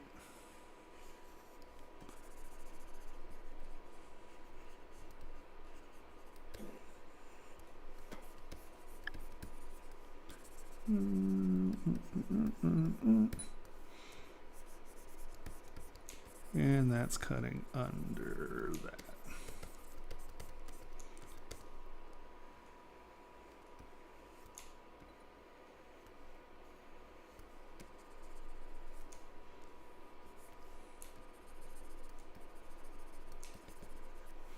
And so maybe this step right here is what gives me the vocabulary to carry this step here, right? I'm just trying to find visual cues that are part of the design and why I'm putting them there, right? So you can see that it's just trying to roll through and try to figure out what and why you're trying to get stuff in here. Because without the swirly do, right, that curve form doesn't really stand out. I mean, you could actually probably have the return here and, you know, that's creating a, but having reasons for why these things are there, right? And you can see that these are nice little steps. See how these are pillowy, where this reads as steps. And so I just think the pillowy will only become more pillowy with polishing, right?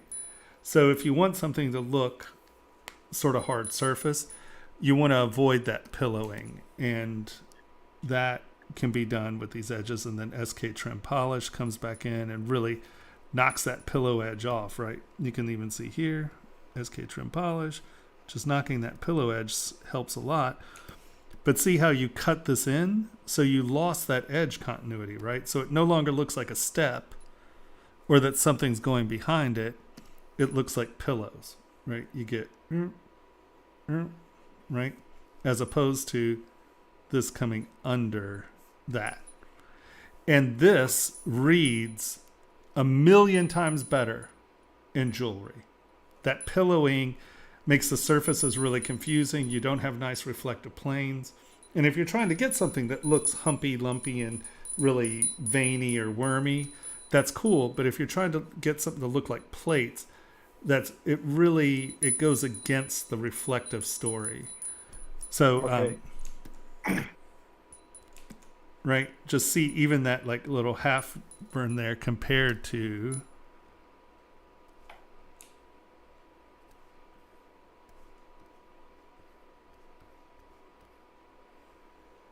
no, that's the wrong plane.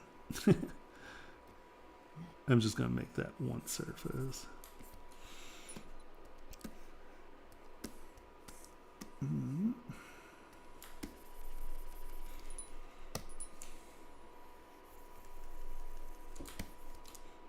Mm-hmm.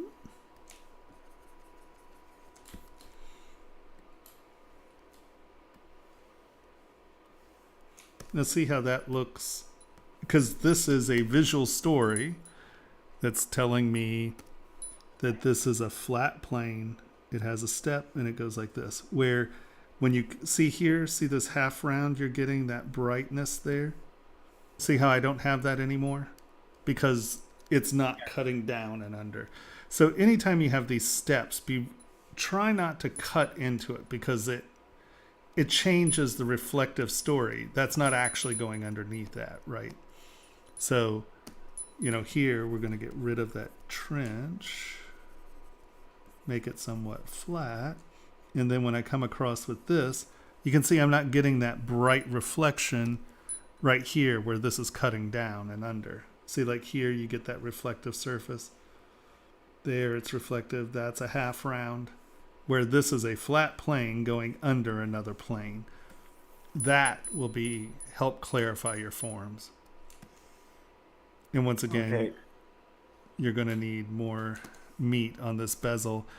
And it's really tricky putting ridges on something. Like in your design, it's fine.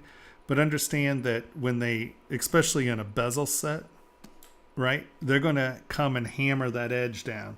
So all those lines are going to go away, and then you're going to need to come back in with a graver and cut them back in. So just remember, on the top of a prong, and I say this from complete and absolute experience because I keep trying to make fancy prongs and they hate me. Someone's going to take a hammer or a hammer tool or a setting tool, and they're going to hammer all detail off the top of any setting. So you're going to have to come back in with a graver and cut that stuff in. So this stuff is, it's going to go away. Now, once again, you can get someone to go in there with a graver. They're going to hate your guts, but you can get them to do it. Okay. So see, pillowy, much more steppy, right? So just avoid cutting in your detail. I think that using clay tubes and building your detail up is going to help you a lot. Okay. Because you're in the habit of doing these cuts, and it just keeps giving you these half round thingies. But, you're getting there. It's going. Here again, this is a shape that is found nowhere on the thing, and this is very round and organic. So just remember, when you're trying to find little elements, like this form should replicate something, and it doesn't have to copy it, but it should be in the same visual vocabulary as other things on the model. But, yep, right on. Any questions? No, I don't have questions. Right on. Alrighty. Thanks a lot, man. Of course, my friend. Anytime. Henry? Up next, we have Tomas Takes a Water Break. Oh, good call.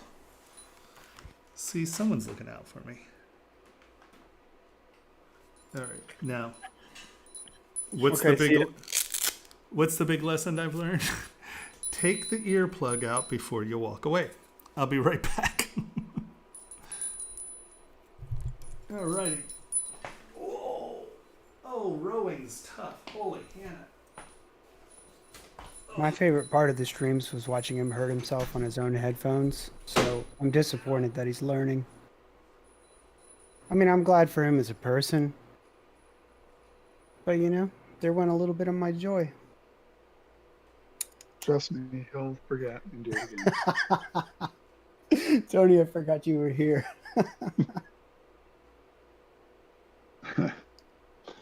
Yeah. No, he's consistent in his forgetfulness, so you can guarantee he'll do it again. Oh, good.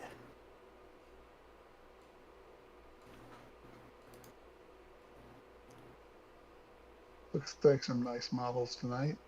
Oh, yeah. A lot of good There. stuff. Quite a few more to go. Oh, wow. How many? 1, 2, 3, 4, 5, 6, 7, 8, 9, 10. 10 more. Right. I'm going to say we'll probably get through 6 of them. We've got about an hour and a half left. I'm going to bet 6 models.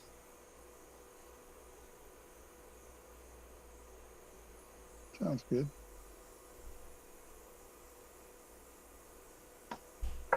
Are you enjoying it? Yeah, always. Unless we have technological problems.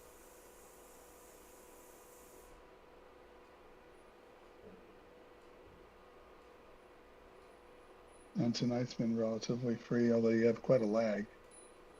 Yeah. But I mean, that's on Twitch's side. We can't do anything about that.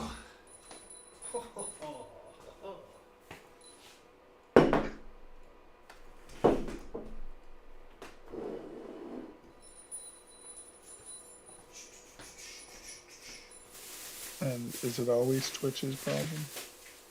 Yeah. Restream bot adds a little bit of delay. It goes to Twitch first and then recasts out to YouTube. So YouTube is a little bit slower. Facebook will be a little bit slower. Yeah. But there's always a delay.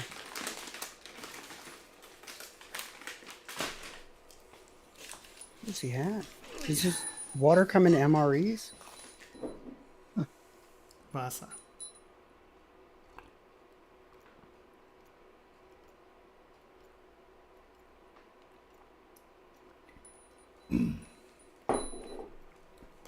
Das ist gut. Ja, ist gut. Das ist sehr gut.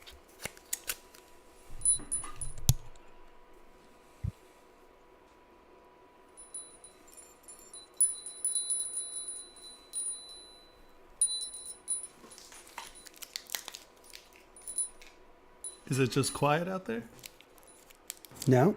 Okay. Loud as heck. What's that, Tony? Going, it's really quiet. Yes, it is. I could hear him. I'm like, I know that voice. I'm getting heckled again. Oh, Okay, that was a bad idea, by the way. What, a water break? No, I put one of these chimes, and that's all stuck to my teeth. Very bad for talking. But the ginger is really good for your throat. Sorry.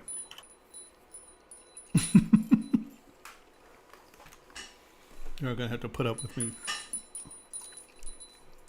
as usual.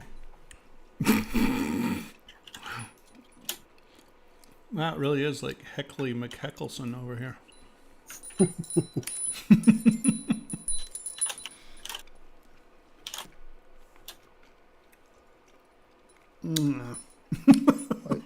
I don't want to heckle you while you're actually, doing a crit and someone's talking to you, so I have to take advantage of the in-between times to heckle you. Yes, Doki gloves definitely help from meshes exploding. Mm-hmm. See, now I get sued for statements like that. They didn't All right. sponsor this. What was that? I said they didn't sponsor this. That's true. All right. You still have models. You've got 2 more models loaded up. You don't have to download anything yet. All right. So which ones are they? Miko is next. Okay. Is that this one? Bell Miko. Yep. Right? I certainly assume so. Yeah. Are they here? They are. All right. Not in voice, but in text. And they had a question about subdivisions and maintaining your mesh. If you could just sort of discuss the workflow of how you keep control of your subdivisions. I just keep dividing. No, I'm just kidding. All right, so let's take your bell here for a second, okay? So when I'm thinking about this, I'm going to be like, okay, so I have something that I need detail here. I have something that I need detail here. I have some little area here that I probably need detail, and I need detail here. This is detail, but this stuff doesn't need high resolution. So when I block this out, and you know, it might be at this point, right? I'm like, oh, well, I just can't get enough detail for these leaves. So what I'm going to do is wow, there's a lot more to this, isn't there? This isn't just a bell. There are people and stuff involved in this. I didn't see all that. All right, so how I would do this, right? I'm like, okay, well, I'm at 2.4 million, and I just don't have enough detail right here. I don't have enough detail right here. I want this to be sharper. Okay, so either I'm just going to Z-remesh this, which is a possibility. So we're going to come here. We're going to duplicate this. I am then going to turn my symmetry on, and that is top, right? Yeah, that's top. So that is my y-axis. So I want it to be symmetrical Z. So I'm going to turn Z on. And now I am going to go Z-remesh, detect edges. So here's the next thing I'm going to do, is I'm going to come in here and I'm going to take my smooth, and actually let's make this Y and 100. Okay. So I've duplicated this, right? Yes. So now what I'm going to come in and do, because I'm about to remesh this. So I'm going to come in here, and I'm going to use clay fill, and I'm going to fill my little holes. And I'm going to fill this up a little.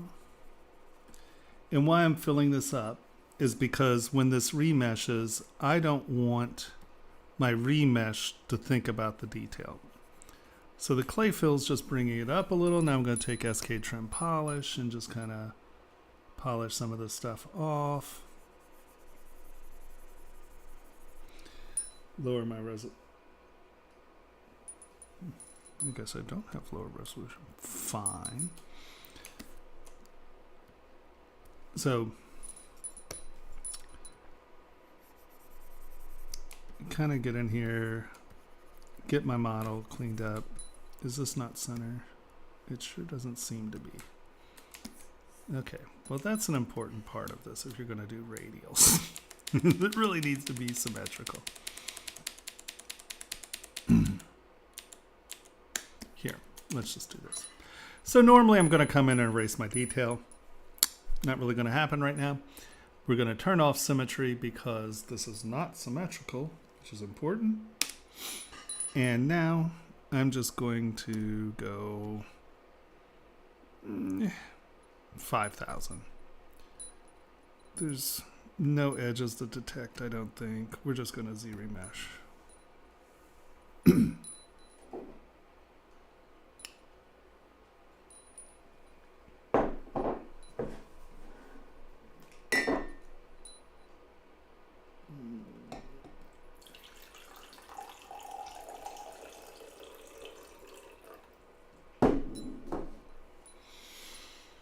You can do it.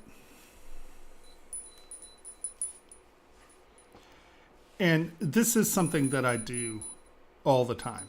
Like I get someplace and I realize I just don't have the mesh I need. I don't know why this duplication didn't come with the subdivisions. Maybe there were no.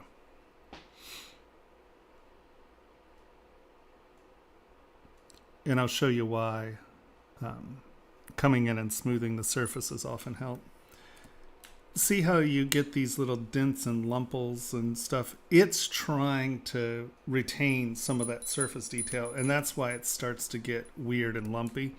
If you go back in, and if that were actually on the radio, it's easier to go in and just hit it and get it to be smoother, right? These would have come in much straighter, but not too worried about it. I'm going to push same, and I'm going to ZRemesh this again, and that'll clean up the geometry a little. See? And then I'm going to come in, go half. What are we at? 5,000. Put it on half, ZRemesh. Put it on half, ZRemesh. And see how it's starting to clean itself up a little. Normally, I want this to, here. Let's, how far off of symmetry are we?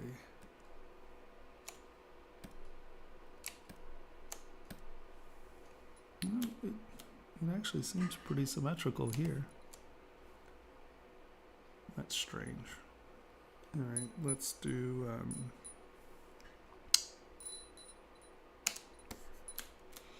I want it to be symmetrical on the X. So did you see that? If you don't know what axis you're on, as long as you hold down, Alt click on that, and you can see that we're now on the X. And so I want this to be symmetrical on the X. I'm going to, what are we at? We're at 1,000. I want to half it again. ZRemesh. And now you can see that it, that's not symmetrical on the X. What did you do?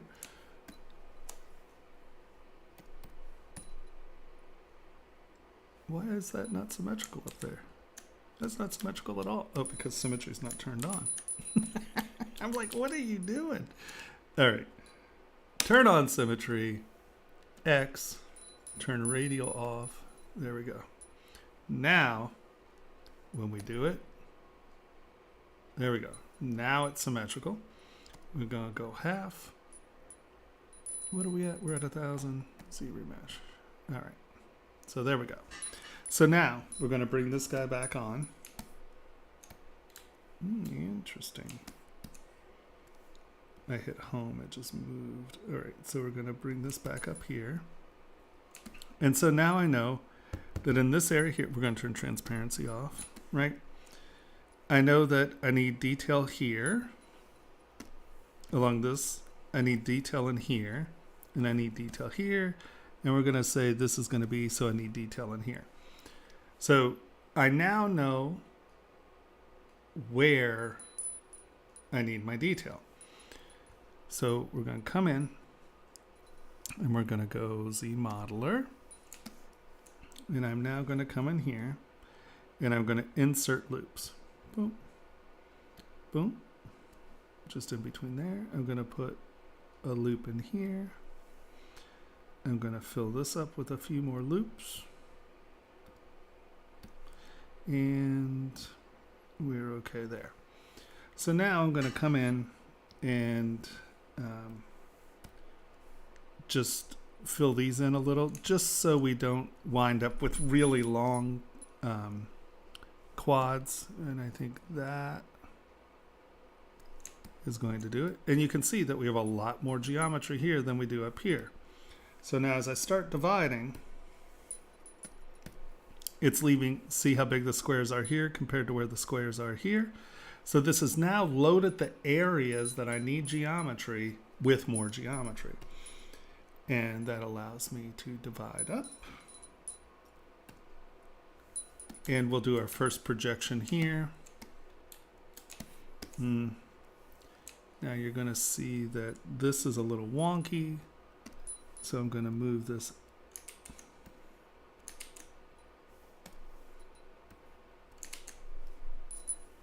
Why is that?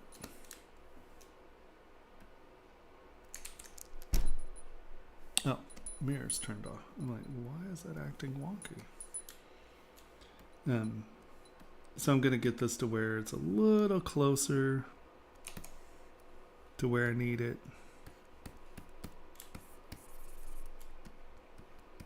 Because I don't want this to project oddly. And it's worth spending the time and doing this. You're like, oh, well, it seems like it's so much time. Well, trust me, it allows you to make much cleaner and more controlled models. Okay.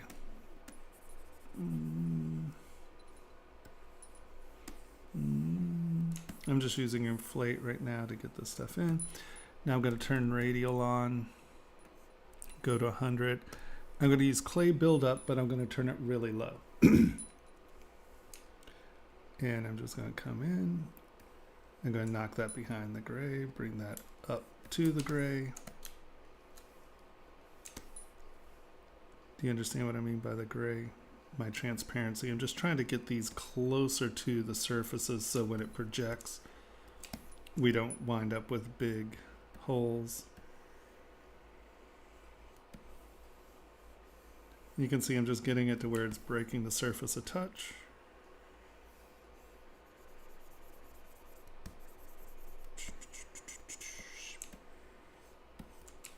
Scoop it when it's too high.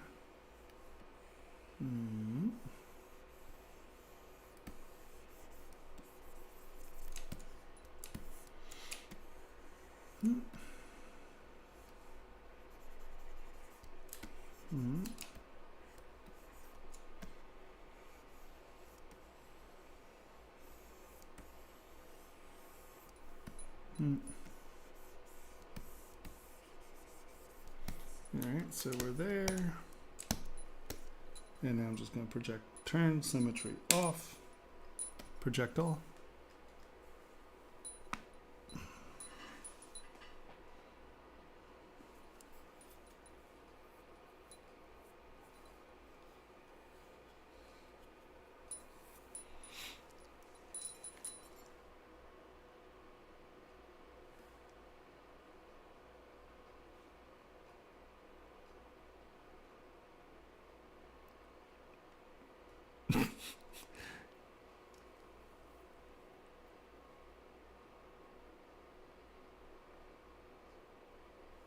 Henry, you're making fun of me. Oh, I expected you to say ZBrush and then subdivide and click project. Okay, well- now let's move on to the crit. Well, it was particularly talking about how to control the geometry, right? I mean, isn't Yeah, that? no. Okay. Yeah, you got it. So now, when you come in here, you have a lot more geometry in this little area. So it allows you to, I have no idea what, okay, let's see. You were on, do you know what your radial count was?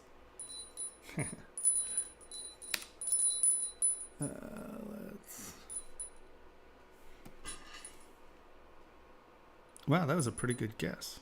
It's not right, but, so what is that, 30, maybe 34, 30 even, 31,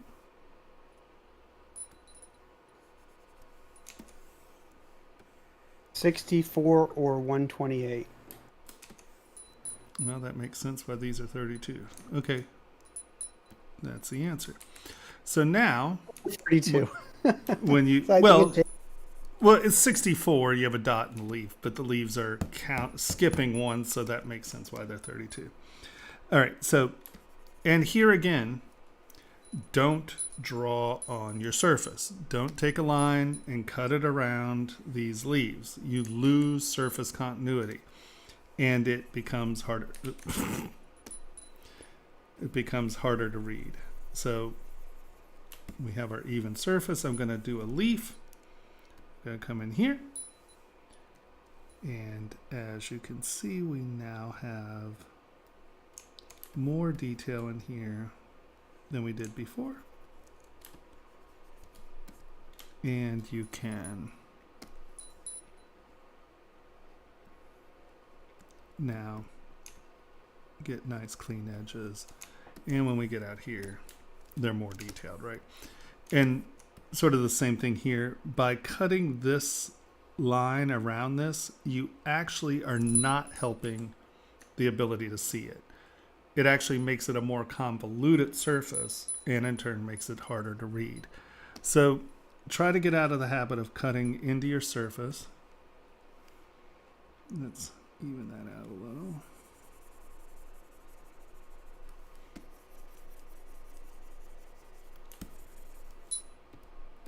And see, now I can lower my res, smooth it out, bring my res up. And now I have the outlines again. And here, instead of cutting into my surface, I can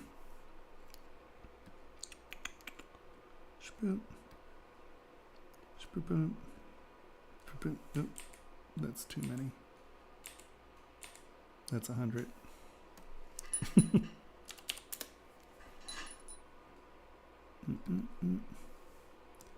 Kick up my Z intensity a touch.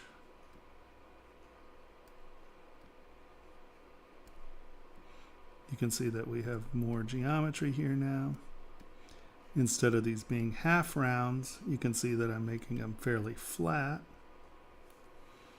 And it did something like that, right?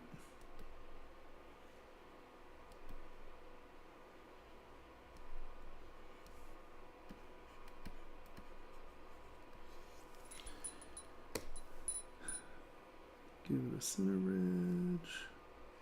Peek up my top lip here.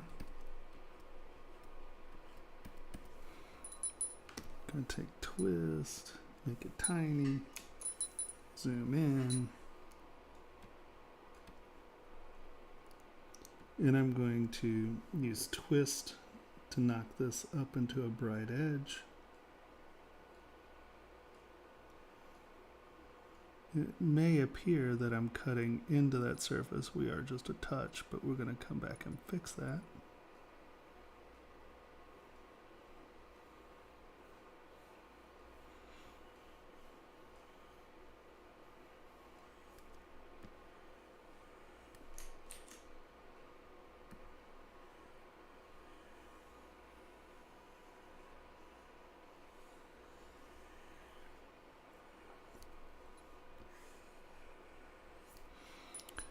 Clay fill, hold down Alt, and that'll even that out dramatic. That's too big. And that is Shift, not Alt. I'm like, why is that smoothing? That is not what I'm trying to accomplish here. There we go. Alt.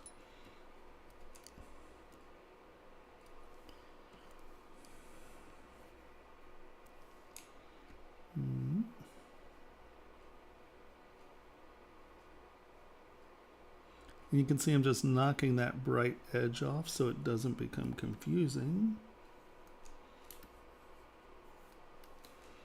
Now you can see that this is pretty flat comparatively speaking. And, oh, I forgot, twist doesn't work so well on radial symmetry. See how it goes the other direction? My bad. But on this little guy right here, on every other one of these, you can see that it works much better. And I'm obviously not being very quick or very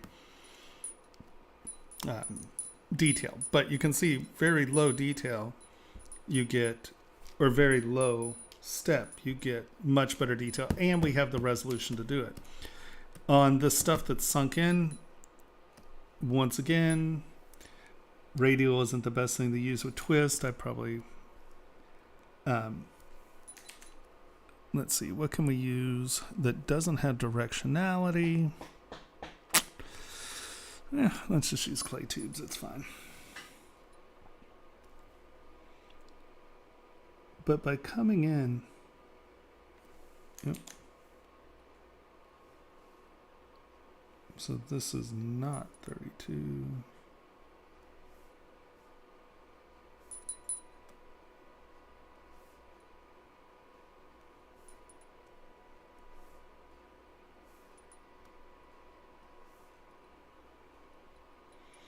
Mm-hmm.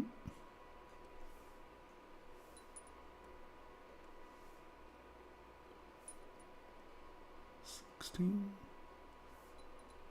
There we go.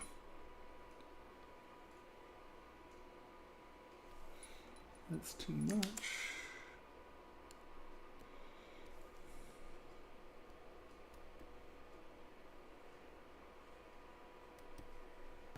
Just to make sure I don't answer this question wrong, I'm not sure about your verbiage.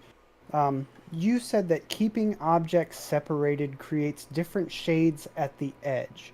Did you mean that as a good thing or a bad thing? I don't remember what words you used. It's a good thing. Okay. So what we were talking about there was instead of doing a surface and you cut an edge in, right, and you do this, this is still going to read as a continuous surface, right? Where if you come in and you sculpt this as an edge, right? I'm going to put an edge there, and then I'm going to flatten it out and fill it in some. Now you can see that this is a little brighter than this, right? Because these are not facing, this is not the same surface as that is. And that different reflective angle really helps tiny steps to read as dramatic surface changes. Got it. All right. So I was just trying to get that lip to kind of pull off. But if you have this is kind of a roundabout way of going about this, I think. Because normally I would just use twist here, but do you see how by creating a little bit of an edge on that becomes a much crisper interior image than it being soft? I don't know if that was very clear. I might have just made a mess of that. But see how that's sort of sharper edges, so it reads crisper? So just try to avoid, unless you're trying, okay, so let's say here you really want sort of a rope effect. Well, rope is a half round, so it makes sense to have something that is half round. So do you see what I mean by half round? What I mean is the silhouette is kind of doing this.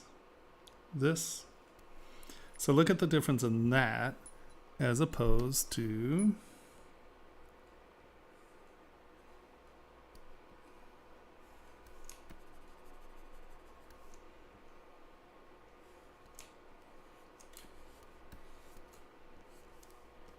boy, that is cranked up. I'm like, why am I so sloppy? So for everyone who wonders why their clay tubes never looks like mine, chances are your Z intensity is higher than like 4. If you notice how messy that surface was, don't do it. Don't do it.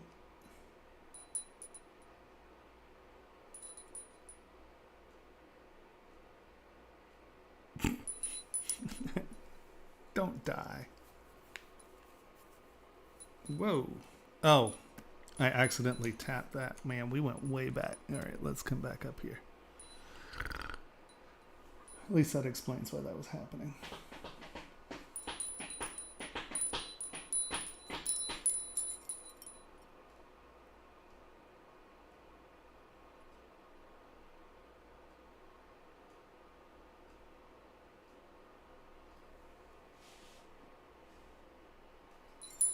Oh, we're back. All right. Nope. I was just trying to undo two.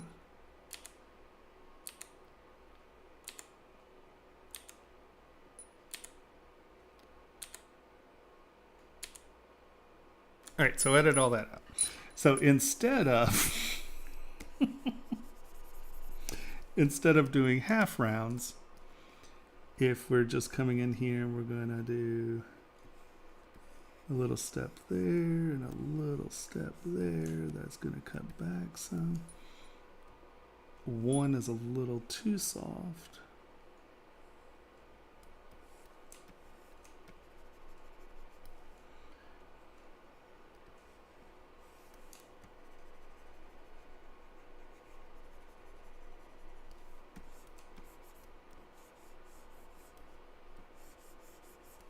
Right, those are very different feels. And when everything is half rounds, right? See how all this is half rounds, right? Everything is like soft. You wind up with much softer detail. So make sure that, you know, let's come up here. This is a perfectly good area for a half round, right? Like, okay, I want that to read like a half round. Great. Now I want it to be a rope. All right, so there we go. Now that's a rope. Now that has roundy feelings, right? As opposed to, say, now this, you know, that doesn't look bad, but I would come back in and flatten it some, just so you have a nice reflective form. Because the other thing to remember about half rounds is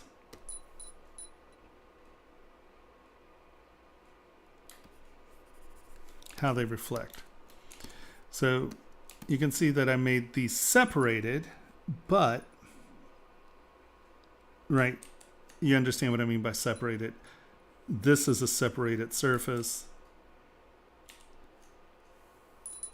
This is a surface that has something sitting on top and sitting under it. Right, so this surface here remains or retains surface continuity. This is going to reflect as a single surface. This is going to reflect as a surface that sits above this surface, right? We haven't changed the relationship of those.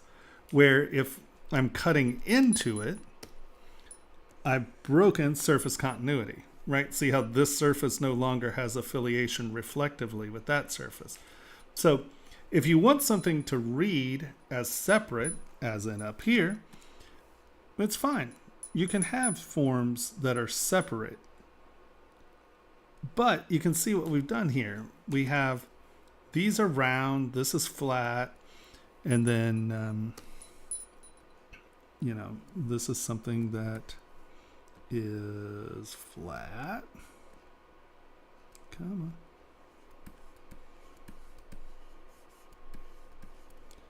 on. And then these, instead of being half round, I'm just going to make them circles because I have radial on. So instead of these being half round, these are now flat surfaces. Now let me turn symmetry off. And I'm going to do one of these as a half round. Let's...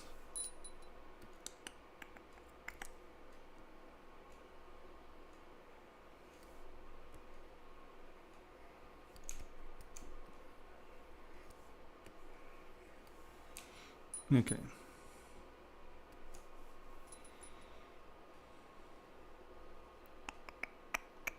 Where are you?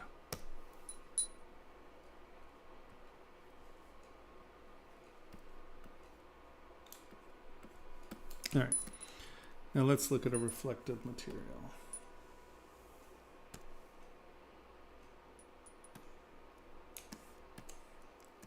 Now let's look at how half rounds reflect. Right, you get this nice hot area here. See, you get this nice hot area. Here, we're getting a nice hot area because that's the beveled edge of these, right? Because I made these flat here. But you can see that these are still pretty much the same tone. And here, you can see that you're getting a hot edge, but this is still pretty much the same tone. Now, when I rotate this around, you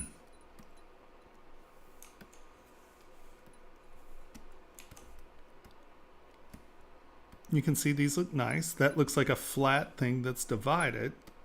And these look like steps. That looks like a big flat thing that's divided. But look at how low that is, and we still get good resolution. So change it up. Don't see how this looks like a surface with ridges on it. You know, everything doesn't have to be the same thickness cut, a half round, so you're breaking surface continuity.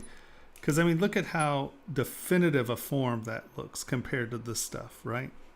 It has a shadow, but that's reflecting as one surface. These are reflecting as a second one. And that's super low. There's not a lot of detail there at all, but it reads very definitive. So don't just cut your detail in, and that's how you can get more geometry where you need it after the fact. Now, if you're doing your initial block up, you can put that stuff in early on if you know it's going to be there. Woo! Woo! All right. And so now we have, did that answer your mesh management and stop drawing on surfaces questions? They didn't ask about not drawing on surfaces. I'm pretty sure yes. they did. I'm pretty sure they did. I'm pretty sure that I heard, goodness, should I not draw on surfaces? I'm pretty sure I heard that. Yeah. Well, let's pretend I asked it. There is one more model in there. That's what all the other subtools are. They are not connected to the bell, so you can just turn that bell off. What? It's not a person pendulum? Inside of the bell? I don't think so.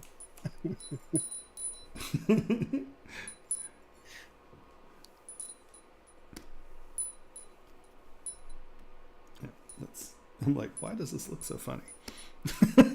Because it's all metallic.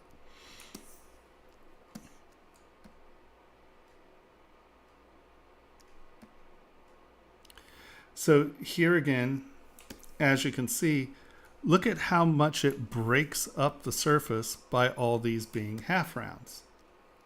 You see what I mean? Like, it becomes chattery and noisy, where if these were steps and cuts and divisions, you see what I mean? All of this just reads as one convoluted surface.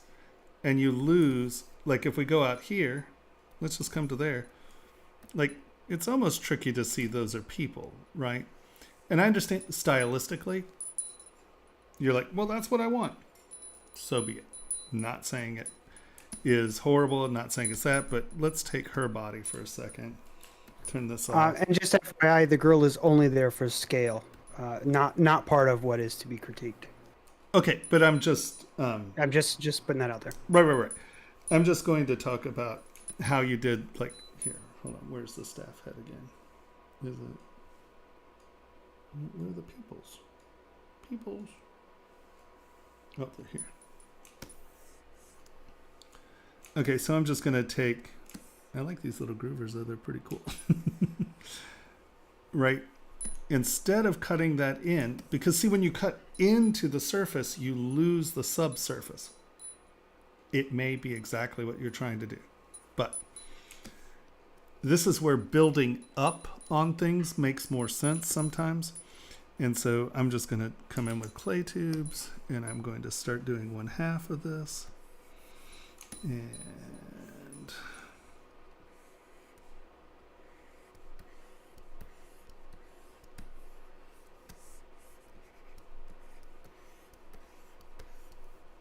And then these kind of came in the other direction.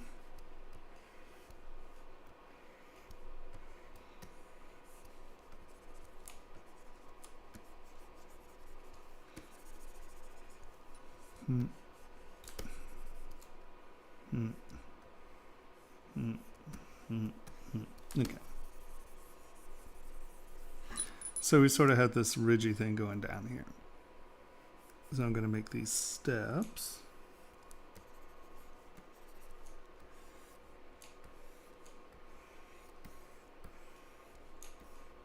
And this is to everyone, stop drawing on your surfaces.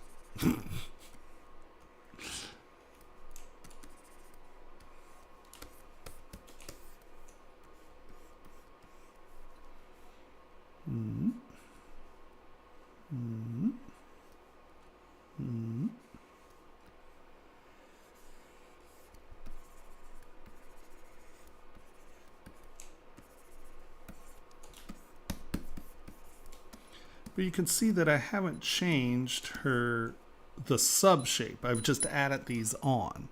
Where if you're taking this and we're like, all right, it needs to be bigger than that.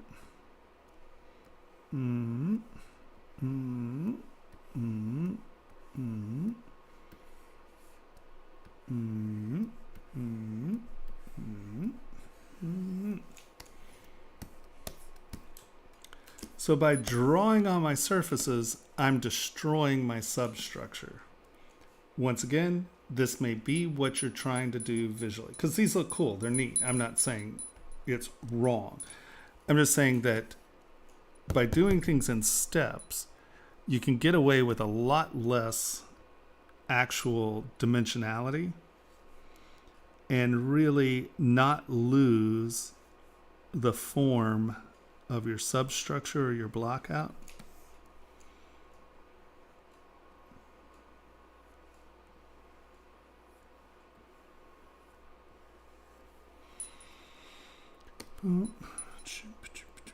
Boo, that is not the brush I wanted.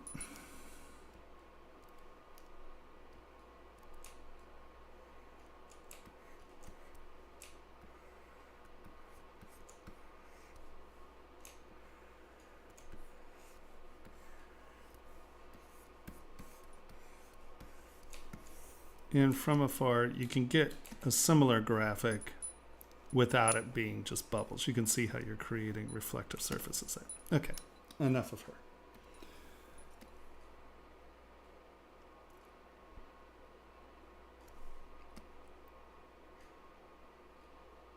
That's nice.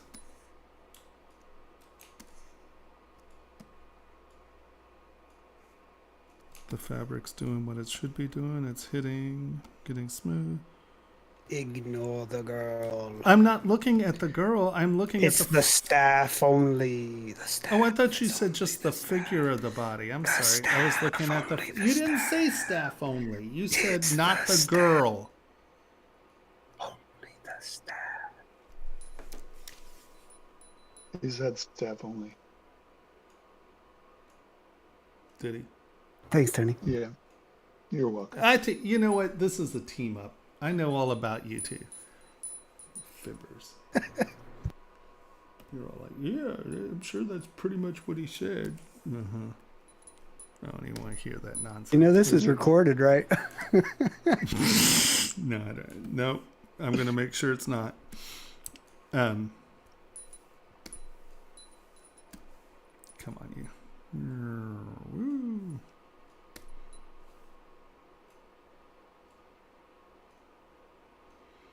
And I think it's here. I'm going to just do this face instead of having it cut in, right? All this is cut in. And I get it. I just think that you wind up with just nicer form. Because if this is supposed to be a form, right? To get this flourish, you had to cut into your surface, where I'm just going to do a flourish here, right?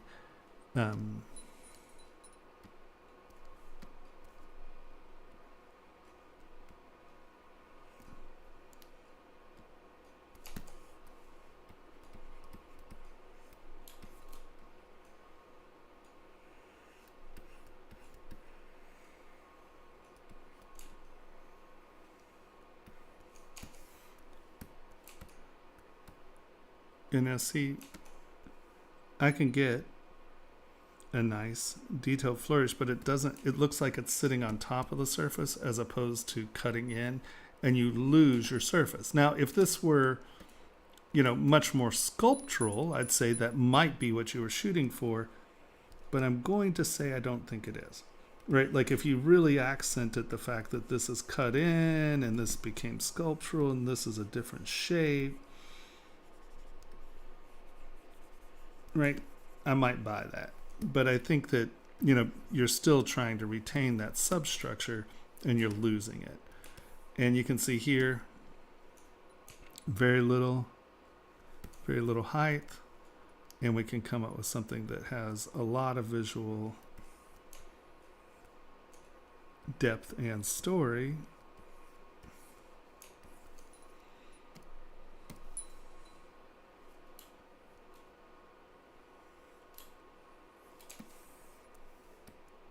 Right. See how this becomes much more presentational because it's sitting on the surface as opposed to being dug back up and in. And see how these are sitting above the surface, so you're seeing a little bit more dramatic form. I would say, once again, you're still sort of half roundy here. Yeah, that's not the brush I want. I would say still think of reflective planes, right? This is a plane.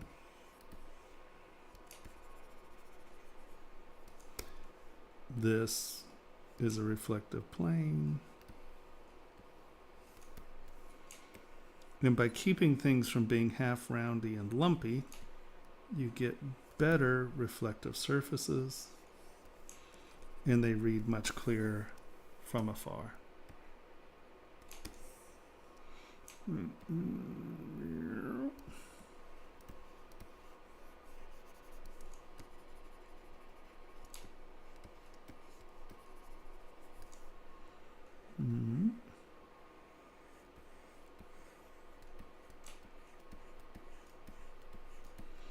And see how I'm changing the surface heights and the thicknesses. That dynamic change, the tilting of the angles and making things wider and create for... Save. Yeah, it's saved, but it keeps blowing up.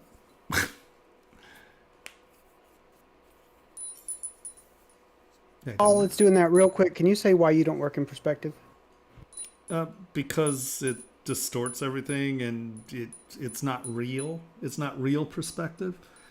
So when you're designing something that's coming out of the machine, perspective is just one more distortion, right? And we're trying to get it to be as close to what I'm putting down is what I'm trying to get out. So perspective really distorts things, and it may be great for rendering and stuff, but for printing it really distorts it, and when you get it out it's not elongated and right, this is a fisheye lens. My hands aren't bigger than my head, right? Here, hold on, get there. Right, forced perspective, fish, this is a 18 millimeter lens, so it's wide. And it's very distorting. Well, that's not what a print of me is going to look like, right? So in the world of rendering, yeah, go ahead, do it. But I can't sculpt with fake information. This is already fake information. So if we distort it out even more, it's just, Yep. Cool. It's a distortion. Thanks. And see here, instead of cutting it in, if you had just sort of sculpted it out, you'd be telling the correct reflective story for a face.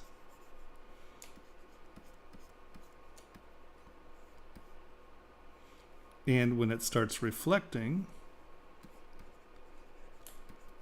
you're going to start to get that reflective information that our subconscious understands and knows. And you're going to be able to tell it's a face from farther away.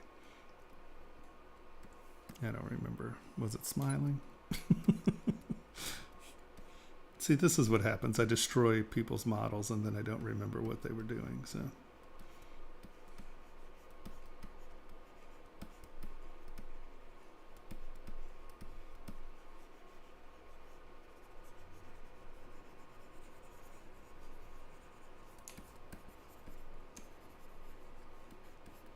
And see, even without detail from back here, you can tell that it's a face. Does that make sense? Yes. So I would just say, you know, it's fun. The shapes are good. Your forms are good. Stop drawing on your... Don't use Dam Standard or any of the tools that you're using to draw stuff on. Use clay tubes or clay and just try to build up and see what it does for you, because I think it'll help you retain some continuity in your base forms. And yeah, I think you'll wind up, especially if you're printing the stuff, you're going to wind up with better results. It's going to be much clearer after the print. Of course.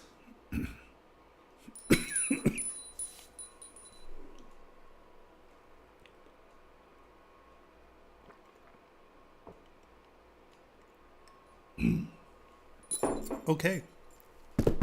Next. All right. I'm gonna say we're getting pretty close to the end. There's at least 2 more I want to get through, because they've been waiting so patiently. Are they still yep. need to be downloaded? They all need to be downloaded. Yeah. Okay. So we're done with this list. We're done with this list. Okay, I'm gonna start a new project just because this is big and it keeps saving on my poor drive, and my poor drive just is not meant for that. Where is it? Lightbox, projects, new project. Nope.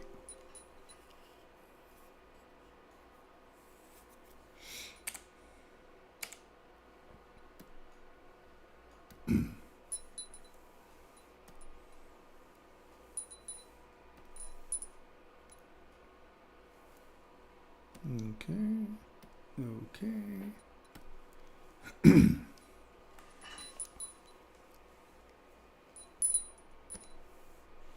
So my question is, do you think I can get one of these and just suck on it instead of chewing on it?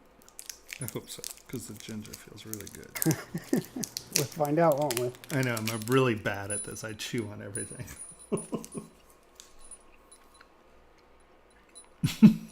As I instantly start chewing on it.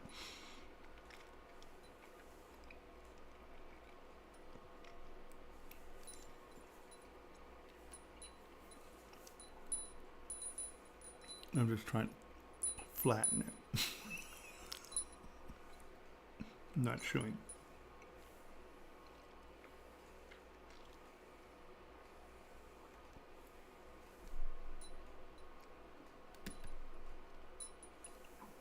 Oh, see, I just started chewing. That's bad.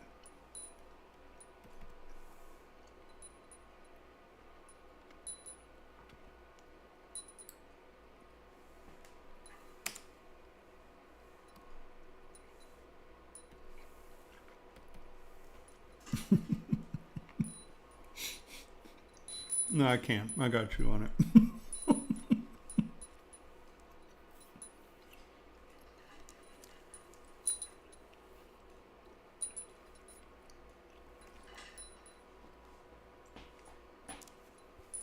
Is it thinking?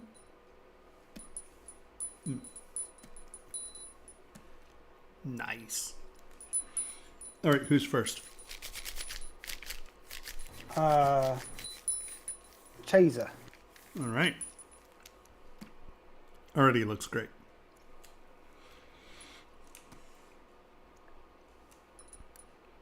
Your hands are nice.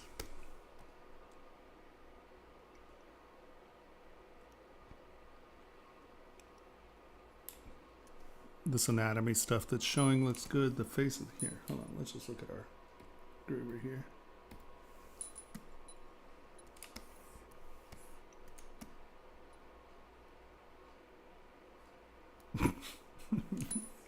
Very nice.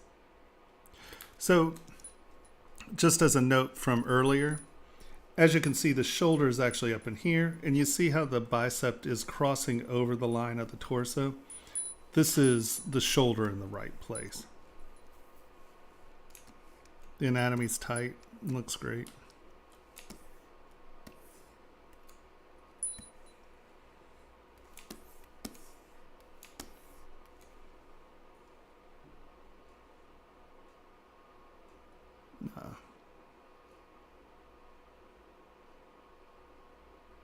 Very nice. Once again, if you're going for printing, polish some of the pores out just so it doesn't become sandpaper. It looks intentional. But if this is for rendering, obviously that's a different story. And usually people who put that kind of detail in, it's for rendering. So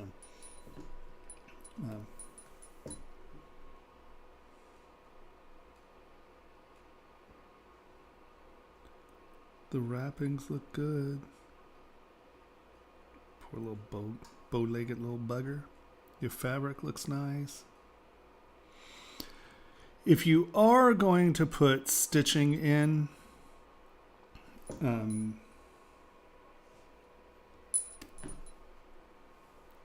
give it some tension where that stitching is happening. Don't just throw stitches in. Which pantaloons do we have here?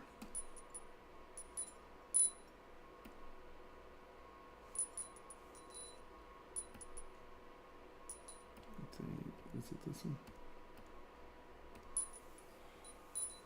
Okay.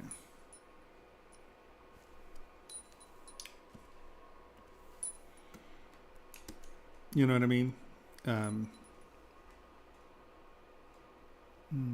are you?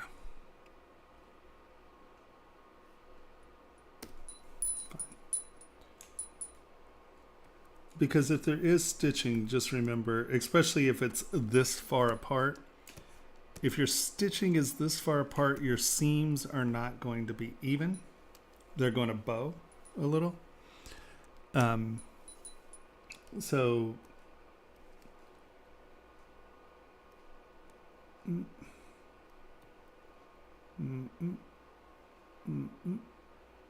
it doesn't have to be super melodramatic, but your seams will bow. So consider that, because that'll give you just a touch more. I'm doing it backwards now. They come in there, go out there, come in there, come in, come in, come in, come in. And I'm being just a little melodramatic here. I don't necessarily think that it would have to be. But you can see that with that little bit of motion in your seam, it doesn't look like you just cut a line in and did it. And then once again, you would get a little bit of tension pull every time you have a seam. You know, especially if they're this spread out. And obviously your fabric's better. You understand what I'm saying. I'm just trying to get it there. And that's going to read a little bit more realistic if your stitching is this far apart. I would just avoid, because everything's so nice and your fabric is so tight. And you see what I mean? It's just like, it just seems like you cut this in. It's a half round. Be by half rounds.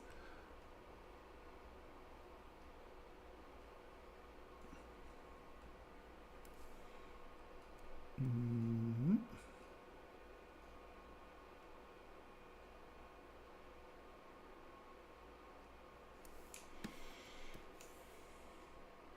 If that makes sense. Your hands are great. The armor's fun.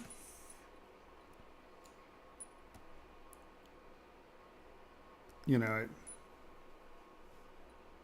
you have such nice realism and stuff. Figure out what's going on with that strap. Obviously, there's going to be a buckle there or something. But also remember that on the back, and you're kind of getting it here, right? You know, on the back, there's going to be a rivet or something holding that strap on.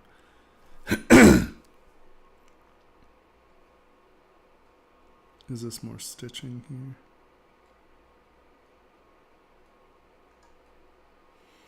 Yeah, just if you're using stitching, especially wide stitching, make sure that the fabric is reacting to those stitches.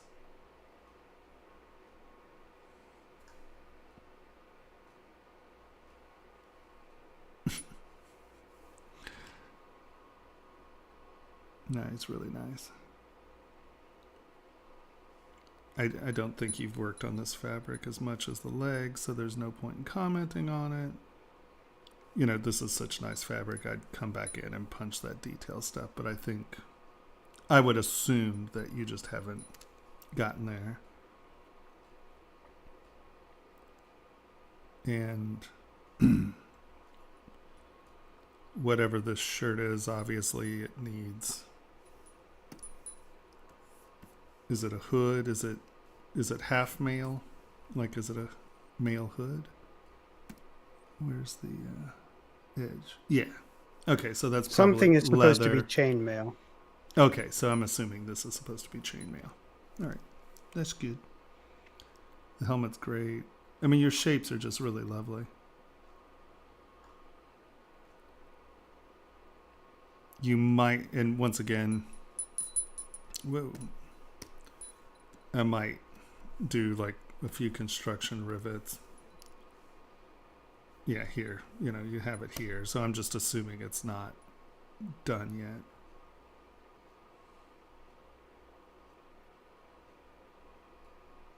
It looks great. Yeah, once again, I'd probably do a leather texture on that so it's not flat. But like I said, you know, this is your male shirt. Just give your leather strapping just a touch, and then just a little bit of fold or something, just so it's not quite so smooth. But once again, I can only assume that you just haven't gotten to it yet, and figure out a buckle or something for that. It was beautiful. It was a great model.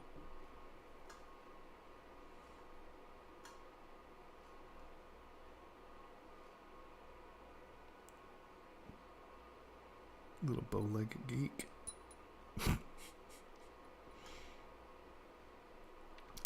Very nice. Yeah, no, I think it's super tight.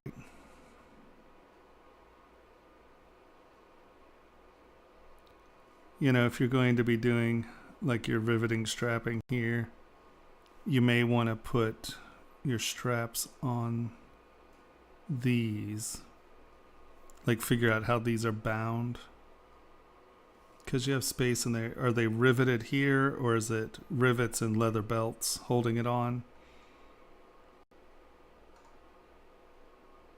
Yep. And They say they struggle with chainmail and texture, which earlier in this stream, which I think you were here, he did a really good demo of how to use, what is that called? Micropolys? Yeah, that one. For chainmail. Yeah. Yeah, chainmail's hard. It's really hard because, you know, it starts to get distorted, and then it's just, you know, it's done. You're hosed. But micropoly, if you spend your time to make your mesh incredibly even, micropoly works great. I've seen some people do, but once again, you know, you have to make sure that your mesh is really even. I have seen people do chainmail with UVs that then you're applying the UV as a depth map, and that is applying the dimensionality to it. It's tough. It's hard. I vote that you make a separate toruses for every ring of the chainmail in separate subtools and place them all individually and manually. Don't laugh. I've done silly things like that. Oh, Lord, I bet you have. Yeah. Don't do that. No, I've had insert mesh brushes that are like 5 chainmails, and I'll kind of get it and put it on, and then sort of stretch it out to get to the next one, and then put it on, stretch it out. Yes, I am that person. But my Everyone chainmail listening, looked rad. Don't be that person. Now, I haven't tried this. It's so funny. I can't believe I've never tried this. So, this is our mail. You might have to make a tool for it. I'm trying to think of what my chainmail tool looked like when I was sculpting these friggin' things. It sort of scooped and then had a push. So you would take it and pull it down and push it under, and pull it down and push it under, and pull it down and push it under. What did that tool look like? But here, let's see if we can see. That's a pretty nice even mesh. Let's duplicate it. Z remesh half.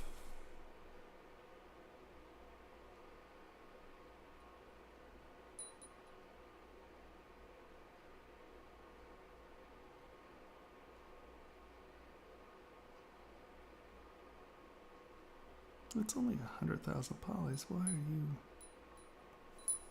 Is there something funny going on here that I'm not?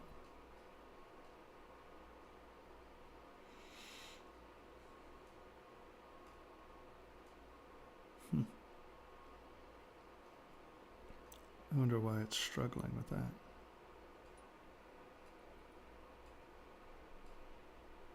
Do I have some stupid selected? No. Is this double-sided? No.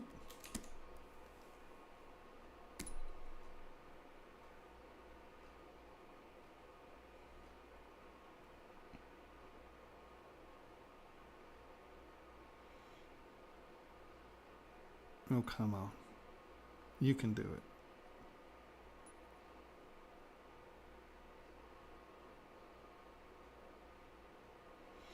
If you had to guess, because I'm certain neither of us know the answer, would you guess that array mesh or nano mesh uses less memory? Well, obviously it depends on the size of your tool, right? You know, if it has 10 polys and you're arraying it 1,000 times, you know, you have 10,000 polys. If it has 1,000,000 polys and you do it 1,000 times, that's a lot. I don't know. We'll have to experiment with that and check. I think that was the right answer. I think that was exactly it. If it depends on the model, and that's all you could possibly say. Yeah, because, you know, It's I mean, really dependent on the model. yeah, I think that array may take a little more memory because you're moving it, so it has to resize and refunction and stretch and stuff if you have high poly models.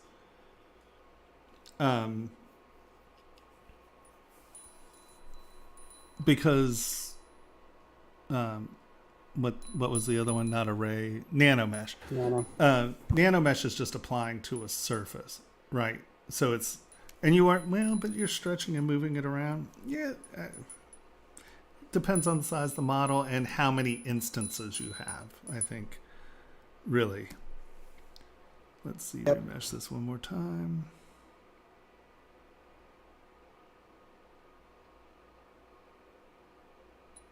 And you can see what I'm doing. I'm stepping down half by half. Now, here's another thing. You can see that these are changing size. What you want to make sure when you're doing this is, like here, you can see how this looks like a square. See how these are going to stretch. You do have to come in and kind of futz with your squares because you want them to be as square as possible. And we'll go over one more thing here in a second, which might be a better idea or a different idea. Turn dynamic on, smooth 0. I can't get that window to show up. It's kind of frustrating. See, I want this window to be down here, but it won't attach correctly. Micro poly on. And chainmail. Whoa, what is that about?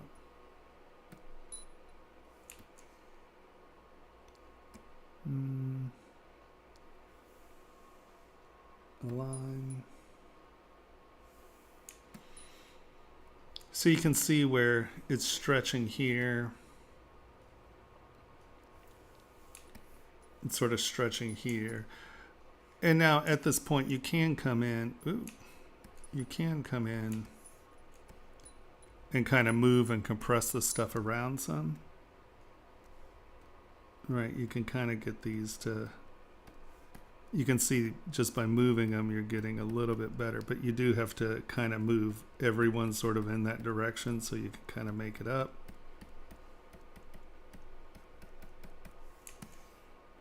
But, you know, that's a pretty good place to start, I think.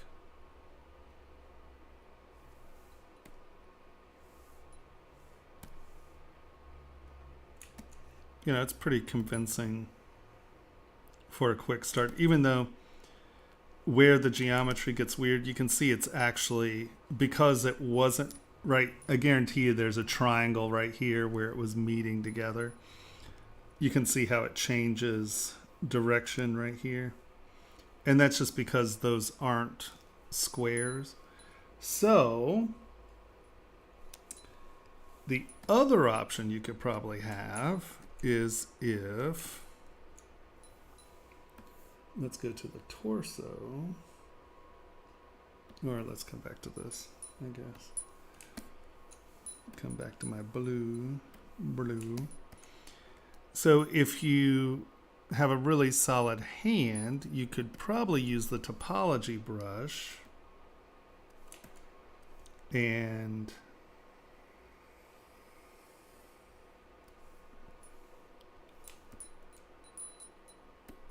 why did it disappear? Oh, did I touch it? Hold on. Right, and try to get things sort of as square as possible. And as things stretch and squash, right?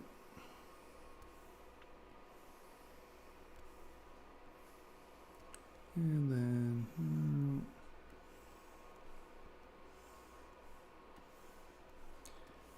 and I obviously am being quick here. But at least if you're drawing it on, you're not going to wind up with weird triangles. And so boom. Now you have that split masked. We have this. Oh, it's double-sided. Oh, that's okay. We can come here. We're going to tap on this. We're going to tap on no. All right, fine. Fine. Mask it then. Hide part. Split hidden. And now, you know, I would come in, Z modeler and slide and try to get the edge loop complete. Try to get these sort of as square as possible.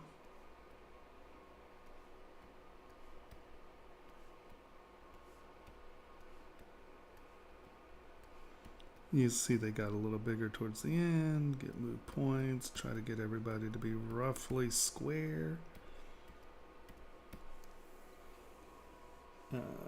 Dynamic. Turn smooth off.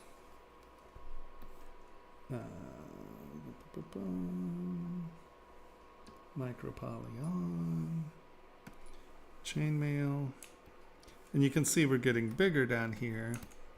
But because there's no pinching, or you're not getting triangles, you can control it a little better.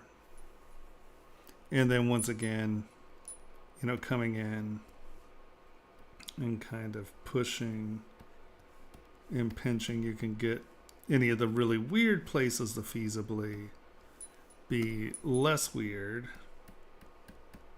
You know, where they obviously go out of circle, you can futz with them a little.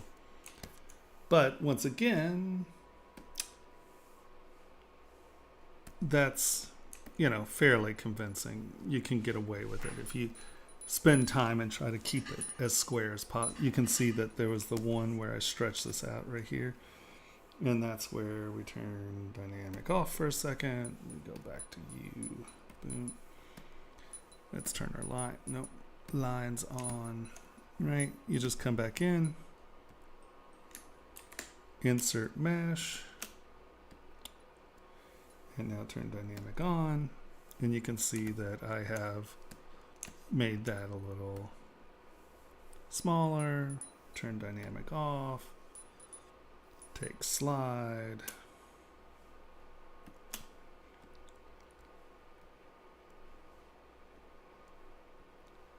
And you can see by just sliding these around, you can really change what's happening. Turn dynamic on. See how these are all distorted. So here, you turning dynamic on and off, you can set, add a little geometry, remove a little geometry, slide it around. Does that help? Lord, if it doesn't, Oh, I something's see how wrong. you are. I see how you are.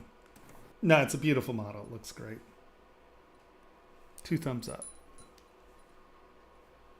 Did they have any questions? I don't think so. All right. Boop. Ba-doop.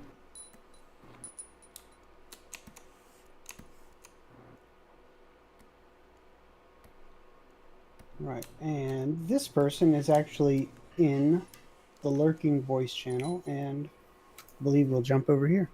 Awesome.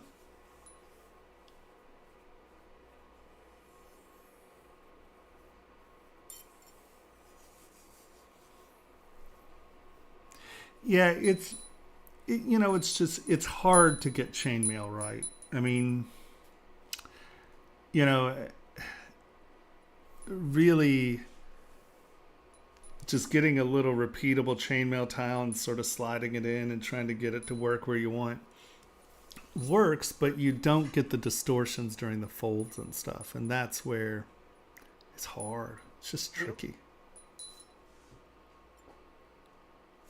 Oh, we can hear you, but you're really quiet, I think.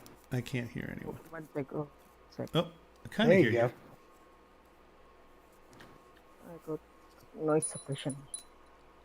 Alrighty. So he looks good. I would say that you may want to just give him. Hold on, let's make that a little bigger. I think he might be. Just give him a little bit back, more of a back of a cranium here. And then, you know, the caricature looks nice. The eyes and full, you know, he obviously has a big jaw, a small little head, and that's fine. You know, because once again, it's a stylized character. But No, it's actually a likeness of Cain Vasquez. oh, okay. He has a huge jaw, so to be fair, I can share the like references. yeah, that'd be Should I- nice. Okay, one sec. No, it looks quite a bit like him.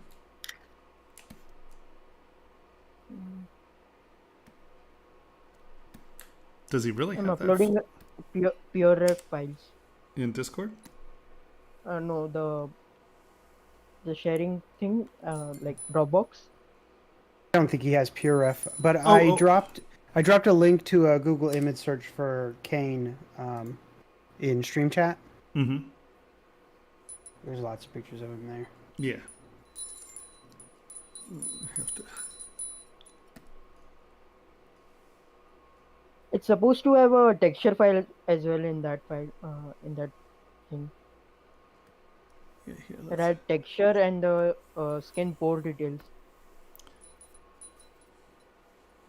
yeah, no, he has a monstrous jawline. No, it looks a lot like him. It's good. Thank you. Um, I'm stuck on what needs to be fixed because I can't think of anything like. I'm seeing it. he does have a really flat head. I see, I'm like looking at it. Look, it is just flat as a board. I was wrong. Sorry. Ignore every word I say. Look, even here, homie's got a flat back head. Look at that. That's crazy. I wonder how many people have stepped on it to get it that flat. I mean, look at that. There's no curve to it at all.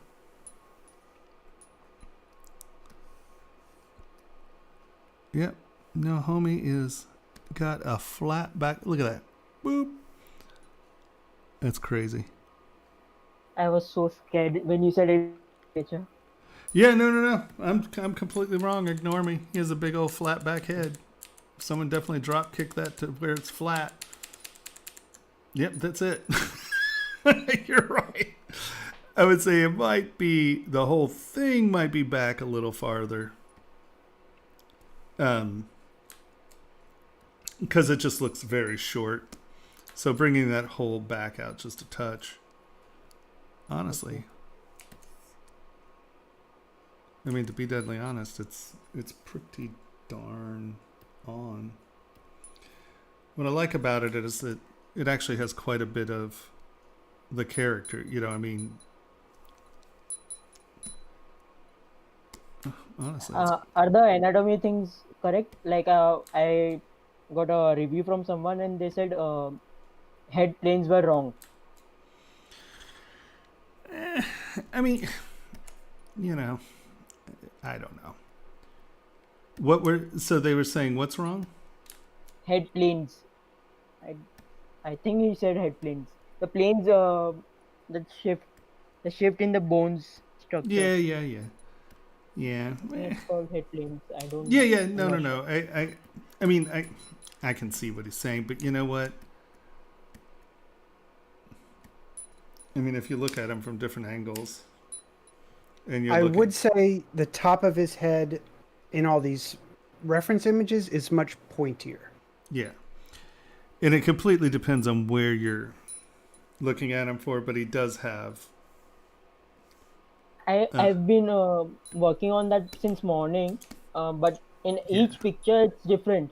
Well, Like it's in because some pictures it's pointier. It's in some pictures it's pulled back. I'm not sure what to do with that.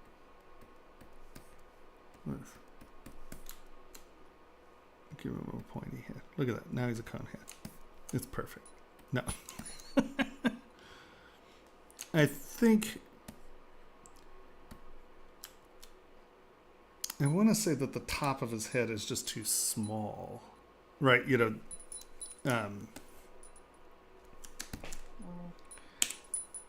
in the sense of, I just think that there needs to be more head up there at some point. I know that's not how you would do it, but if we look at, hold on, let's go through, see through.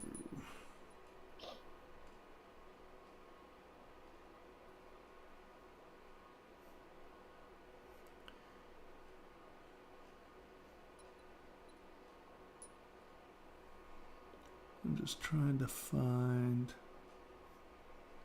something that is going to give it here. Come on, you front.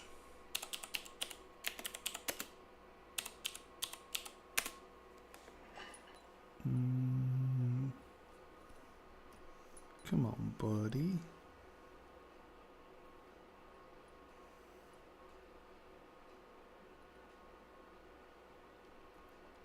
See, a lot of these are from underneath, and it makes the top of the head look short. And of course, they cut the top of his head off there. That's coming from under, because see, you can see the bottom of the chin.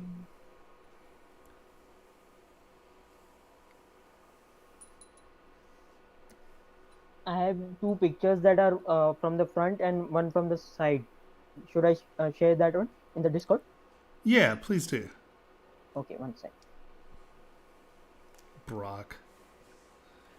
If there's anyone who's ever looked like an orc, look at that torso. Jesus. He's just a beast. He is huge. Paint him green. Let's see. My God, this dude really does look different in every single one of these pictures. I know, it's crazy. Because I think, here, look, even if we just rotate this forward a little, see how much taller. Oh, I put a point on that too, though. You know, if you just look down on his head, look at, it changes the, where his head is, you know. It's tricky. I still think the top of his head needs to be a little bigger.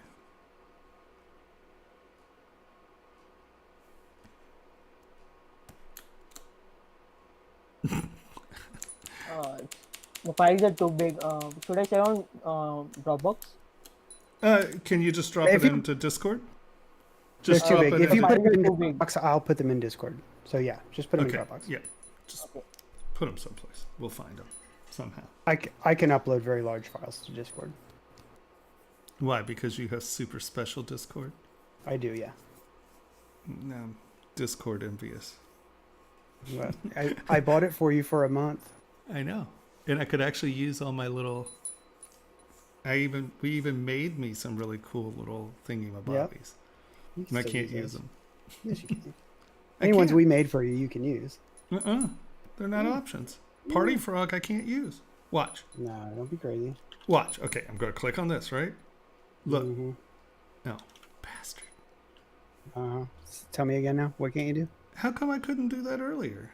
Weird, huh? How I'm right. Strange how that happens. Oh, here. This is what you get. That's what you get.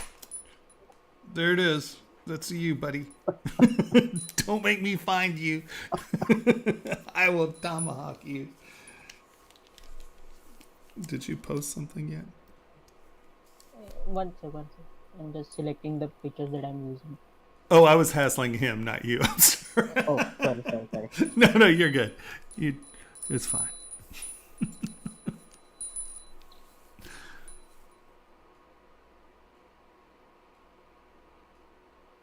It's uploading. Cool.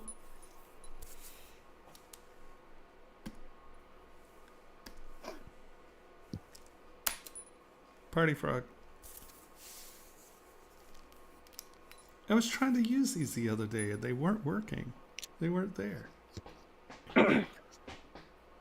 I can't post these to someone else's chat, can I?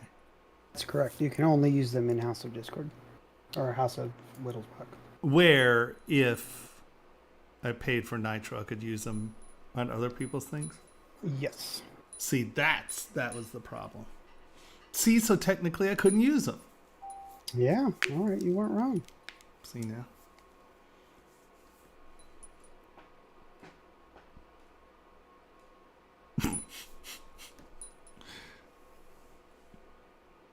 Party Frog Correct. looks like Shark Frog.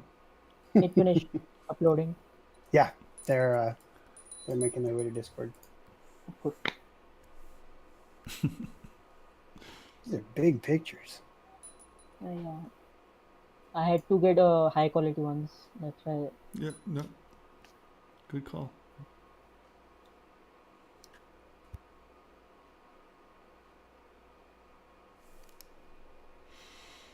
I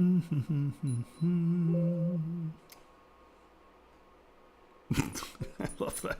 It really is just a straight flat back head. That is so funny. Yeah, see, this is so why you're getting such a short. Yeah, look at that. Probably shouldn't have dropped those in community art, huh? It's okay. I'll delete them after this. It's kind of community art. So I think this one's probably the closest. No, he really does. Well, he does have a point in this one. Let's see, can we open that?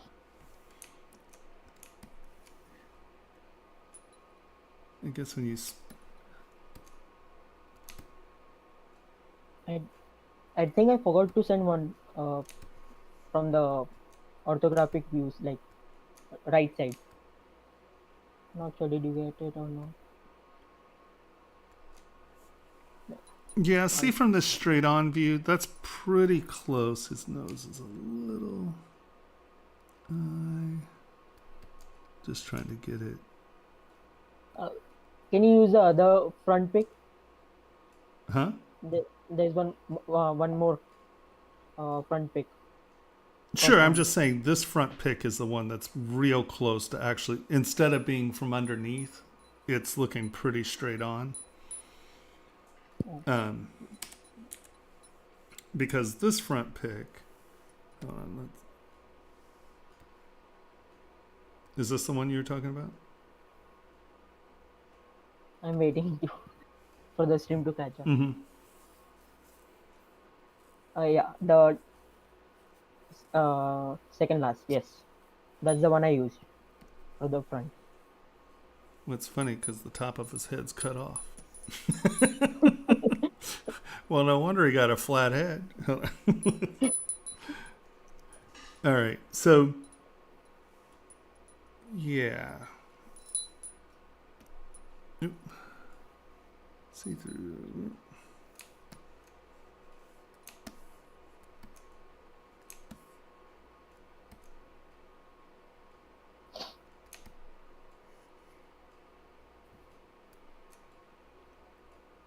Yeah, that's interesting.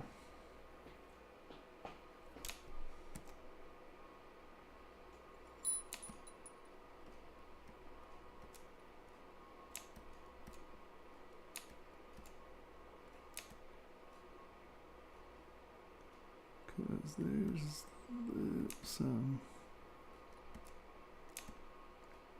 Shit, I moved the eyes too much. Yeah, it's interesting. Because if we're matching it, let's do a little less see-through, or a little more see-through. Because if we go by the eyes, my focal length was 32. Oh, see, you're using perspective, aren't you? It is. Yes. Yeah, see, there's your problem. Stop using perspective. It does you no good, especially when you're trying to match things. Does not help at all. It makes things weird. Because when you're trying to match the photograph, you're getting a photograph that already has the perspective of whatever that lens is in it, right? And so you're now, when you're using perspective, it's doing another perspective thing, and that's the problem. I never use perspective. I mean, if you're using it for rendering, that's one thing. But especially when you're trying to match stuff, because, I mean, you know, if you're trying to match stuff, look, you can exactly see the issue, right? Your mouth and eyes are too close because the perspective is spreading them away some, right? So when you're doing this, do not use perspective.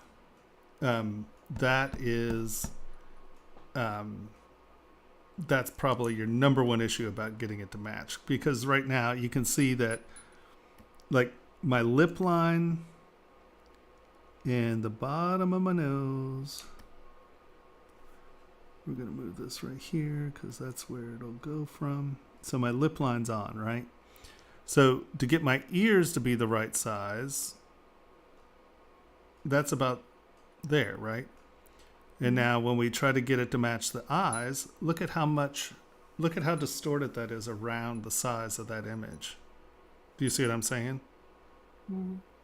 So I got a question. Then because all the likeness tutorials that I went through, like uh, all the big pros in the likeness business, they all said use perspective only. That's why I went with perspective. So, like for as you said, it's not going to match up. So how should I fix it now? So if I Um, go to orthographic, it won't help, right? Honestly, I would just move it around. I mean, I would just get it close and move it around. Um, I understand what they're saying, but if you're trying to match things, I I don't care who the big pros are. That makes no sense at all, because you're taking something and you're distorting it, and if you're it's adding an extra layer of distortion that just is weird. I think the assumption is that the camera this was taken with has a perspective. It has a field of view. It has Sure. some Do you know millimeters. what that Unless you is? know what lens it was, there's no way to match it. And right, and the human eye is what, 143-degree lens, basically, something like that, isn't it? Like 140, 138, something in that range. So yeah, and like you said, unless you know what the focal length of the lens is, I think you're going to have an extremely hard time matching. And you got to think that, like, when I do matching, most of the time it has to be mechanically sound, right? It's got to fit into things. That's usually why I'm trying to match things. And I just think, like, why is his jaw so big compared to the upper top of his head? Well, if you have perspective, well, it's probably not. You're stretching it in, it's bending out. In this one, we're losing the top of his head. So let's just go to the other image real quick. And where are you? Boom. Yeah, perspective's the devil when it comes to ZBrush. It just, I don't buy it. It just, because see here, that's a pretty dead on, right? We're not seeing the underside of his head, of his chin here. Let's open this up and make it a little bigger, maybe. No? Okay. Original. Little button, bottom left corner of that picture. Yeah, I didn't know if I wanted it that big. Okay. Hold on. But let's see how big the original is. All right, so that's a Enormous. Little, yeah. But will it resize with the window? It will. All right. So now, wow. Weirdness going on down here. Okay. See through. Turn that off for a second. Is there a way to find out what's the focal length of a picture? No. I mean, unless you're taking the pictures, or if you know the person that's taking the pictures. But as far as doing it, like from like a photo like this, nah. I mean, I can tell you that one of the lenses was spreading things out pretty dramatically because, okay, so that's roughly his ear size. And you can see that his mouth is substantially lower, his nose is lower. So this could be, doing this, getting the face at the right angle by rotating. But you can see even here that you're having, we probably need to take it up a little, so that's pretty straight on. But here, let's turn that on. Oh, it won't let me do it with projection on. That's one thing that's odd. When you have project on surface, move doesn't work. Don't know.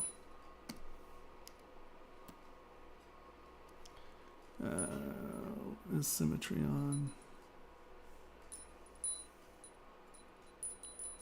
Turn X on. I'm just going to do this symmetrically.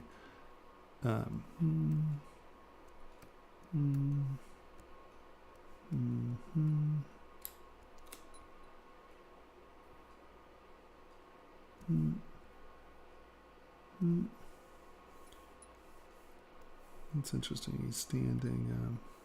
See the shoulders right here, but he's kind of twisting his torso.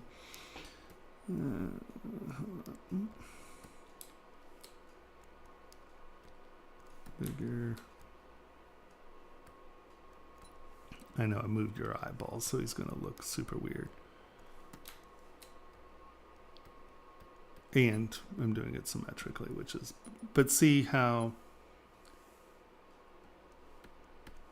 You know, the ears are roughly the right size. You can move the eyes into the right place. Get the nose roughly in the right area. You know, lip. And, you know, see how he looks a little bit... I know you've lost the likeness because I just shoveled stuff around. But do you see how the head looks a little bit more on point in the sense of there's plenty of head up here. The jaw isn't quite so melodramatic. And it's funny you said it because it looks as if this were taken through... Let's go back to where you were. Come on.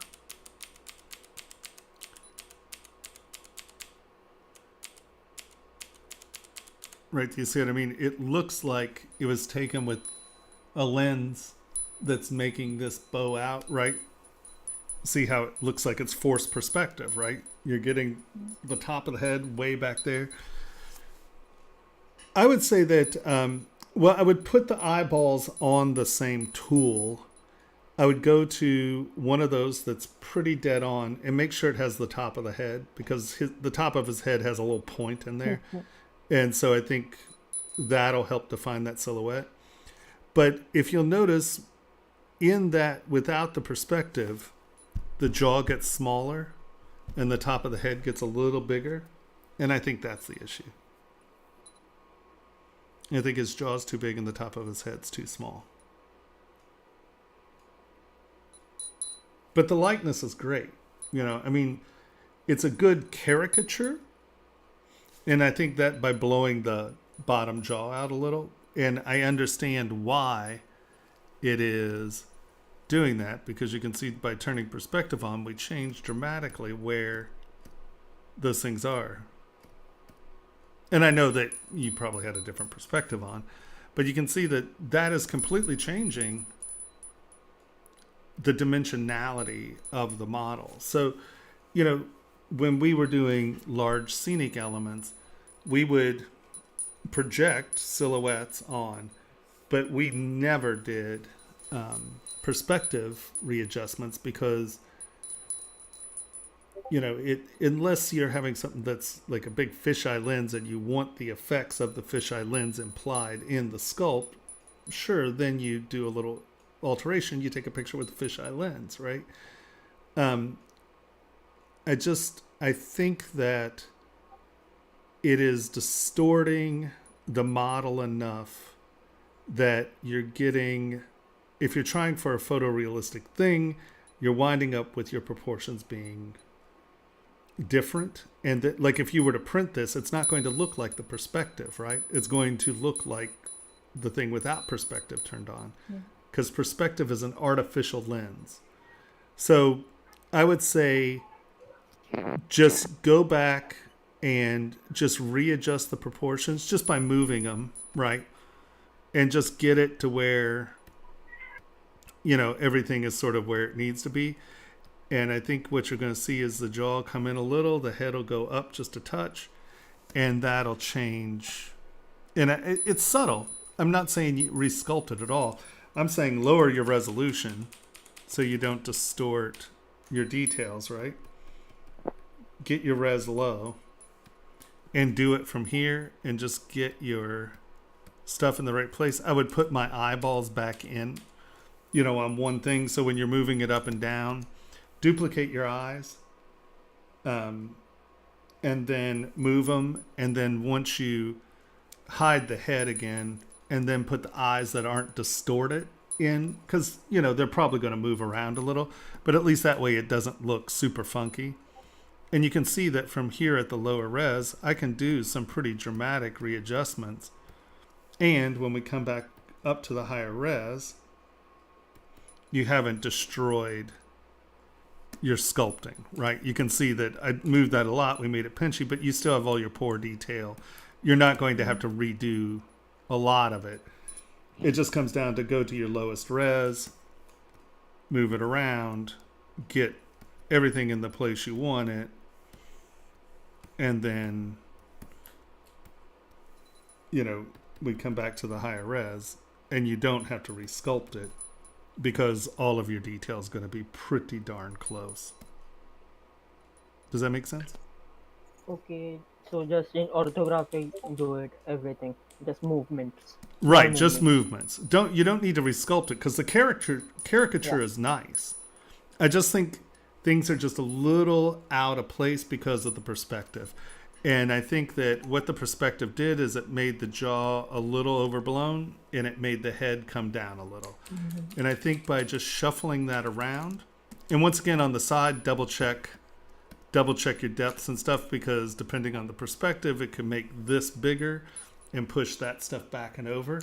So I would say relook at it with perspective turned off, lower your resolution and move it around, you know, till you're hitting your markers, and it'll be fine. I think it'll be good. Because the caricature's great. You know? I just think the perspective's screwing you. I can't believe that people would say use perspective. It makes no sense. I mean, I don't even understand why they would say that. If the render is going to come from the angle that you're sculpting it in, like you have one set defined angle that you know you're going to render from, and that's where your reference image lines up to, then I guess I could understand perspective. But if you look at it from every other angle, it's going to be different. No, fair enough. If you are doing a one angle render, fine. So be it. Yeah, sure. I just never even consider that because that makes no sense to me. I mean, in the sense of, well, no, I mean, you know, in the sense of what I do. You know what I mean? It's like, meh.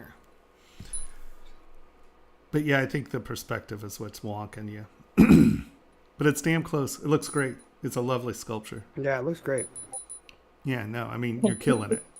I just think the little subtle things are due to the perspective, honestly. I'm sharing the name of the tutorial that I watched for this. If Who is it? like, I'm in the chat, YouTube chat.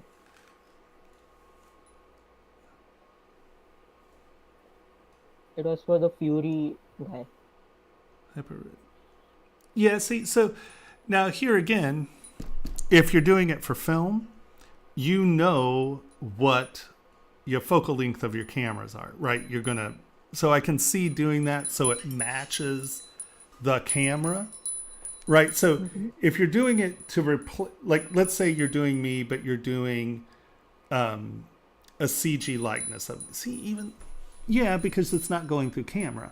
So let's say you're doing a CG likeness of me for an effects scene, right? They're saying we're shooting with this 18 millimeter camera, right? So it makes sense if you're trying to match camera after the fact, right? Where you're trying, your footage, you want to look like what's going through that camera. But when you're taking a still photo and trying to get something that's flush, I can see where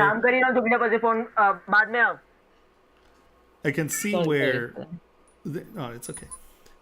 You know, I can see where you could want to do that. But in something like this, you're trying to match a still photo, and both of those things are not going through the same lens. So I would do it without perspective. Okay. And let's say all of a sudden you're going to do, you know, what is this called? I'm having a complete brain for it. What's the... Use your words. What are they part of? What's the W? I can't. It's just not happening. like Oh. International Boxing Association. What MMA or MMA. but Yeah. but what's the Two octagon? friends. What the hell's it called? Mixed Ring- martial arts. The MMA. Yeah. but MMA is just mixed martial arts. What is the what? Punch Like- time. Punch friends. Kick and punch. Oh my God! Beat I'm 'em gonna up. Strangle you. No, what's The the Hurdy group. if you get your belt, it doesn't say MMA champion of the world. It says UFC. UFC. thank you, Jesus. Gosh, that was ridiculous. Okay, so if you were doing something for the UFC game, right, and they said we're doing everything in an 18 millimeter lens, right, I would still do it straight. And then I would go to my 18 millimeter lens and see what it does and do tiny readjustments.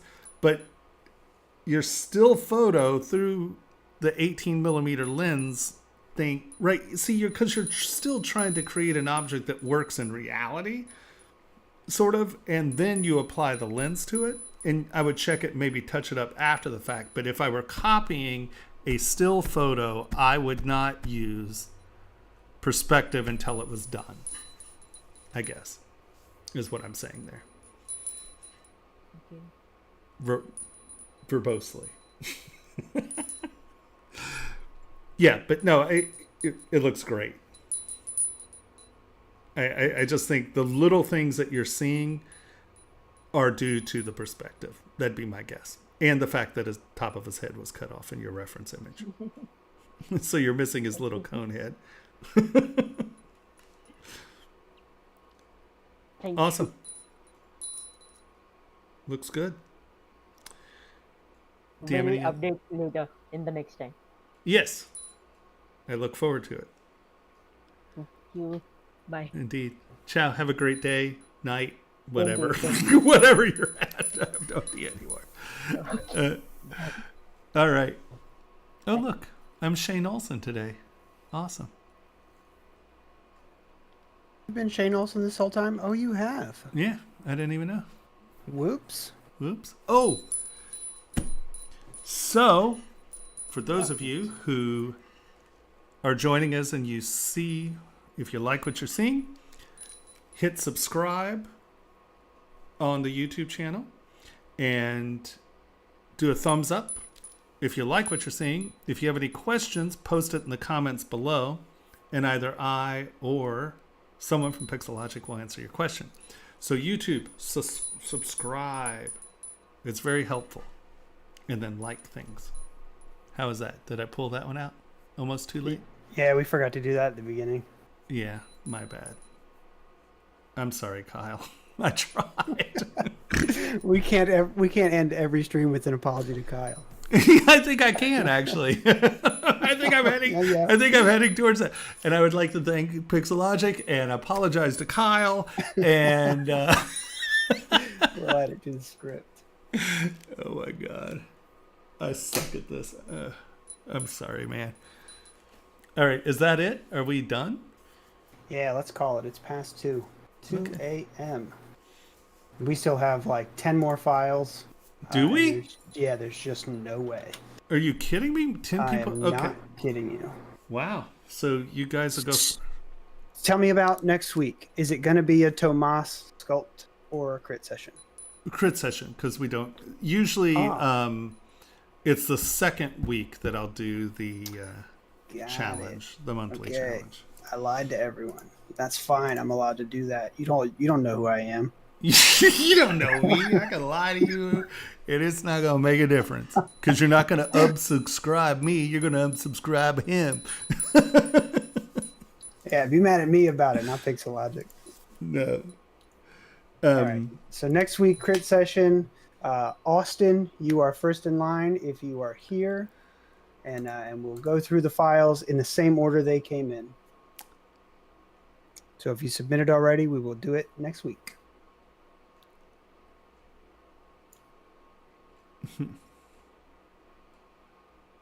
Yeah, no, we're not going to get into that. I was going to say, well, if they're all uploading later in the day. Are those the ones we should do later in the day? Never mind. No, Not keep playing them in that order. game. Nope. Yep, not playing that game. Can't play favorites. Well, was it? I was trying to. Never mind. Not Can't play anything. there. Not playing anything. You're fired. You don't get to play anything. You're done. Okay. So, subscribe on YouTube. Click like on YouTube or whatever the little checky thingy is. Upload your files.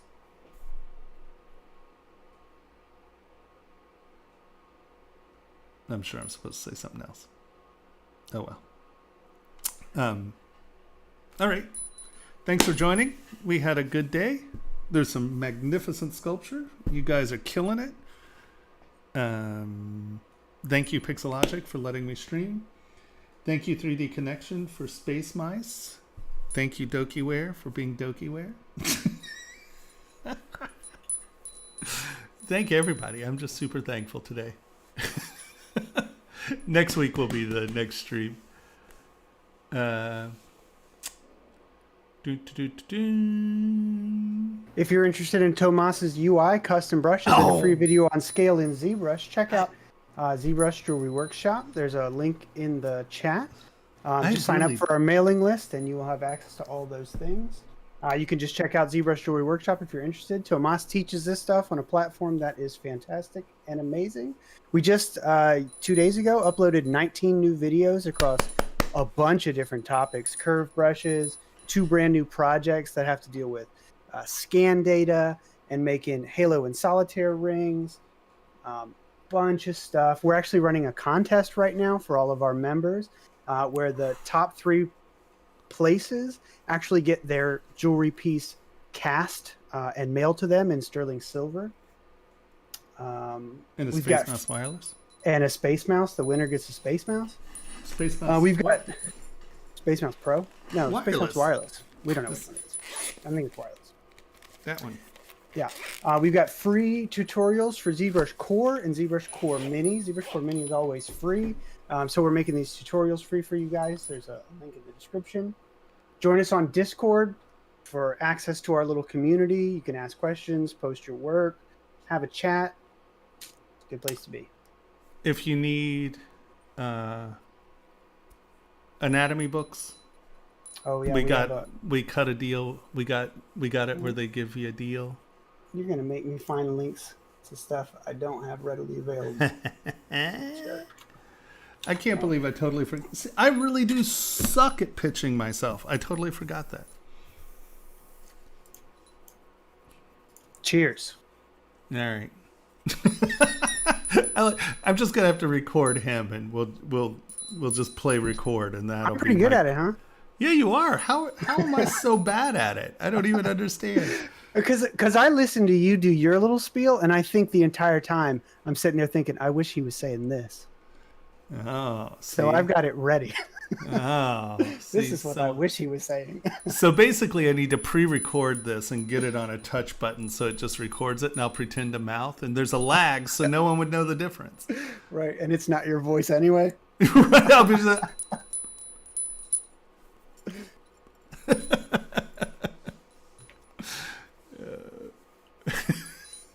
Redonkulous. Okay. That's the link for our Discord server. Oh. Absurdity at its finest.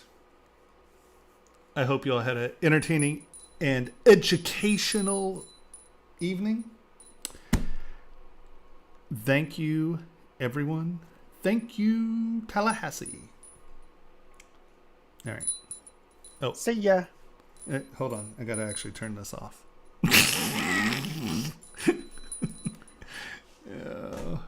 All right. Oh, it's all hidden. Hold on. Discord has been very, very unkind to me today. Where is it? There it is. Okay.